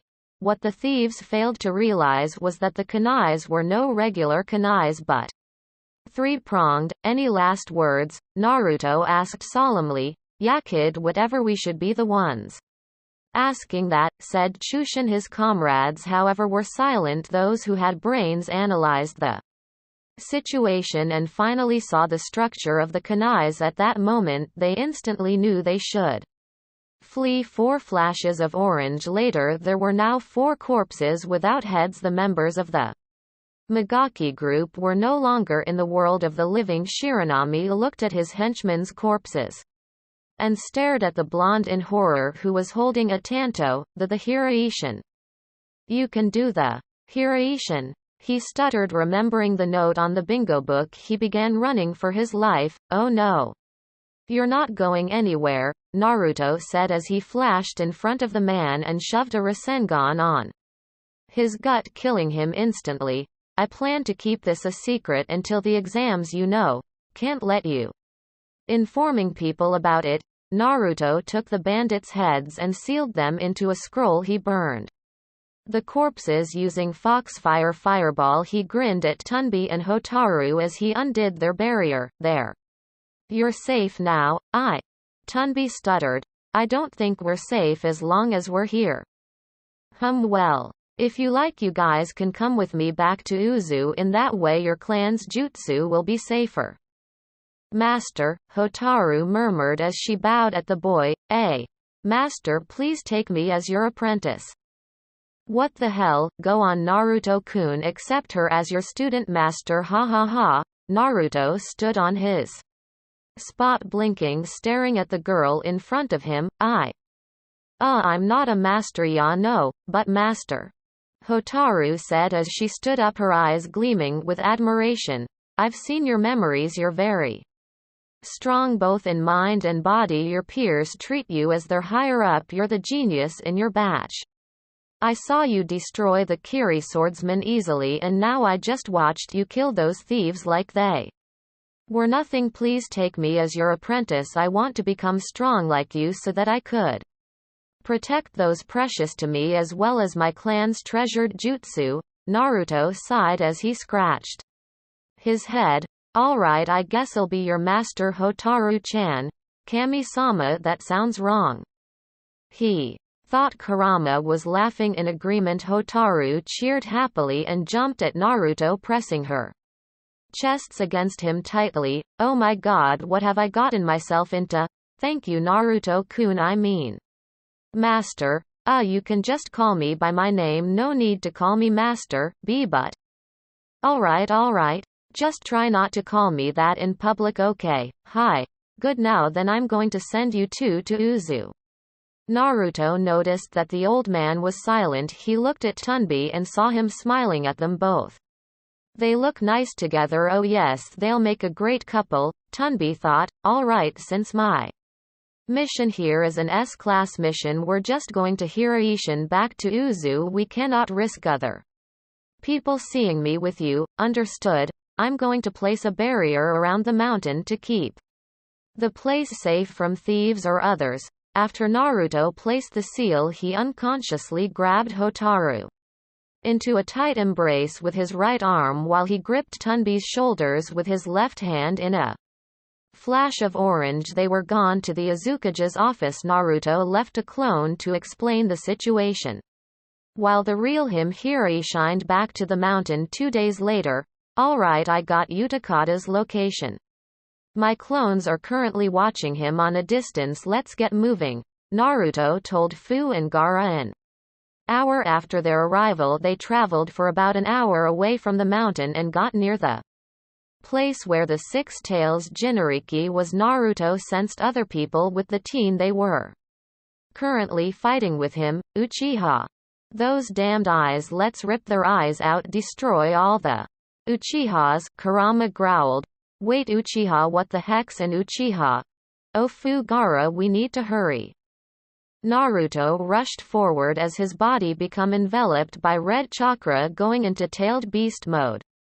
Version 1. A tail appeared on his back. Fu and Gaara followed and did the same. Utakata's paw. Utakata was relaxing earlier at the topmost branch of a tree, blowing bubbles when he suddenly felt his surroundings seemed distorted. His Biju dispelled it for him and told him someone attempted to put him under a weak Genjutsu. He prepared to fight as he got surrounded by 6 people. He recognized them as Konoha Anbu due to their headbands. What angered him and his Biju were their eyes. All 6 had their Sharingan active, 3 tomos on each eye. One of them threw a fireball at him and he had to dodge. The tree Has was at earlier was now burning. He once again moved as he dodged another fireball lunged at him by another Anbu. Utakata's eyebrows twitched in annoyance as he prepared to counter-attack. Bubble clone technique. 2 bubble clones materialized and stood side by side with the original. Ninja Art Bubble Bomb. Dozens of bubbles of all sizes were produced by the original and the clones, and were sent flying towards the leaf Anbu. The Anbu scattered to avoid the bubbles as the bubbles exploded one by one, producing a popping noise that ringed their ears for a moment. Surrender now 6 tails and be a good pet, one of the Anbu said as he glared at Utakata with his Sharingan. He was about to cast a Genjutsu at him before he suddenly got pounded by a strong force, Rasengan. The Anbu was sent away crashing to the trees due to the user using his tailed beast cloak. The Rasengan was empowered by demonic chakra. The Anbu was killed immediately as the Rasengan ravaged his body and demonic chakra entered his systems. Sabaku Q, said another voice. One Anbu got caught by the attack and got covered by a sand coffin.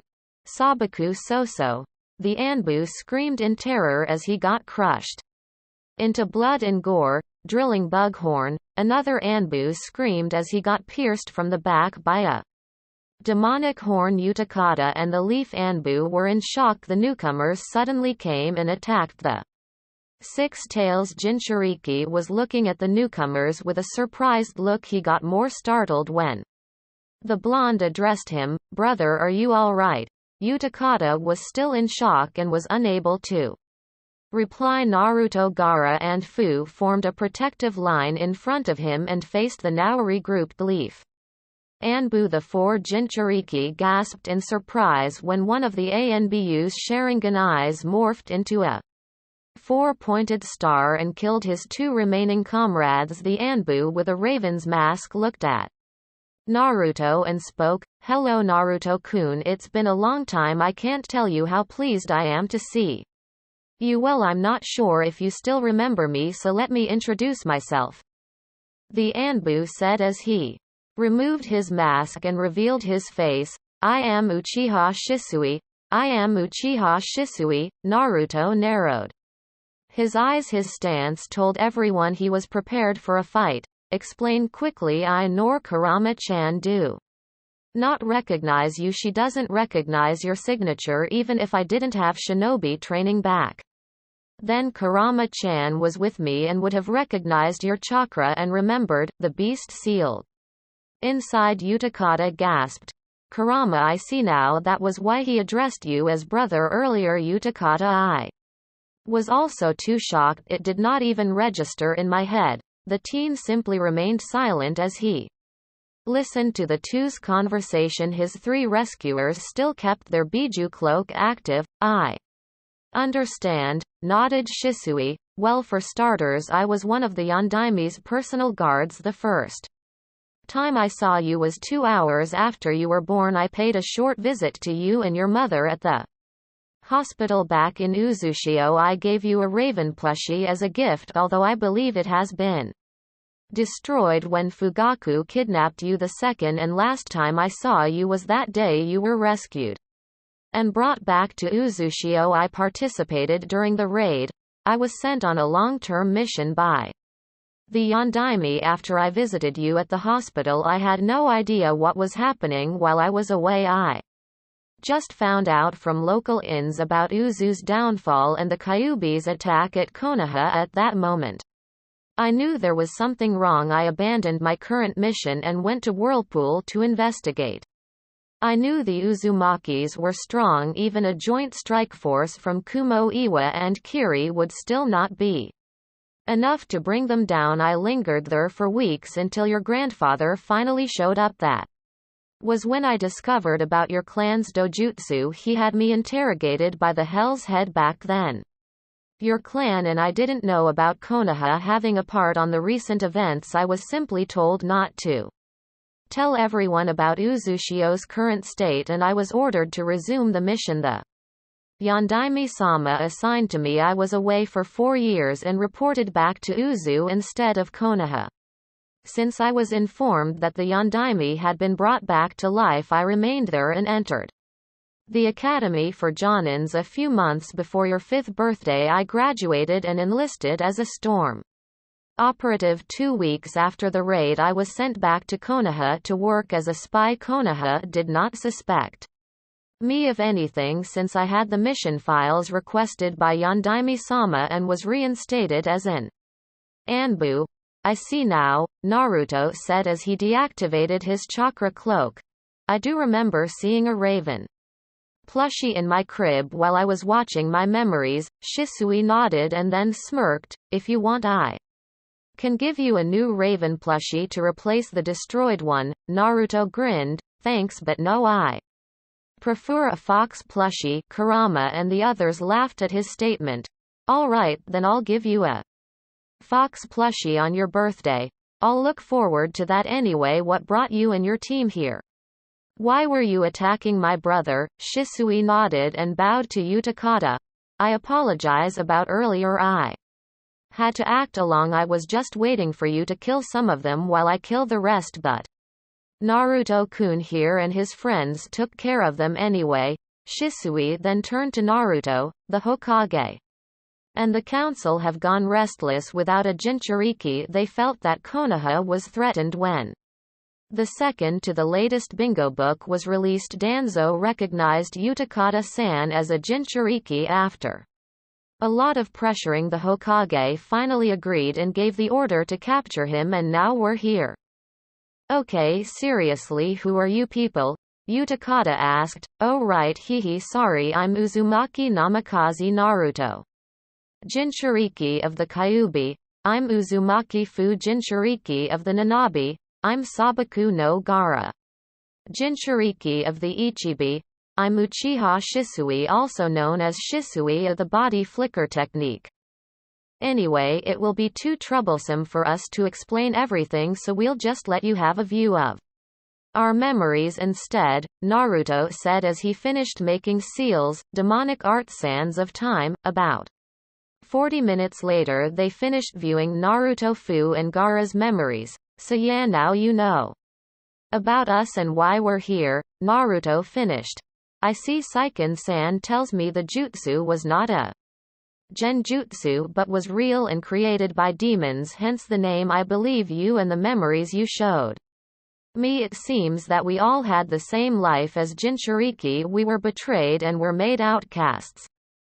But we found sanctuary in Uzushiogakure, Fu said. Come with us, brother, Naruto said. You can start a new life there. Yes, Gaara agreed. No more you will be chased by hunter nins. Shisui decided to help the three persuade the teen and said, you now know about Konoha after you. My team isn't the first and won't be the last to come after you. Other villages will also send teams after you so they could use you as their weapon. You've seen how Jinchuriki are treated in Uzushiogakure. They are treated there as normal beings. Most village treat your kind as a pariah and only see you as a demon and a weapon. Hey, I've already made my mind while we were watching their memories. I want to be with my siblings, although the decision is still up to you. Saiken told his host. I see your point and understand about my status. It is true that you're not the last to come after me. I'm coming with you, Naruto. I want to join Uzushio's shinobi force as well. Naruto grinned and then tackled the teen into a hug. That's great, that means I'll have another sibling, haha. Utakata after a long time once again smiled. He patted the boy's head and returned the hug. Hey, we're your siblings too, Fu said as she joined the hug and also pulled Gaara. You're joining the group, hug lil bro, ha ha ha. When they parted they all stared at Shisui. So Naruto began, what now? Well, I can't just return there unscathed while my comrades are dead. They might get suspicious, so how about a little spar? Hey, you're on, said Naruto making an evil face. Let's dance. Shisui gulped as he saw his ancestor Madara's face into Naruto as if he was channeling his spirit. He once again activated his Mangekyo Sharingan as he knew this will not be a normal spar. Naruto came at him fast and without warning.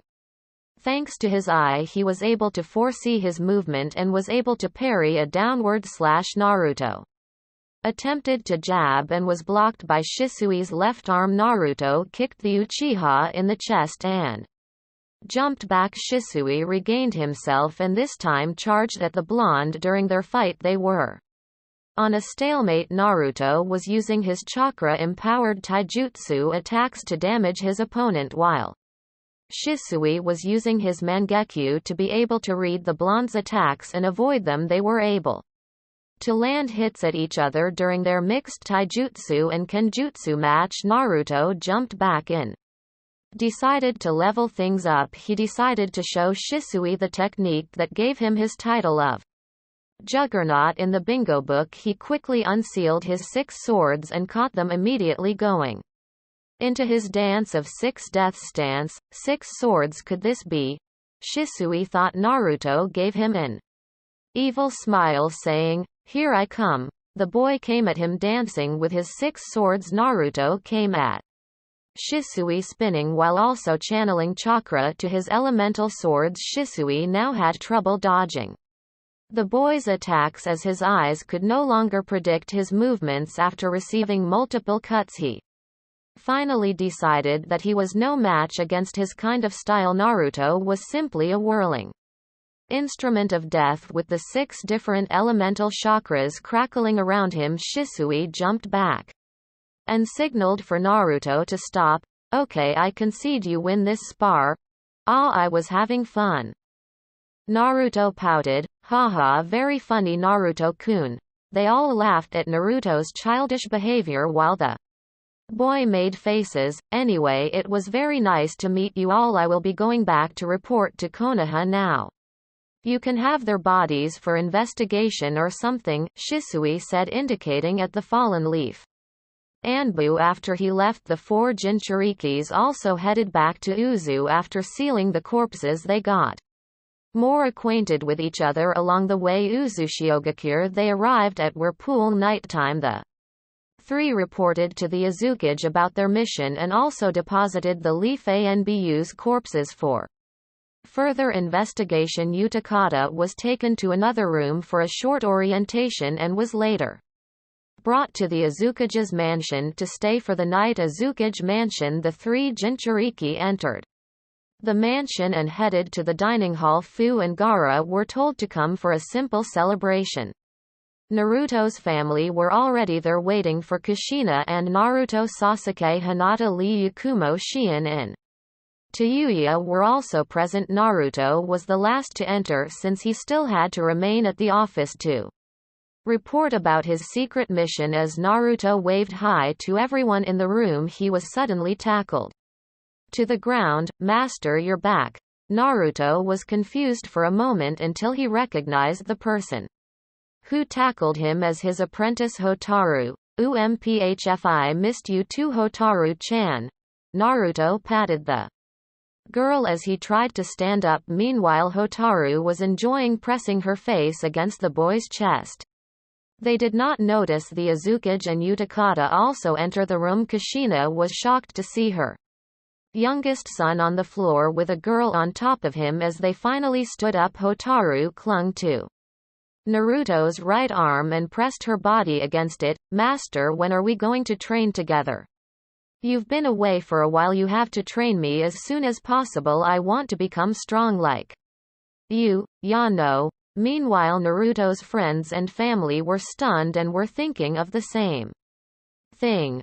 "Master, training alone together." "Master," she called him master. Moments later, Naruto's friends dropped to the floor unconscious with nosebleeds. "Oh shit, they interpreted it wrong," Naruto thought, as he began to feel killing intent radiating from his mother and grandmother. "Naruto-kun, I never thought you had it in you," Arashi, Minato, Kaide and Minako thought and began to giggle perversely. "What the heck?" Utakata, Narumi, Mio and Miho thought. Naruto was shaking in fright now as he felt more and more killing intent from Kushina and Tsunade. "Uzumaki namikaze Naruto," whispered Kushina. Sweetly, too sweetly, making Naruto gulp in fear. "KK ka chan b ba ch chan I can xp plain you. G got it W wrong. It's not what yut think." Naruto squeaked as he quickly did handseals.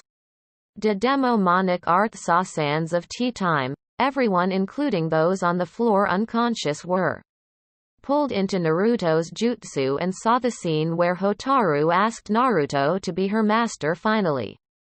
Clearing things up meanwhile Kurama was howling with laughter in her cage as her host was redder than a tomato. Wahahaha Kami-sama, that was priceless, ha ha ha, I've never seen you that scared before. And your face, ha ha ha ha. Hotaru finally caught up and understood what made everyone act up soon. Images of her and Naruto filled her mind doing some things such as Naruto being the master, punishing her for being a bad student. Hotaru also fell to the floor with an even bigger nosebleed. Naruto just sighed and bowed his head in embarrassment after being mercilessly teased by everyone. They finally had dinner the next day. Konohagakure the Hokage was currently drinking his morning cup of coffee when an Anbu appeared in front of his desk. Good morning Hokage-sama. Raven returning from secret mission. Sarutobi raised his eyebrows as he noticed he was alone. The young Anbu's clothes had bloodstains and cuts. He noticed that Shisui was a bit winded. Very well, report. Mission was a failure Hokage-sama. We were able to track the Six Tails Jinchuriki and battled against him. As we were about to put him under a powerful Genjutsu, we were suddenly attacked by 3 more Jinchurikis. Sarutobi spat his coffee upon hearing him. 3 more Jinchurikis. Hi, please continue with your report. Hi, as we were about to subdue the target, we were attacked by 3 more Jinchurikis. We were able to identify one of them as the Juggernaut. We were taken by surprise, and 3 from my team were immediately killed by them. The 3 of us remaining had no choice but to retreat, but as we were retreating the Kyuubi Jinchuriki caught up to us and we were forced to battle. He used the same Kenjutsu style he used against Hoshigaki Kisame and easily defeated us. My 2 comrades wished for me to escape while they held him back so I could go back here and report what happened. The Hokage rubbed his eyes while he processed the information. Can you tell me what tailed beast the other 2 had, or at least describe them? I'm sorry Hokage-sama, but they were all covered by their chakra cloak and all 3 of them only had 1 tail active, so we could not tell them apart. We were only able to recognize the Juggernaut because of his Kenjutsu style. I see. Go to the hospital to have your wounds treated. I'm giving you a day off. Thank you Hokage-sama. Shisui bowed before he left in a fire. Shunshin, it is clear now either Kumo or Iwa have the Kyuubi in possession. They are the only villages known to have 2 Jinchurikis. Damn it, now they also have the Rokubi. Sarutobi angrily thought. Uzushiogakure Azukage office. Naruto-kun, I'm giving you and your team a special mission. Since the Whirlpool Princess have become famous, many movie producers have been requesting for its author to give them an audience. Of course they do not know where to send their letters exactly, so they made advertisements via flyers and radio telecast. You will be having an audience with the writer and director of Princess Fune. Have you 3 seen the movie yet? Hi, Naruto. Sasuke and Hinata chorused. Good, that makes it better. You see, the director of this movie was a former Konoha shinobi. He was good friends with me and your father. We fought alongside him during the Second Great Shinobi War.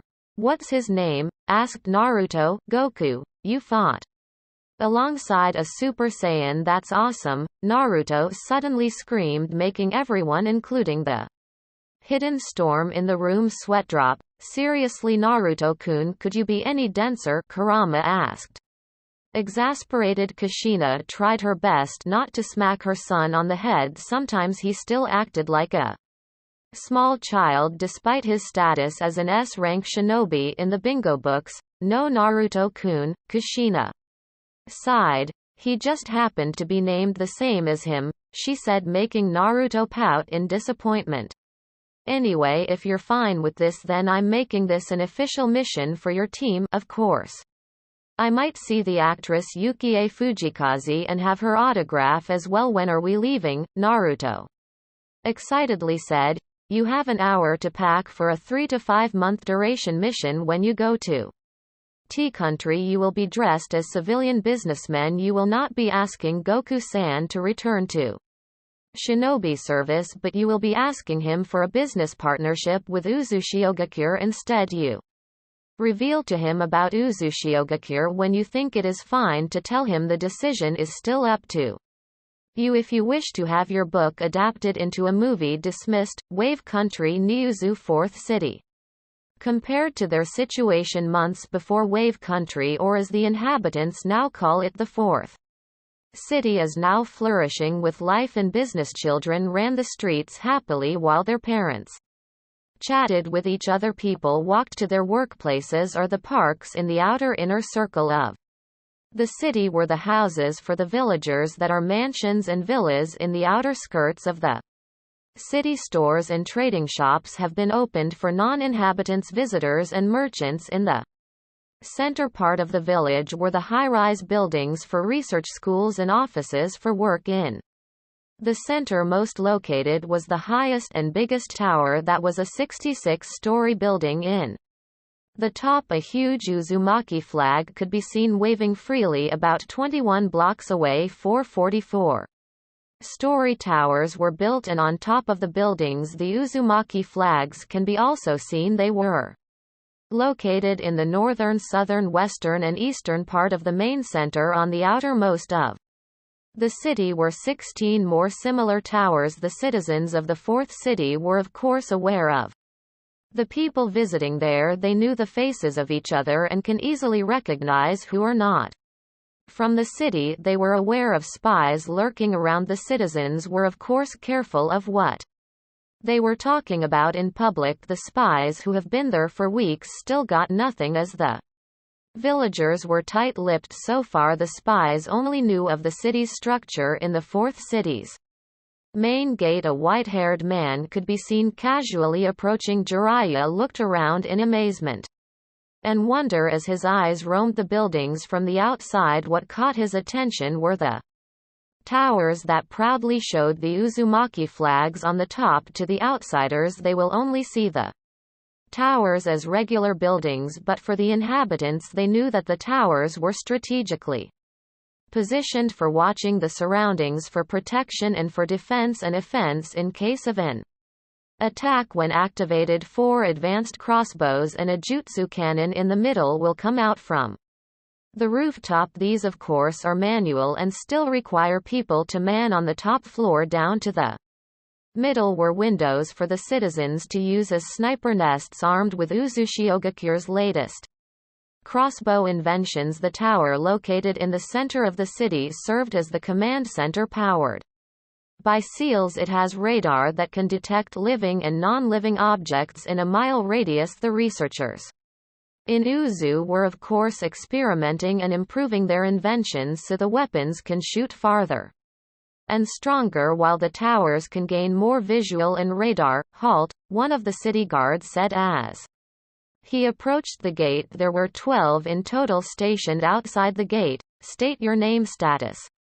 and your purpose for visiting. Jiraiya noticed 2 huge square-like carriages made of metal that had 3 long barrels. They were positioned near the gate. He wondered what they were, for he sensed 7 people each inside them. Jiraiya of the Sannin Shinobi of Konoha. I am here for a simple visit. News has started to spread about Wave Country's rise to greatness after Gato's demise. I'm a bit interested about the shops here and might do some trading. Very well, please sign here before you enter. When you leave, you are also required to sign here as a map of the city for your convenience. Here is a brochure for our buildings. In there are advertisements for the newly opened shops and centers that may interest you. Ooh, that's nice, thank you, Jiraiya exclaimed as he finished signing and took the brochures. He noticed 4 more of the huge square metal carriages inside the gate. He checked his map and decided to check out the outer buildings first before he went to the Inner city. What the visitors did not know, the logbook had a seal in the command center. There was a similar book. Everything that was written in the logbook from the gate was also recorded in the book.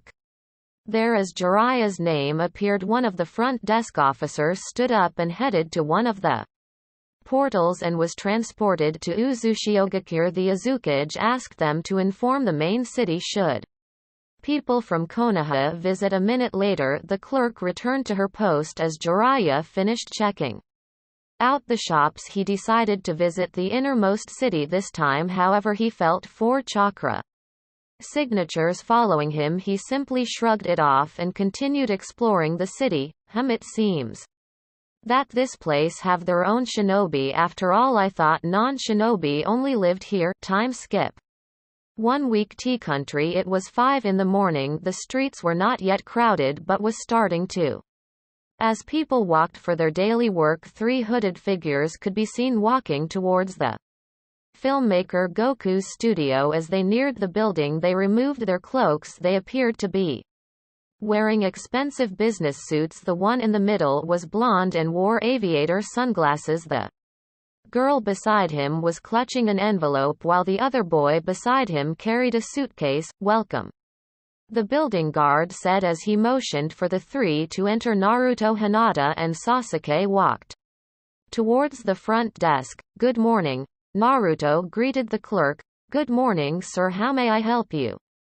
I'm here on business with Mr. Goku. For his ears only. The clerk nodded in understanding and informed the people up the studio about them. Since it was still early in the morning, the crew were just setting up and having their morning coffee. Yes sir, Mr. Goku will see you now. Please follow me.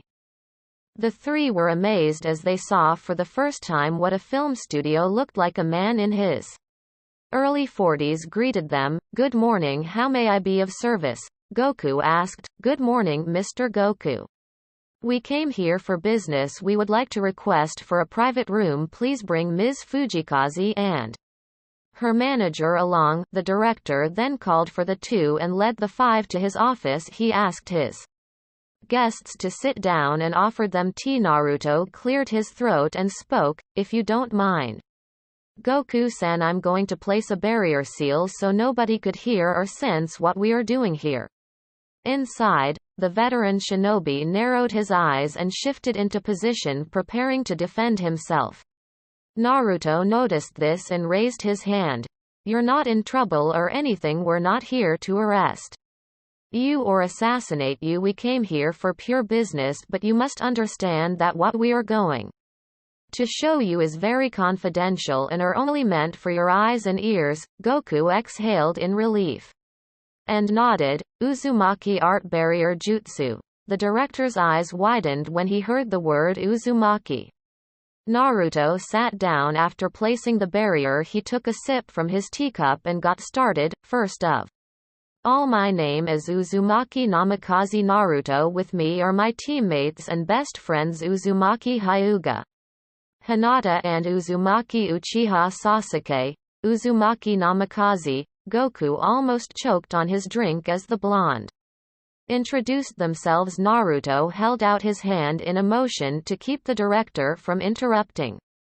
While he spoke, we came here on 2 purposes. 1, Uzushiogakure wishes to invest their money into your film industry. The other one, I, Uzumaki Namikaze Naruto, the author of The Whirlpool Princess, have come here to discuss about you adapting it into a movie. More revelations. Goku was trying hard not to faint on the spot. Uzushiogakure, The Whirlpool Princess. He is the author. These 3 are Uzumakis, and the one speaking looks a lot like Minato. Meanwhile, Koyuki was blushing madly. He is the author of that book and he's only the same age as I. Now that we're done with the introductions, let us get on with the explanation, Naruto said as he began weaving hand seals, demonic art sans of time, as the jutsu was called. The 6 people in the room were immediately pulled into a dreamscape like the last time back in Mount Katsuragi. Naruto showed them about the past Konoha's Betrayal. The attack on Uzushio. Naruto's kidnapping. His life in Konoha and his life when he was brought back to his homeland. They watched the memories up to the point where they arrived at Goku's studio. The three Chunins sat in silence as they waited for Goku, Yuki and Sandayu to absorb everything they just watched. So, Uzushio Gaku's still standing strong. Kushina and Minato are alive? And you really are the author of today's #1 selling book, Goku exclaimed happily as he began shedding tears. You look so much like your father. Oh Kami-sama, my former village really has fallen. Naruto-kun, forgive me. If I had known, I would have remained in Konoha to look for you.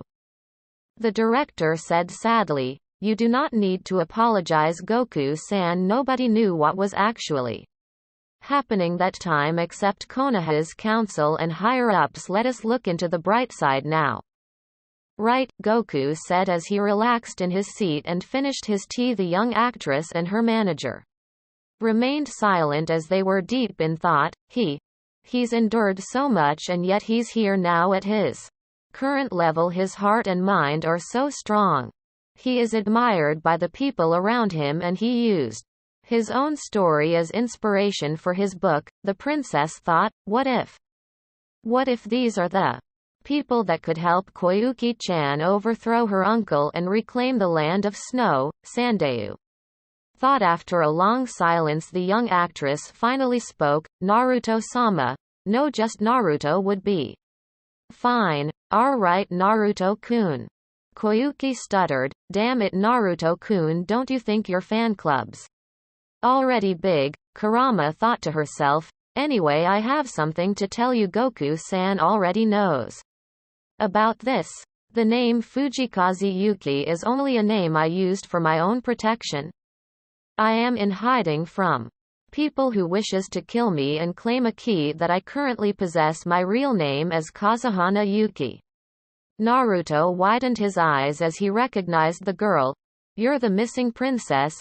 How did you know? Sandayu asked. Only the people from our land knew about her identity. As the son of the Azukage, there are times when I attended and listened to the council meetings. My mother and the council were actually looking for Yuki no Kuni's missing princess and wishes to offer the country's services to eliminate Doto and give you back the throne. Ever since I turned 5, Uzushio Gaku have been looking for you, but since we had no idea how you looked like, it was hard to get some leads.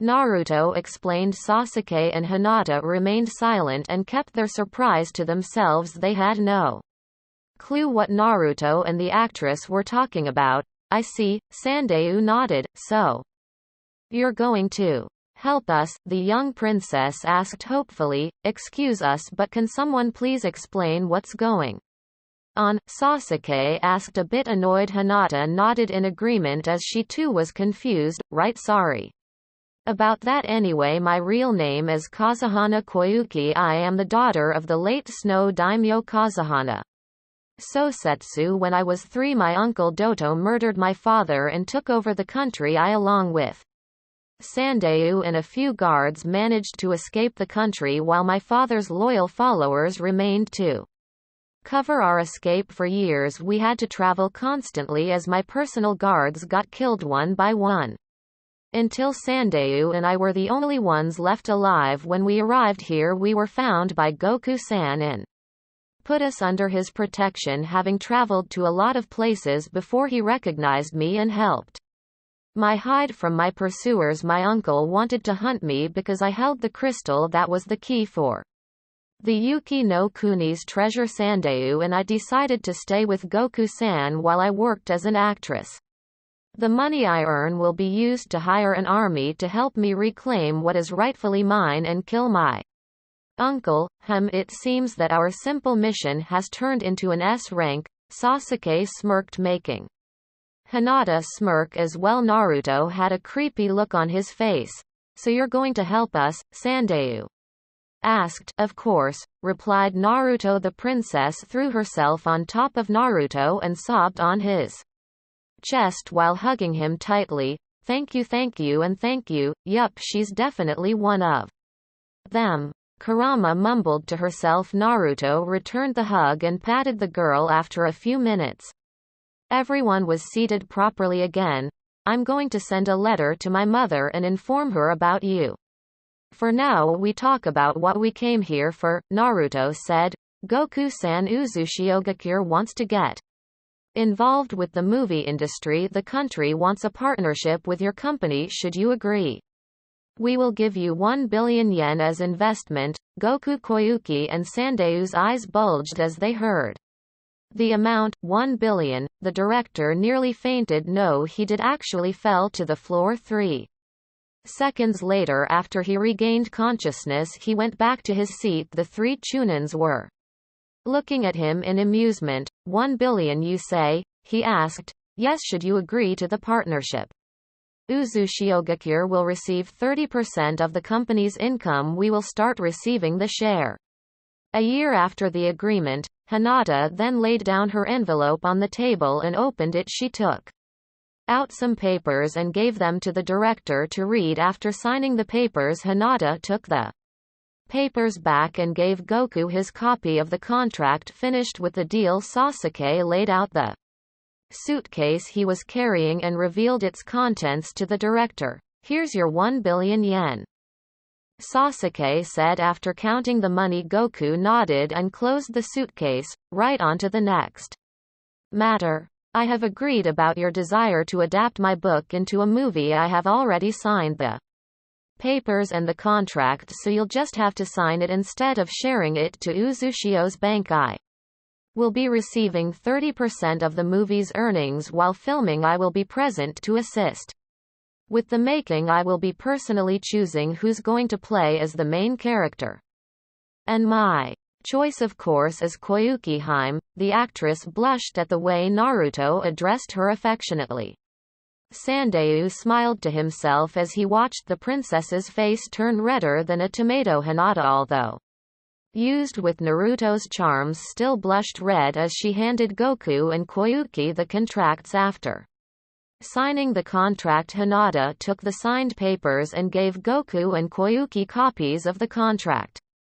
Now Goku-san, you are almost finished filming Princess Fune, right? Would you mind if we stayed to watch the filming of the remaining scenes? Asked Naruto. Of course not. My company and Uzushiogakure are business partners. Now we have 3 remaining scenes to be filmed here in T Country. After that, we will film on a snowy area for the final part of the movie. That just sounds great. I suggest you do the filming in the land of snow. We will sail for Yuki 10 days for now. What do you have in mind? You know that Yuki-chan's not welcome there at the moment. It's going to be a party, Naruto said, smirking evilly and scaring everyone. He looked at the princess and said, Koyuki-chan, I suggest you begin writing your speech 3 weeks from now. You're going to face Yuki no Kuni's people as its daimyo, Konohagakure Konoha Council, Hiruzen Danzo, Jiraiya, Koharu, Homura and the shinobi clan heads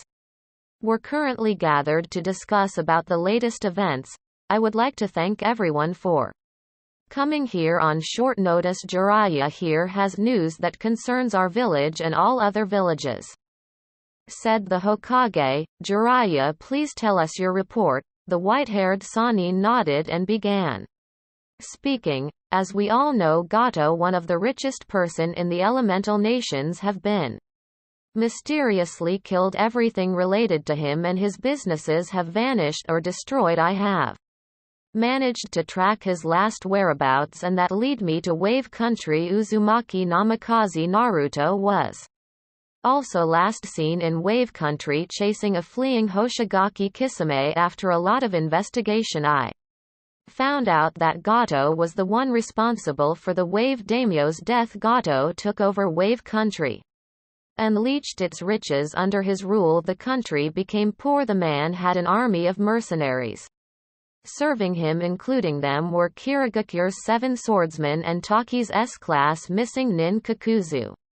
After some more investigation, I found out that the 7 swordsmen except Kisame were murdered. A few Days after Gato's Deathwave country started to rebuild, I visited the reconstructed city last week.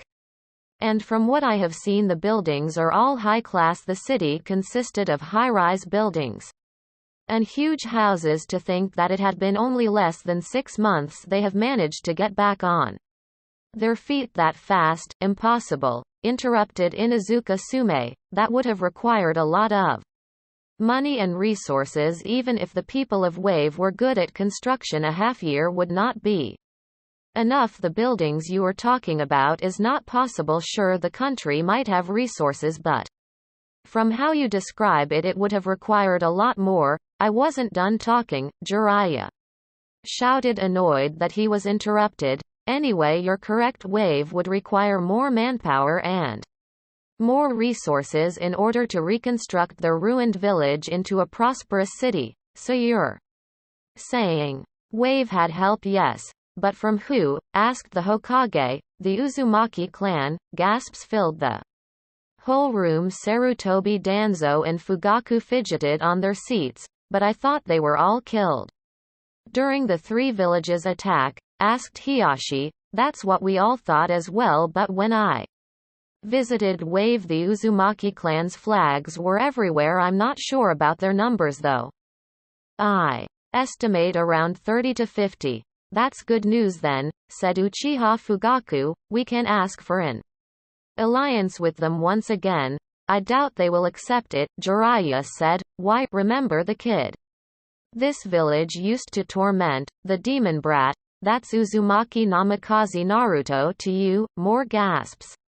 Now, there's no need to be shocked. You already knew about the boy's heritage anyway. I strongly believe that the Uzumakis now know about his treatment while he was here. How? Naruto is probably a shinobi of the new Wave country. Before everyone could react, there was a loud banging on the door. Open the door for the fire daimyo, a voice shouted opposite the door. Everyone in the meeting room were startled and got nervous. They got a surprise visit from the daimyo. Sarutobi fussed on his robes and quickly stood up to open the door. The others also stood up to welcome the Fire Lord.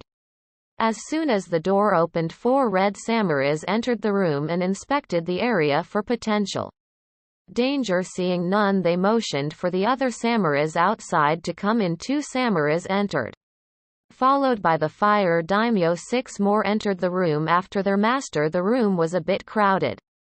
Now Sarutobi motioned for the daimyo to take the middle seat. As soon as he was seated, he procured his fan and cooled himself. The Hokage cleared his throat and spoke. To what do we owe the pleasure of your visit, Daimyo-sama?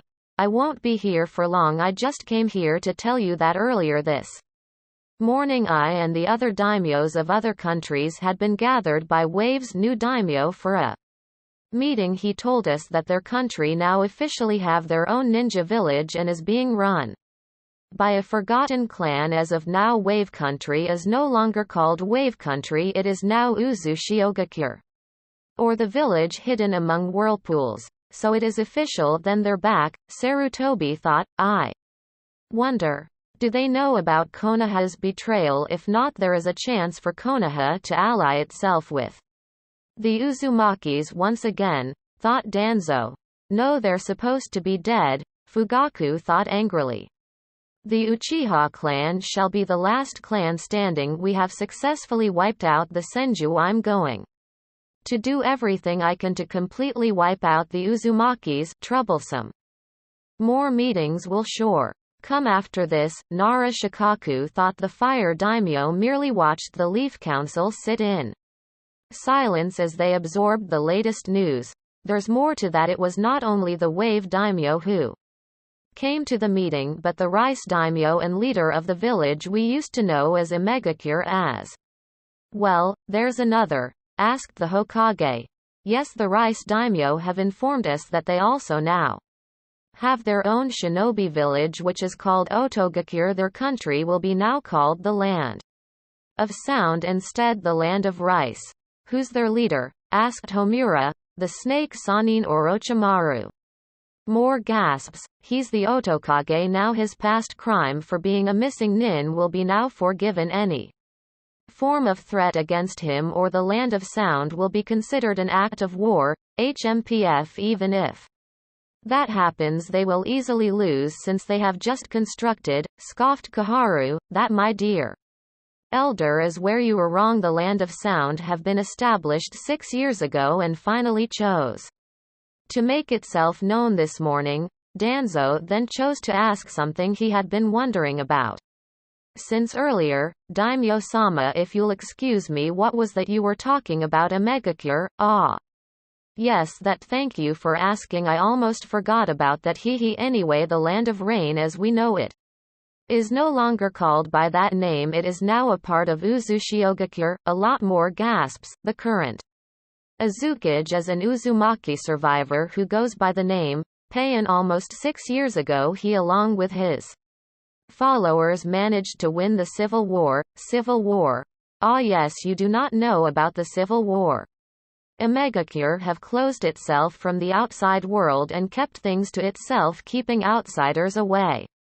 The security was very high that time. As I was saying, the country was torn apart by a civil war. One side was Hanzo the Salamanders while the other one was Pain's. After gaining the support of majority of the village, Pain finally decided to end the tyranny rule once and for all. He easily defeated Hanzo on a one-on-one battle in front of everyone. After that, Omegakure strengthened its barriers to keep the outside world unaware of what was happening inside the village, rebuilt itself from being a wasteland. The same year Otogakure was founded. The civil war in AIM ended during the meeting this morning. The Azukage have made its appearance. He, along with the Wave Daimyo, or as we call him now, the Whirlpool Daimyo, explained to us why there were two Uzushiogakures. The one that was the former Omegakure is still a closed city. They explained that that is where they train their shinobis in.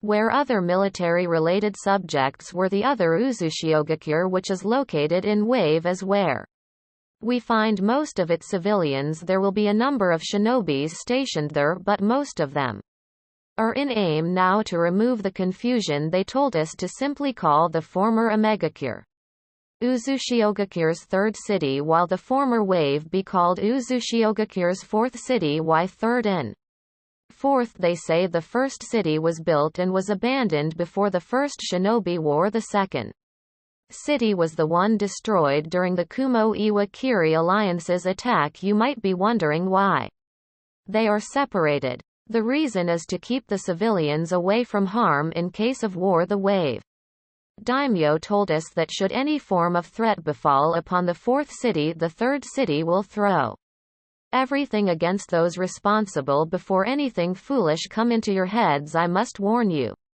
not to do anything against Uzushiogakure. Now that I believe I have told you everything, I will take my leave. After the daimyo left, Danzo, Hiruzen, Jiraiya and Fugaku shared looks, silently scheduling for a secret meeting time skip.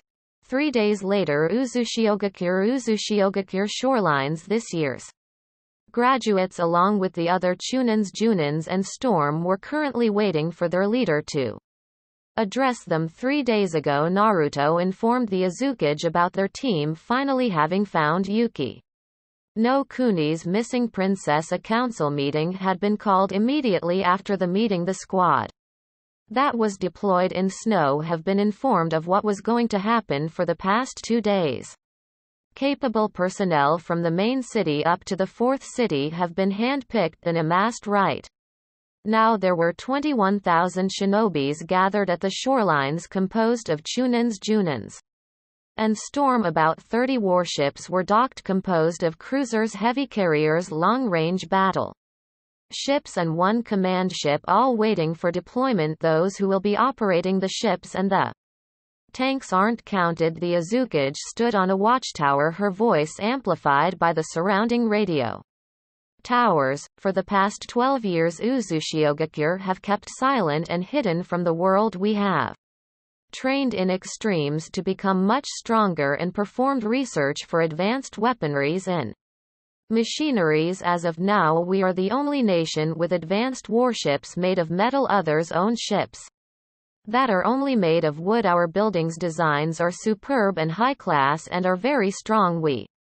have trained to become stronger than ever, and now we finally re-emerge from laying low. We have foreseen the great benefits we will acquire if we made an alliance with Snow, and so for the past 8 years we have been looking for the Snow Country's missing princess. After the long years of searching, we finally found her, and now we will help her overthrow her uncle and destroy his mercenary army. This will be the first test of our military power and research. Now that we are officially backed, Dodo of Snow Country and his followers will be the first to taste our power. The Azukage said. Kushina then motioned for Narumi, Monako, Mio and Miho. My children will be leading you.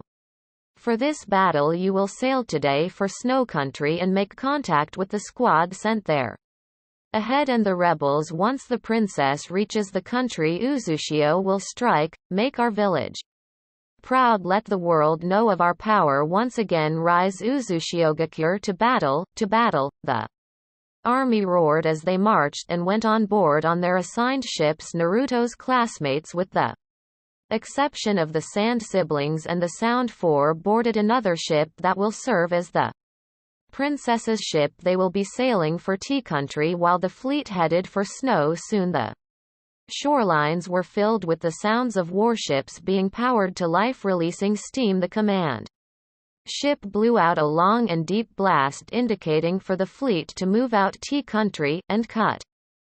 Well done. 2 more scenes left. Goku clapped happily. Naruto and his teammates sat as they watched the filming. He telepathically informed Sasuke and Hinata that a ship from Uzu was currently sailing for Tea Country while a fleet is headed for Snow. As the crew began packing off, Goku, Yuki and Sandeu walked towards the three. I just got news from Uzu. Our transport ship is now sailing towards here. It will arrive in 2 to 3 days. After filming the final scene for this place, we will immediately sail for the land of Snow. Understood, replied Goku. I'll go inform my crew. We will be filming a few scenes while sailing. Uzushiogakure Azukage office.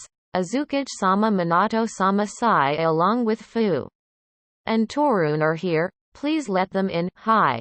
While Danzo was still in a coma, Minato and Kushina personally removed every root ANBU's seal. Majority of them were thankful and swore new allegiance to Uzushio, while a small number of them remained loyal to Konoha even though they were aware that they had been used. The Konoha loyalists were immediately executed by Minato himself. Right now Sai was the second in command of Root, appointed by both Minato and Danzo. Danzo have no idea of his followers' change of allegiance and believes he still have Root under his control. Ironically, it was now Minato who leads his organization. Kushina-sama, Minato-sama, Sai said as he and his teammates kneeled. Danzo have ordered Root to expand and increase the patrolled areas. Some members have been ordered to investigate 4th City. Higher-ranking members including my team were assigned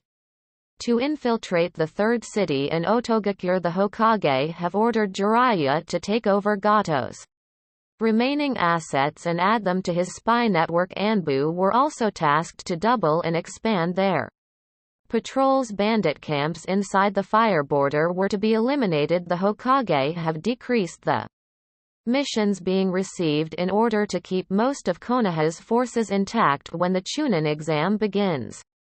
Minato nodded and addressed the pale teen. Sai, quickly send a lower-ranking member to blend in with Gato's remaining followers. This will be a good opportunity for us to infiltrate Jiraiya's spy network. Those ordered to infiltrate Otto and 3rd City, inform them to remain outside. Konoha is not the only one that will be sending spies. I will be informing Nagato and Orochimaru about this. I'm not sure about the Otokage, but the 3rd City will be publicly executing those who will be caught infiltrating, said Kushina. Go now, inform everyone about your orders. Hi. Time skip 2 weeks. 50 kilometers away from the land of snow, the fleet was on standby as they waited for Koyuki's ship to arrive. While they waited, a dozen squads have been sent inland in order to secretly evacuate all civilians to safety. While at it, they also assassinated about 200 of Doto's soldiers and took their chakra armors. There were 100 samurai who were loyal to Sosetsu. They were given the chakra armors for their own added protection when the battle commences. Since they had no shinobi training, it will be great for their defense if they wore the chakra armors. The fleet was currently hidden behind an island covered by mountains. As Naruto's ship joined the fleet, everyone got ready. Koyuki and Sandeu were given advanced chakra armors that were taken from 2 enemy lieutenants. The filming crew were also given chakra armors. Goku have requested the battle to be filmed as well, which is why they will be wearing the armors. Everyone paid attention when Narumi's voice was heard on all ship's speakers. "This is your general speaking. We are now sailing towards the shorelines. Infantry, get ready for rapid deployment. Pilots, power up those ships and begin takeoff. Tankers, get in your vehicles. Expect immediate battle once we land. Everyone move to your assigned stations." As the fleet began to move towards Snow Country's shorelines, a dozen airship took off from the heavy carriers. The airships were almost as big as the cruisers. It also had a dozen cannons on each side. The Uzumaki clan's symbol can be easily seen since it was painted on all 4 sides of the ship. Command ship fleet 20 kilometers from land. The captain of the command ship shouted, "Load the cannons." Narumi ordered through the intercom, 10 kilometers from land, "Commence bombardment." Doto's castle. Ever since he took position as Snow Country's leader, he began leeching off its resources. Doto grew paranoid and used the country's money to recruit more people for his army. His mercenary army was now 30,000 strong. Everyone wore chakra armors. The 3 generals, Nader, Fubuki and Mizore, and their lieutenants wore advanced chakra armors. Doto himself wore the latest and the most advanced chakra armor. He planned on eventually taking over the elemental nations once his army was huge enough. Doto was currently sitting at his throne as he listened to his general's reports. "My lord, one of my lieutenants have been missing for the past 3 days along with around 50 men," said Mizore. Fubuki reported the same thing. She too was missing the same number of personnel. "I have about 100 men missing as well," said Nader. Just then a lieutenant burst inside the main hall and ran towards the man on the throne. "My lord, a fleet has been spotted about 40 kilometers from the shorelines and it's approaching fast." Before anybody could react, there was a huge explosion that shook the castle, followed by another one and then another one. The bombardment was continuous. Another lieutenant burst inside screaming his head off, "My lord, we're under attack." Nader, annoyed, shouted, "We're aware of that. Give us a status report, you fool. Enemy troops have invaded the shorelines and are advancing towards the castle. Our forces have engaged them to battle, but more enemies are coming off their ships." "Do they have a flag?" asked Doto. "Yes, my lord, theirs was a swirl of a whirlpool. The Uzumaki clan represented that symbol. Aside from them, I don't know any group that have a swirl in their flag, but the Uzumaki clan's supposed to be extinct." Doto and his generals thought. Fubuki, Mizore, mobilize your divisions, prepare for counterattack and engage the enemy. Nader, station your division by the castle, form a perimeter, man the cannons. Position at the towers. Nader, take half of Mizore's troops with you and add them with the defense." Doto ordered. High main army's POV 1st Division was led by Monako. He led 10,000 of the army. Their task was to engage and eliminate the enemy's initial engaging forces. The other 10,000, which will be the 2nd Division, will be waiting as reserve, led by Narumi. As the Uzu shinobi jumped off the ships, they immediately formed into columns after killing the small defending force. They began charging towards the city and was met by 5,000 mercenaries led by Mizor the First. Division threw out 3 waves of Chakra enforced kunais with explosive tags. Mizor's troops were in disarray as they got bombarded by cannons and now kunais with explosive tags. Even though they wore Chakra armor, they still got affected by the attack and lost numbers. His forces began to regroup and merged with Fubuki's division that just arrived. Show them the power of Uzushiogakure, destroy them all, Minako shouted. The first division gave out a battle cry and clashed with Fubuki and Mizor's combined forces. The battle plan was simple. Storm operatives will subtly activate their Rinnegan and use the Petra path to absorb all jutsus that will be thrown at them by the enemy, while the rest of the attacking forces overwhelm the enemy with heavy jutsus through studying the Chakra armors Uzushio was able to acquire years ago. They were able to learn of its weaknesses. The Chakra armors had a limit in absorbing incoming attacks and will eventually become a normal clothing. The main weakness was the dish plates in the chest area. If critically hit, the dish plate will malfunction and kill the wearer through electrocution. As the two sides clashed, the second division led by Narumi disembarked from the ships and formed into columns while the enemies busily fought off the first division. The second division moved in for a pincer attack. Narumi began weaving hand seals as she joined her brother. Narumi engaged Fubuki while Minako fought with Mizor Air Force. Pav Mio led the Air Force. With her were 500 shinobi. The 12 airships easily flew past the country's forests while the armies clashed below. Enemy camps are in range, the captain said. Good, bomb the camps and the defensive towers. Destroy their cannons and other defensive systems. Avoid hitting the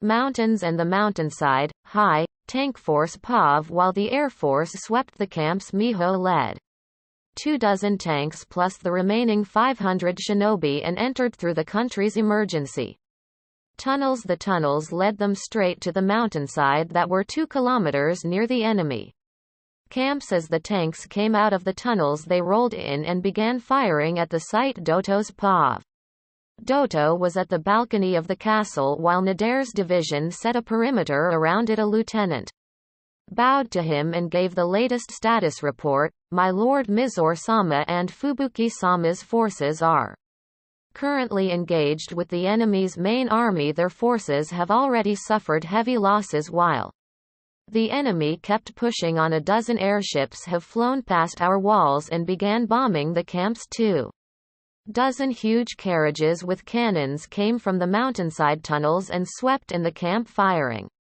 waves after waves of explosives and destructive jutsus, annihilating the survivors. Our defensive structures along with the cannons have been destroyed due to heavy bombardment. As he finished his report, he noticed his master glaring at the sky. Everybody looked up and saw 12 huge airships. That's definitely the Uzumaki clan's flag, Doto thought as he recognized Whirlpool's symbol. The army watched in terror as the ship's cannons fired destructive jutsus. The ships hit the towers that were below them. They're aiming for our defensive systems, defensive barriers now, shouted Nadare. Layers of huge and tall ice domes began to form and protected the castle along with the army inside. They waited in bated breath as they held their defensive barrier. They were surprised when they felt the onslaught against them stop. One brave mercenary went outside the dome to check and was surprised to see the enemy airships flying past their location. Air Foche Pav. Hey idiots, now you have no idea what's going to happen next, Mio muttered as she watched the army below conjure ice domes. All right. Time to drop below while they are blind, Mio ordered through the intercom. Hundreds of paratroopers jumped off the airships and regrouped with the tank force that were waiting below, hidden in the forests. The twins Pav Mio's forces merged with her twin brother's forces and concealed themselves. How are things going? Miho inquired. Nei-chan and Nisan's forces are easily destroying the Engaging enemy's forces. The enemy did not expect a pincer move. They should be here soon, replied Mio. The only defense they have left are the ones by the castle. That's no more than 10 towers. The tanks can easily destroy them later, Miho said. Yo, a voice called through their mental link. Naruto-kun. Hell yeah, we're almost finished here. There's only about 500 Rasengan now. 499 left here. Narumi-ne and Minako-ni are whooping the enemy generals' butts. Ha, take this Molotov Rasengan. See you guys later, he said as a huge explosion were heard. In the background outside the twins' mental link, the explosion of Naruto's fire jutsu could be seen. As the fire blew up the forests and killed about 50 enemies. Air Force POV. Amazing, this is going to be a hit. We'll be the first company to ever produce a movie taken from an actual war. Woohoo. Cheered by one of the filming crew as their ship flew past the castle and cut the scene. Tank Force POV. Yes, director's going to love this. Main Army POV. Ha, I can't believe I'm filming a movie while I'm in it, screamed Goku in delight as he dodged an enemy samurai. Kaiten Gokaku no Jutsu, I still got it. Wahahaha. The director cheered with glee. Narumi's POV. You guys have depended so much on your armors that you have gotten weak. Narumi told Fubuki. Arg, damn you, ice, release ice needle blizzard. Fubuki replied with rage. Narumi calmly released a fire dragon from her mouth. The fire dragon easily melted the ice needles and struck Fubuki right in the chest plate of her armor. The two have been fighting for a very long time now. At least to Fubuki, she was fighting. Narumi was merely toying with her opponent while the Uzumaki army destroyed Doto's army. Fubuki was getting more and more frustrated as her division got slaughtered. Whenever she made an attempt to help, Narumi would simply block her path. Whatever jutsu she tried to throw at the female Uzumaki, Narumi would simply absorb it. I'm done playing with you, Narumi said as she held out her arms. Golden chains from her back came out and immediately restrained Fubuki. The chains destroyed the chakra armor while keeping the wearer alive. Fubuki watched helplessly as her once 10,000 soldiers decreased to 100. She gasped in horror as her opponent walked towards her, her red hair flowing like wildfire, the same way the dreaded Red Death's hair did when she slaughtered the Kumo army during the war. Minako POV. Arg, stupid fat guy and his stupid snowboard, Minako muttered as Mizore sled past him.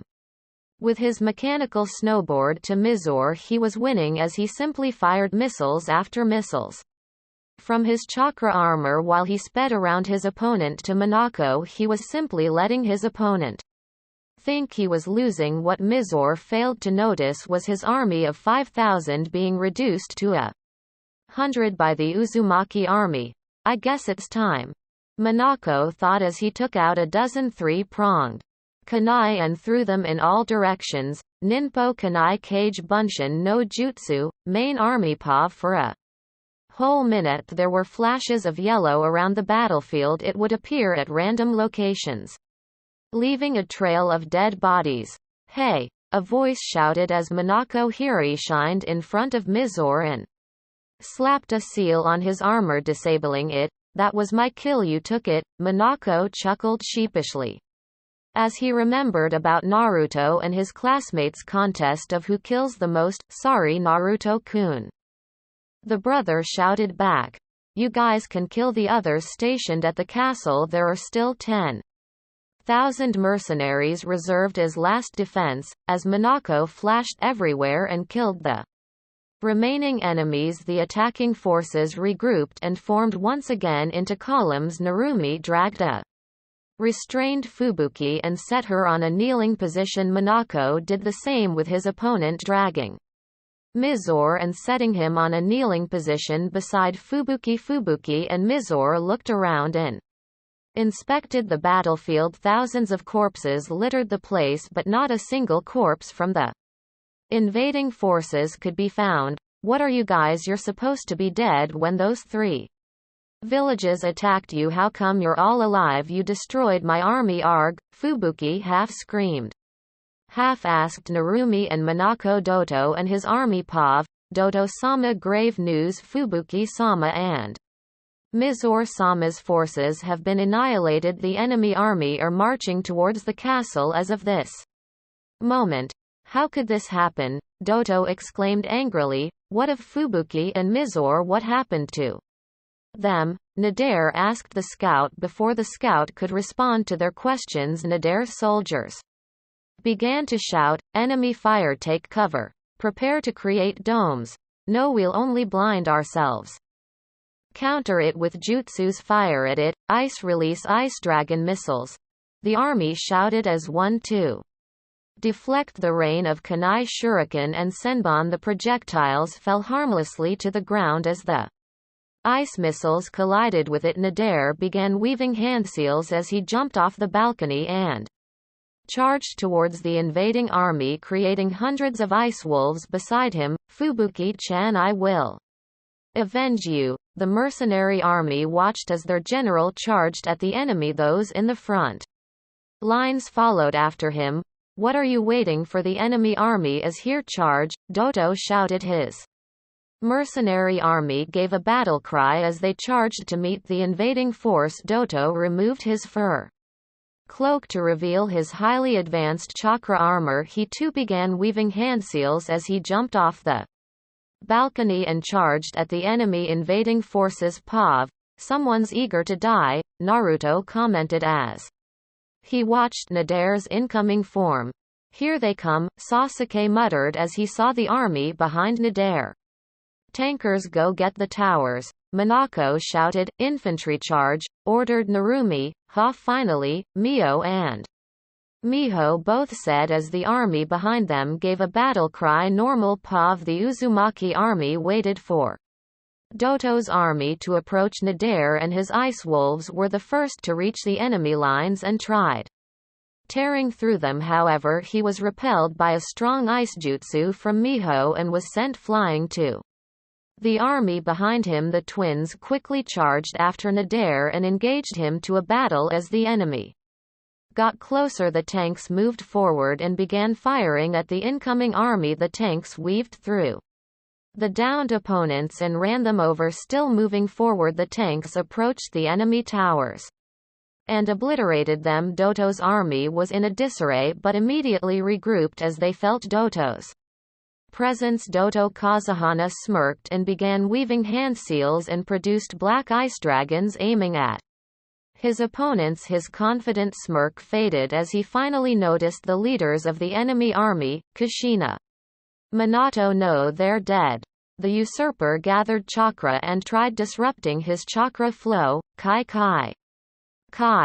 What is this? This armor's supposed to make me immune to Genjutsu. He was too consumed by his current dilemma and was only broken out from his thoughts when a fist connected to his face and sent him flying upwards. Doto was able to make out the image of his attacker as he glanced down. Before crashing, his opponent was a striking image of the Yondaime Hokage but was shorter and younger.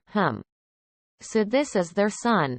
So they're real after all. They're not dead. Focus, you old bastard. Doto glared at the Minato replica for calling him an old bastard. Uzumaki Namikaze. Naruto will be your opponent, proclaimed the boy. Ha! Don't be such a fool, you're just a little brat. The old man stopped in mid-sentence as he dodged a roundhouse kick from the boy. Naruto did not stop at this but pushed on the offense. He kept on attacking for a whole 5 minutes during their taijutsu match. Both were able to land hits against each other thanks to his chakra armor. Doto was able to keep up against the little brat. The little brat, however, had a lot of tricks hidden from his sleeve. Naruto disengaged and quickly formed a single one-handed seal and released his gravity seals. Everyone in the battlefield felt a strong gust of wind and quickly found its source. Damn. Naruto-kun, senpai, Sama's serious. Doto's up for a brutal beating, the Uzumaki army thought as they returned focus to their own respective battles. One of the things Naruto hated the most were traitors. Especially those who betray their own family. "I'm going to beat the living shit out of you," Naruto stated as he vanished and instantly reappeared in front of Doto, kicking him in the stomach and sending him 20 meters high upwards up in the air. Naruto quickly reappeared beside Doto and kneed him, sending the old man flying to the right downwards 7 meters before he crashed to the ground. Naruto appeared once again and hit him with an uppercut, sending him to the left upwards up in the air. Naruto once again reappeared below him and elbowed him, sending him higher to the air vertically. As Doto flew up 40 meters high, he was met by 3 Narutos that were 60 meters high in the sky.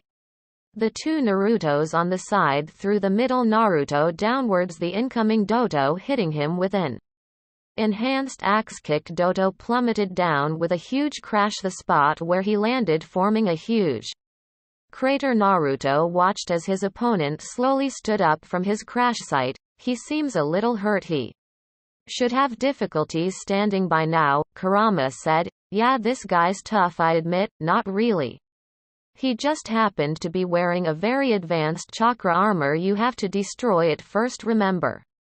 Those chakra armors have their limits. Just bombard him with your strongest jutsus. Got it?" Show time. Naruto created 4 shadow clones to protect himself while he closed his eyes and concentrated for his jutsu. Narumi felt a warm breeze gathering in the air and mentally warned her comrades through the mental link as she recognized her brother's jutsu. The Uzumaki army quickly formed hand seals for an earth jutsu. Doto's army watched in confusion as the opposing army slammed their palms to the ground and elevated the earth around them 10 meters high. As Naruto finished gathering the necessary chakra, he flashed into a dozen seal and finished by clasping his hands into a praying position as he called out his attack, Hellfire Release Inferno's third circle. A huge blast of fire came out from Naruto's body and burned everything around him in a 30-mile radius.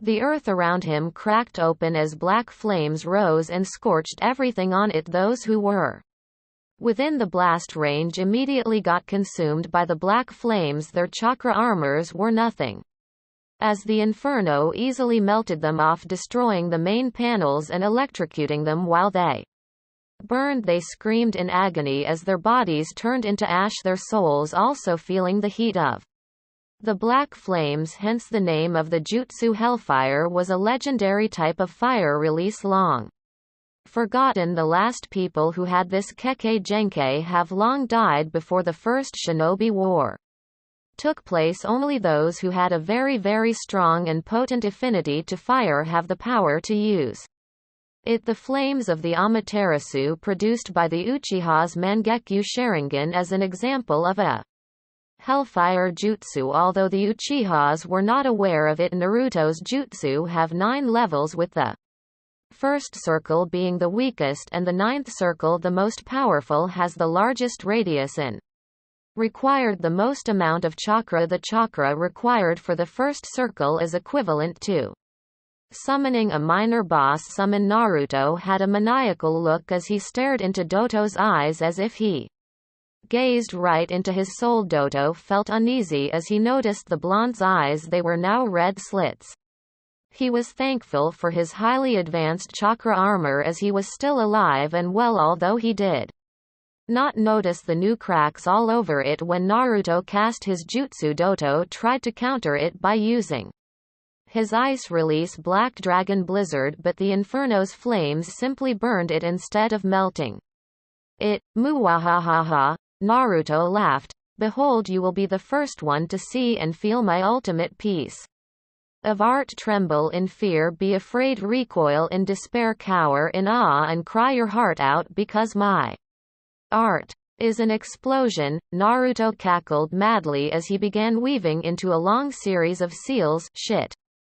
Narumi cursed as she watched the sky's storm clouds were quickly gathering due to the high Concentration of heat below. We need to get the hell out of here. This place will be obliterated in 30 seconds. She ordered the army. Minako quickly jumped down and grabbed the downed Nadare, taking him with them as the Uzumaki army retreated for cover. Doto also felt the danger ahead.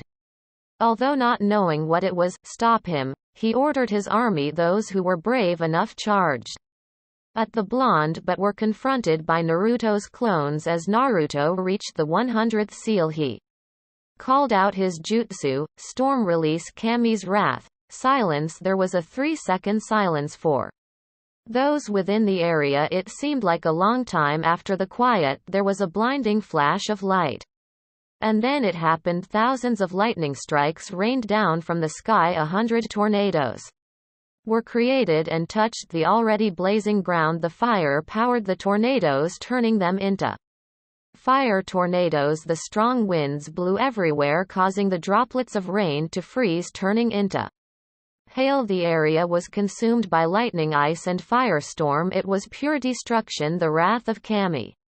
Indeed, if someone would watch it from a distance, they would see a breathtaking, captivating and yet at the same time a horrifying scene. The storm went on for 10 minutes before it finally showed a decrease of power. After another 10 minutes it finally died down. The area now looked like a wasteland. There was residual smoke. Trees were either scorched or uprooted. The earth was dry and cracked. The castle was obliterated into a pile of scorched stone. Thousands of dead bodies littered the ground. Those who miraculously survived watched in horror as they took in the scene. The Uzumaki army swept in for the kill, not for vengeance, not of hatred but of mercy. They ended the lives of the surviving mercenary army to release them from their misery of pain and trauma. In a certain crater, a silhouette of a certain man could be seen slowly standing up. The man took a look at his surroundings for a good 1 minute before he checked on himself. Ha ha ha ha, that was the most destructive jutsu I have seen, and lived after it. Ha ha ha ha. Doto laughed as he found Naruto. The blonde kept an impassive look as he began channeling chakra to his body once more. His Madara moment over. Doto was about to make another taunt when he heard loud cracking noises. He looked at his armor as it finally broke into pieces and fell off his body. His smirk immediately vanished as he realized he was completely defenseless now. He never had shinobi training and only relied on his chakra armor. For the first time in 20 years he once again felt real fear. He tried his best not to show it but failed. Naruto casually walked towards him as he began cracking his knuckles the same way his grandmother Tsunade does when she's about to beat up someone. For the next 10 minutes the sounds of flesh ripping and getting pounded could be heard. After 3 minutes of beating he finally broke down and began pleading for mercy. His cries for mercy fell on deaf ears as he received his beating. As he lay on the ground like a beaten pulp, a group of people wearing chakra armor came to him. They all removed their helmets as Doto stared at them. Hello uncle, Koyuki greeted coldly. Missed me I believe. You're looking for this, she said as she showed him the hexagonal crystal. Due to your greed and envy you killed my father and ruined this country. You sent people after me so you could claim this crystal, the key to Snow Country's treasure. You thought this will open a safe that contains a large collection of items that you can trade for gold. Let me show what this treasure does. This was my father's final gift to me and Snow Country.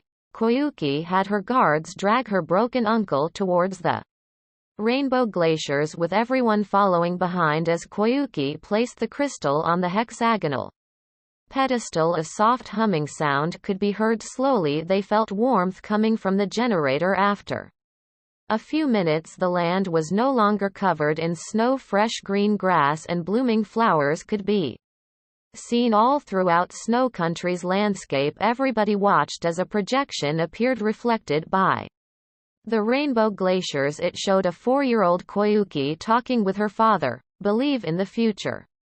If you do, spring will come, Sosetsu said. Koyuki, what would you like to do when it comes? Oh, become a princess, young Koyuki replied. What kind of princess? A kind, strong one. A princess who believes in justice. Ha ha ha ha, that's going to be very hard work, but if you don't give up and keep on believing in your dreams, one day for sure you will become one, Sosetsu said as he placed the necklace around her neck. Can you see that a very beautiful princess is standing here? But I am not quite decided yet. There is one more thing that I want to become. What is it? An actress. Koyuki shed tears of joy as the scene faded. I've done it, father. I've become an actress. I'm ready to become a princess now. Time skip. One day the Uzumaki army have gathered the remains of the fallen and burned them. The people of Snow Country have gathered at the old castle. They were overjoyed when they learned of Doto's crushing defeat against the Uzumaki army. In the middle of the square was a stage. On it were Doto, Fubuki, Mizore and Nadare bound and gagged, set into kneeling positions in front of the crowd. The crowd was murmuring among themselves as they openly pointed and glared at the four. Koyuki walked in front and all talking stopped at once. She faced the four and began to talk. You have committed crimes against Snow Country and its people. You have stolen its riches and used it for your own personal use. You have usurped the throne and assassinated the daimyo and tried to kill her daughter as well. If you haven't been stopped, you would have brought more destruction upon Snow Country, as you have planned waging war against the 5 great countries in the elemental nations. Koyuki then unsheathed a long katana. I, Kazahana Koyuki, daughter of Kazahana Sosetsu and the rightful heir to the throne, hereby declare you guilty of plunder, treason and murder.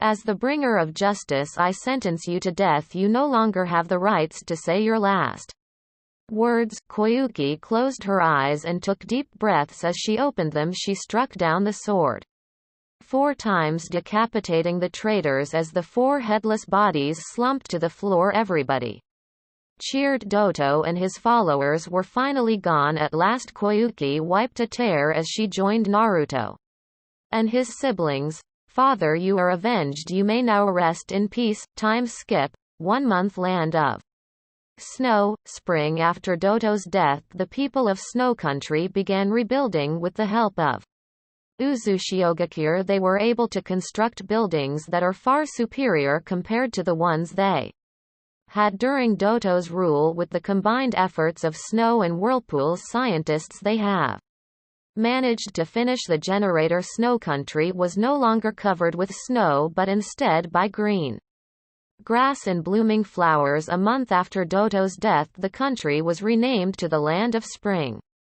During the month, Koyuki have formally taken position as Spring's daimyo. The alliance with Uzushio was formally signed. Kushina and Minato paid a visit during that day. More ships came from Whirlpool bearing construction supplies and blueprints. New trade routes have been opened as well. The daimyo asked for help as she wanted Spring to have its own shinobi village. Whirlpool agreed and asked for students to study in Uzu while the construction of the village hidden among Spring occurred. Goku, with the help of his crew, finished filming the Princess Gale movie. Goku's company was now looking for actors and actresses for their next project, The Whirlpool Princess. The battle that occurred a month ago was also made into a movie which will be entitled as The Missing Snow. It was based on Daimyo Koyuki's real-life story from the time when she was 4 years old up to the point where she